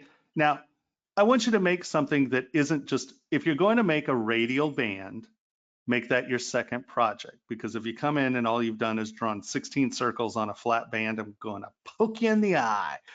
Get in there and actually design something, sculpt it, and, you know, make something interesting. Try to make something aesthetically interesting, right? So are there any questions about where we are, what we've done, how we've gotten to any of those places?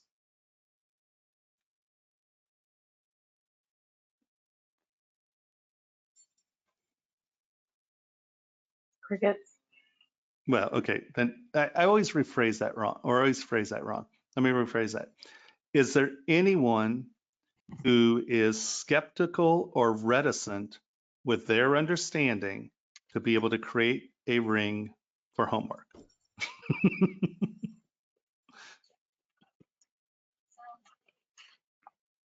All right. Wow. All right, guys. Yeah, that's I have awesome a sauce. little side question, like that doesn't pertain to the ring project, but gets into the UI stuff. And Okay. like I still haven't. Can you bring in the whole folder? I guess I haven't figured out, and this gets into my not understanding the computer aspect of all this very much, but how to just get all of those assets into. Where am I supposed to put them? Do I bring the whole folder in? I'm sorry to sound.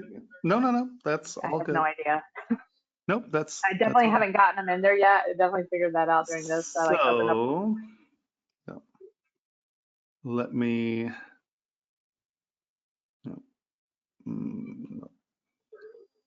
Here, let's just do this. Dropbox.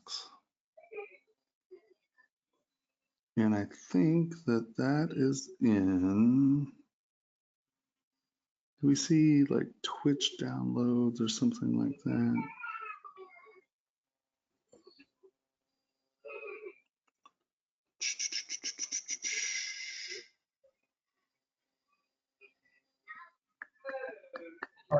Are you looking for the class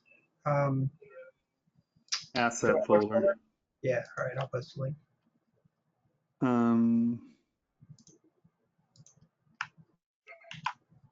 It's assets 4-2020, if that helps.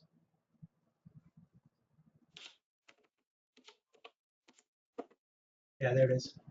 Third one down. Yeah, Top. there we go. There we go.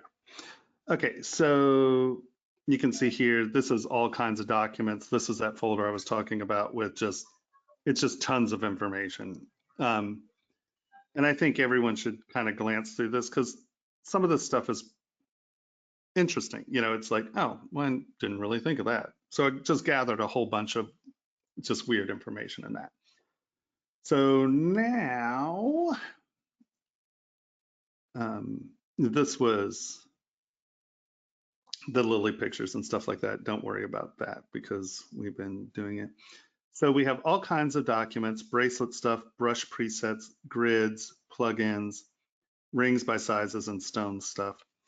So these are, right, rings by sizes is that folder, and these are those ZTLs. So where you're going to take all of this stuff, basically, not the brush presets, obviously, is you open this up,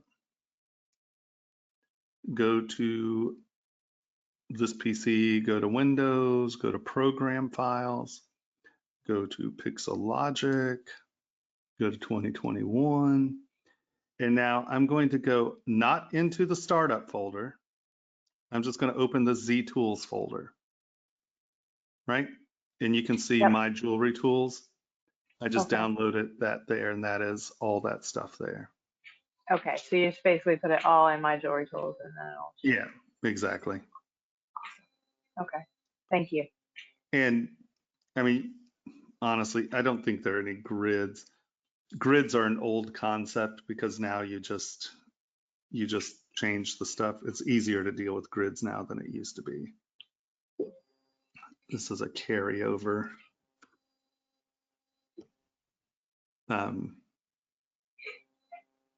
But yeah, all the stuff that are ZTLs, here's design elements here. That's Mod Dirty Blue. Oh, that's the new project file, see new ZPR. Actually, we should upload the new. Well, let me get it clean because mine's acting weird. So I'm going to upload my new UI here soon. Because like I said, it's not really changing much. It's changing the brush orders. I've kind of grouped them together in usage, which I never did. They just kind of grew in, so I knew where they were. So I'm kind of putting them in a, or at least an attempt to put them in a more logical place.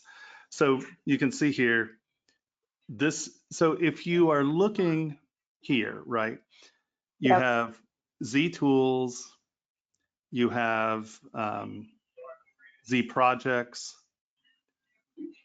These are the things, and Z brushes, right? These are the things that are in your light box.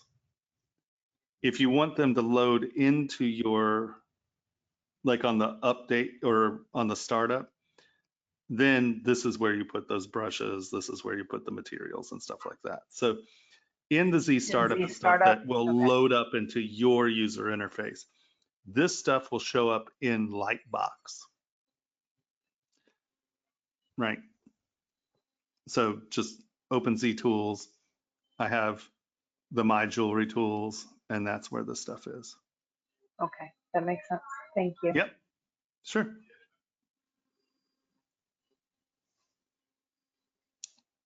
Are there any other questions? Slightly unrelated. Can you tell us when you're going to get into Cutter? Ooh, one more You time. mentioned at the Form Labs meeting that you had some cutters for body jewelry, and so I was wondering how or if we could get those. I'm I not will. sure the term cutters, but Yeah. No, you emailed me, right?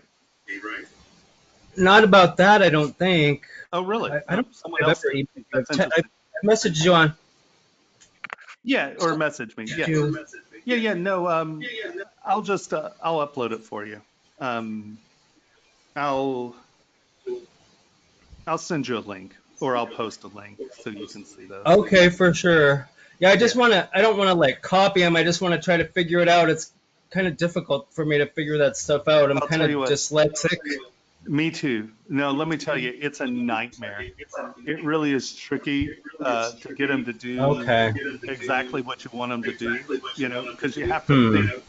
What you're doing is you're creating the airspace, right? Mm-hmm. That's and so it's a convoluted process. It's rough. I'm still working on my doll joints because I have these ball joint dolls that I want to create, but I really want to just be able to take those joints, slide it in, and just dump it onto my figures. But some of them still don't work, and you're like, what the hell? Why isn't this working? But yeah, I will get a copy of that ZTO and I'll post it. That'd be awesome. Yeah. Yeah, it is kind of difficult figuring out that airspace thing that you It mentioned really is. with it. You know, you would think that, oh, well, a hinge, that'd be easy. But it's not, because if you want it to open, it's got to remove material that it's going to, when it opens, you can't, you know, it has to stay round long enough that where that face hits and it stops. I don't know if that makes any sense. Hey, You mean like on a clicker? Well, I mean, just like just like a watch hinge, right? So, you know, it's just a hinge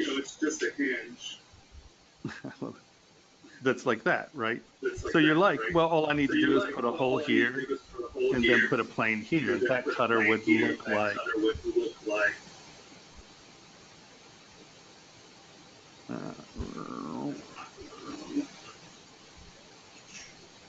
Cynthia's also asking where you put the small dirty blue. Show her. one sec, I can't hear with the echo of his. Here, I'll turn it off. Okay. Right, so the cutter you think would look like this, and oh, well, great. But if you're trying to make something that's going to consistently cut a hinge into something, you have to make sure that it is removing, that it's removing this material up here, because you can't have material folding over your hinge or it won't open, right? So you have to think about, oh, well, it's actually got to remove all of that as well. And you're like, so it's, so you actually wind up with something that has a solid here because it's got to remove whatever this is from the model. So it's not always as simple as you would think it is. It's, I'll tell you, they're a nightmare, honestly. But once you have them, they're done, right? You know, for that clip, well, just throw it in there. And now I always have that, it's not an alligator snap, but that crossover snap that I use all the time. Now, who was asking what about where? Cynthia was asking if you could show her where to put the Ma Dirty Blue in the folders for her. Oh, good question, Cynthia, because I keep having to reopen it. Okay, so you go to this PC, program files, Pixelogic, 2021, startup, brush presets.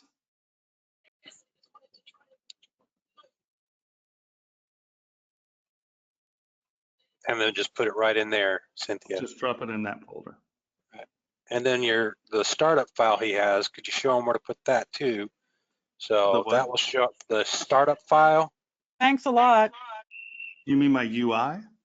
No, your startup file. Remember, you're like, here's a startup file. Oh, new project. Put it in Lightbox. Yeah, you put it in, yeah, your new project. Sorry. I just leave that in, so I, once again, program files, Pixelogic 2021, CZ projects right here. Don't go into startup.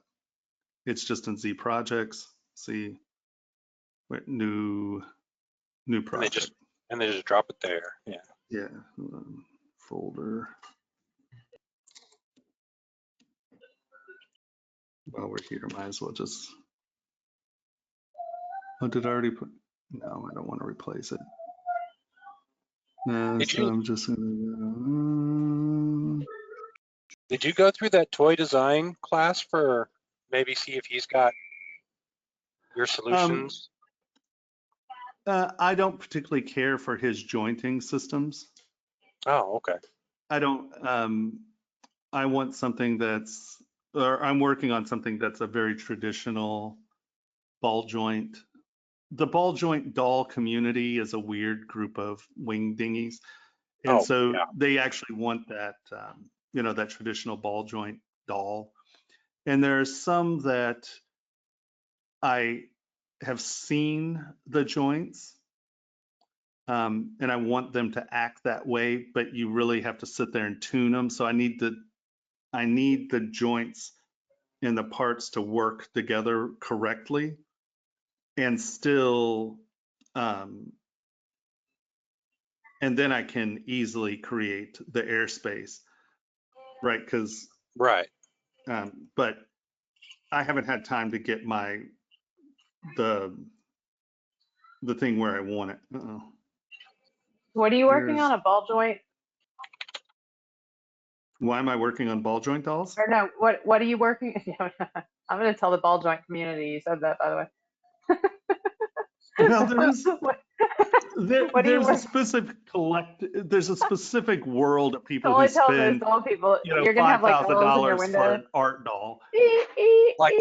like the doll fees and the yeah, it's a real thing. Yeah, the Japanese doll fees and yeah. No, I was just wondering what your ball joint is weird pertaining to. Weird. We'll see when you see it. Bizarre weirdness. That's what it's just bizarre. I was requested to do a custom ball joint doll for someone. Okay. Out of a figure that I had already created, and I did it, and it worked well. But there's some people who make some exquisite ball joint dolls, and I want my functionality to sort of match theirs, so I can just take any figure that I make, slap the cutters in it, and turn it into a ball joint doll. And then there are toy joints. There are toy joints, but once again, I don't particularly care for the way that and it's an interesting solution where he hinges it, so that hinge is where you're getting the movement from crotch to hip to the side. I like a more natural joint. I don't particularly care for that jointing system. Because once again, the collector's toys all fall within a specific range of functionality because there's this expected balance and expected movement out of certain toys. So I'm trying to get it to where it matches those, but I want my joints to be tight and good, and I'm trying to figure out how to do it. And I just, to be deadly honest, I haven't had enough time to just sit down and spend a week on getting it sorted out. I'm always doing it, in between things. So I haven't really had the time or energy to wrap my head around some of the solutions, and ZBrush has just gone weird on me. Right. Come on. See, it's like a bar. What the hell is that?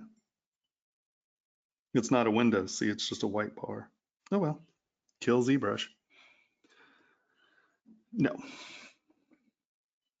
Okay. Well, this seems like a natural stopping place. If people have any other questions, feel free to ask. Let's do this.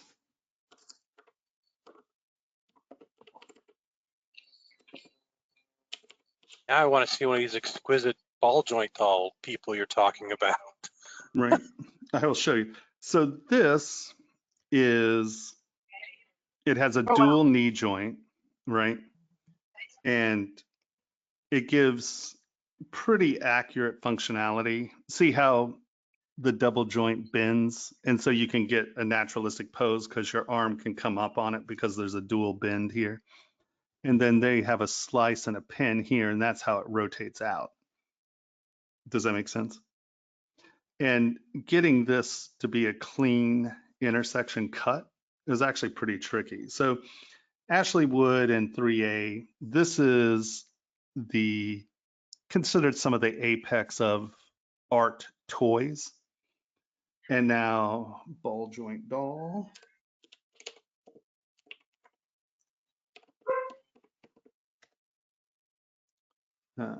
Images. There's this Russian woman that makes some spectacular dolls. Where are they? The fact there's a Durant wood doll is just cracking me up. That's awesome.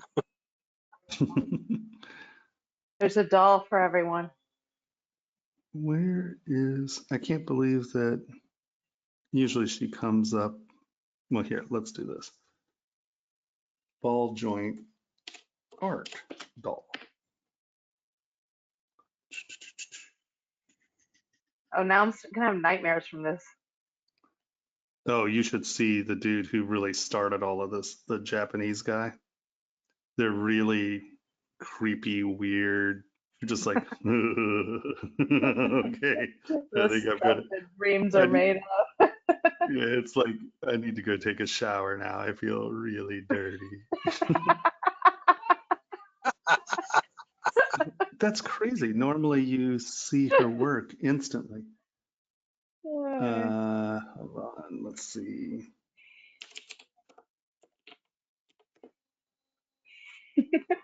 Ball joint pregnant. There you go. Now we're in a, what is happening? Well, no, she has a really famous doll that's, yeah, here you go. This is her work.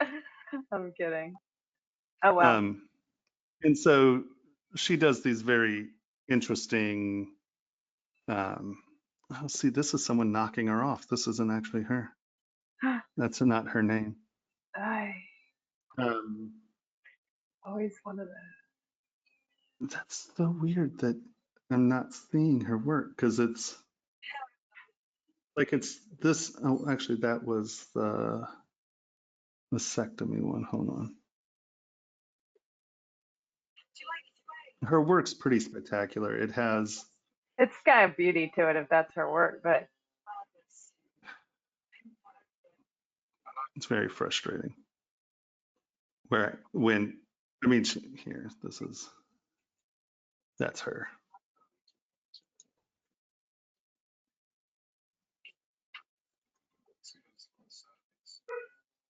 And oh, like that's she does, beautiful. yeah, I mean, her work's exquisite. And these things sell for $5,000 to $15,000 a pop. Wow.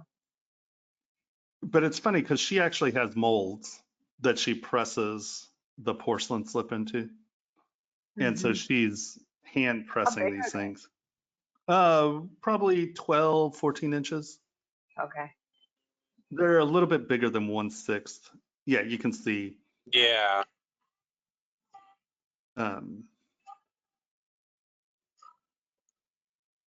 Wow, that's But you know, she's felt lining her seams, and you know, she's not hiding the pins. But her functionality, her dolls, you see this secondary joint right here? Oh yeah, yeah, and up there in the knee point too. Yeah, see the Yeah. double joints, and she has some really lovely jointing systems here. There's one that I like a little better of how What's her it name? joins. That looks like Russian an woman. air tape. Yeah. It does look like an air tag. Yeah. Hold on. No, these are. What the hell's her name? Oh, okay. Yeah, Marina. Blah, blah, blah, blah. There you go. You did that really well. I'm impressed. Right. Scribbler, scribbler, fox, blah, blah.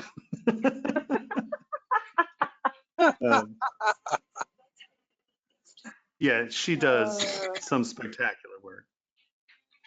And are the metal elements metal? It looks like it. some of them, yeah. It's a lot of findings. She does a lot of like finding hunting, where I would print and cast some of this stuff. Yeah, that's what I was thinking is, yeah, that'd be pretty phenomenal. Wow, that's unbelievable stuff. Yeah, no, they're pretty spectacular. But her functionality, like the posability Right. and the natural posability, like she's able to capture some very human posing because of how her joint system works. Right.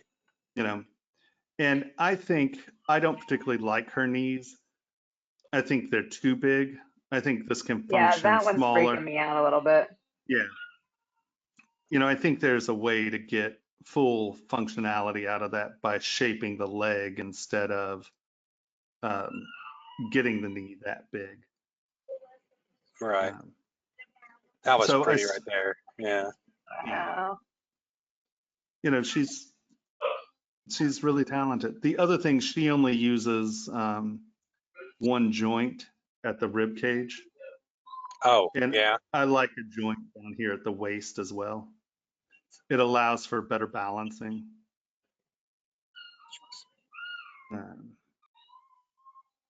Right. I can see aesthetically why she doesn't, because it would put like a weird roll right there.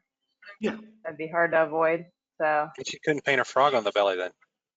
I know it would definitely get in the way of the tattoos and that nice like belly button. Well, and she does a lot of, I mean, that's a design focus for her, is the abdomen. Yeah. So, I mean, like I said, Exactly. I understand why she does it. Yeah. I would just prefer the posability. And you can make that waist joint not be so dramatic depending on where you put it, you know, Right. because often it's put up here almost as a second rib cage, right? Like at the bottom of the rib cage. Right. Yeah, it's, that's the point. I need to work it out and just print some stuff and play with it, because I've had some requests for some dolls and I just haven't had the time or energy to get there. Oh, that's why you have a Form 3 right there. Yeah.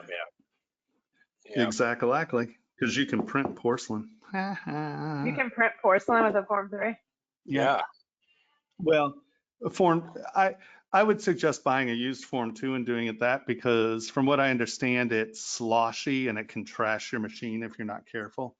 Oh, Yeah. And that's Okay. why they don't necessarily put it out. It's an So like you only want to use it experimental. for that. Yeah. Yeah, exactly. It's an experimental material. So, yeah. Yeah. Yeah. Well, It's a, you can do everything else. You can print the prototype. You can print the slosh mold. You can. I mean, you know. what the hell? Oh God, Barbie with a baby. What's Pregnant happening? Barbies. Oh my God. Okay, I'm that's so creepy. gonna have some I'm gonna in the morning and y'all are gonna get messages from me that's like, Ball joint cell. Hold on. What's his name? thank you for that. Answering my nightmares. Yoshitori. Hold on. Okay. 4 over from the top, those black eyes are totally staring through me. Make it go away. Make it go away. Oh. I'm trying to find. I can't remember his name. His name's not coming. He makes some weird damn dolls. You're just like, oh my God, that is horrible. Look up. There's a guy who lives here actually, or did for a long time, and we showed his work in our gallery for like a second, like 15 years ago. But Bill Nelson, and he's a part of the doll community, and he makes old men though, all creepy old men, and some elves. So if you look up Bill Nelson, freaky Bill stuff. Nelson? Man. Bill Nelson. Bill or Phil? Bill. So Bill Nelson. And they're like they're pretty phenomenal.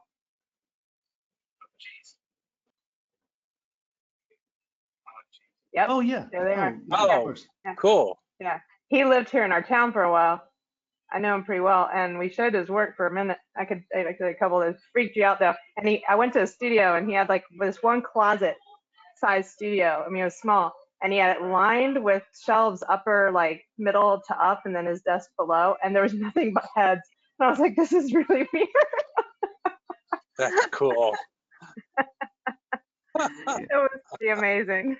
I was like, he's in a closet, literally, with old men dolls. I don't even know what to do with this. Bill. It's just like, here he is in the studio. I think that's him, right? Yeah, that's him. Yeah. Where are they? Yeah. Oh, he's got an Alfred Newman. Yeah, dolls and Yeah. toys are a weird Yeah, industry he's for like, sure. he's very well known in the industry, the doll making industry. Oh, I He does guess some we can pretty stop amazing recording. illustrations. There are no Yeah. more questions. Sorry, we could have stopped. Yeah, that was sidetrack dolls.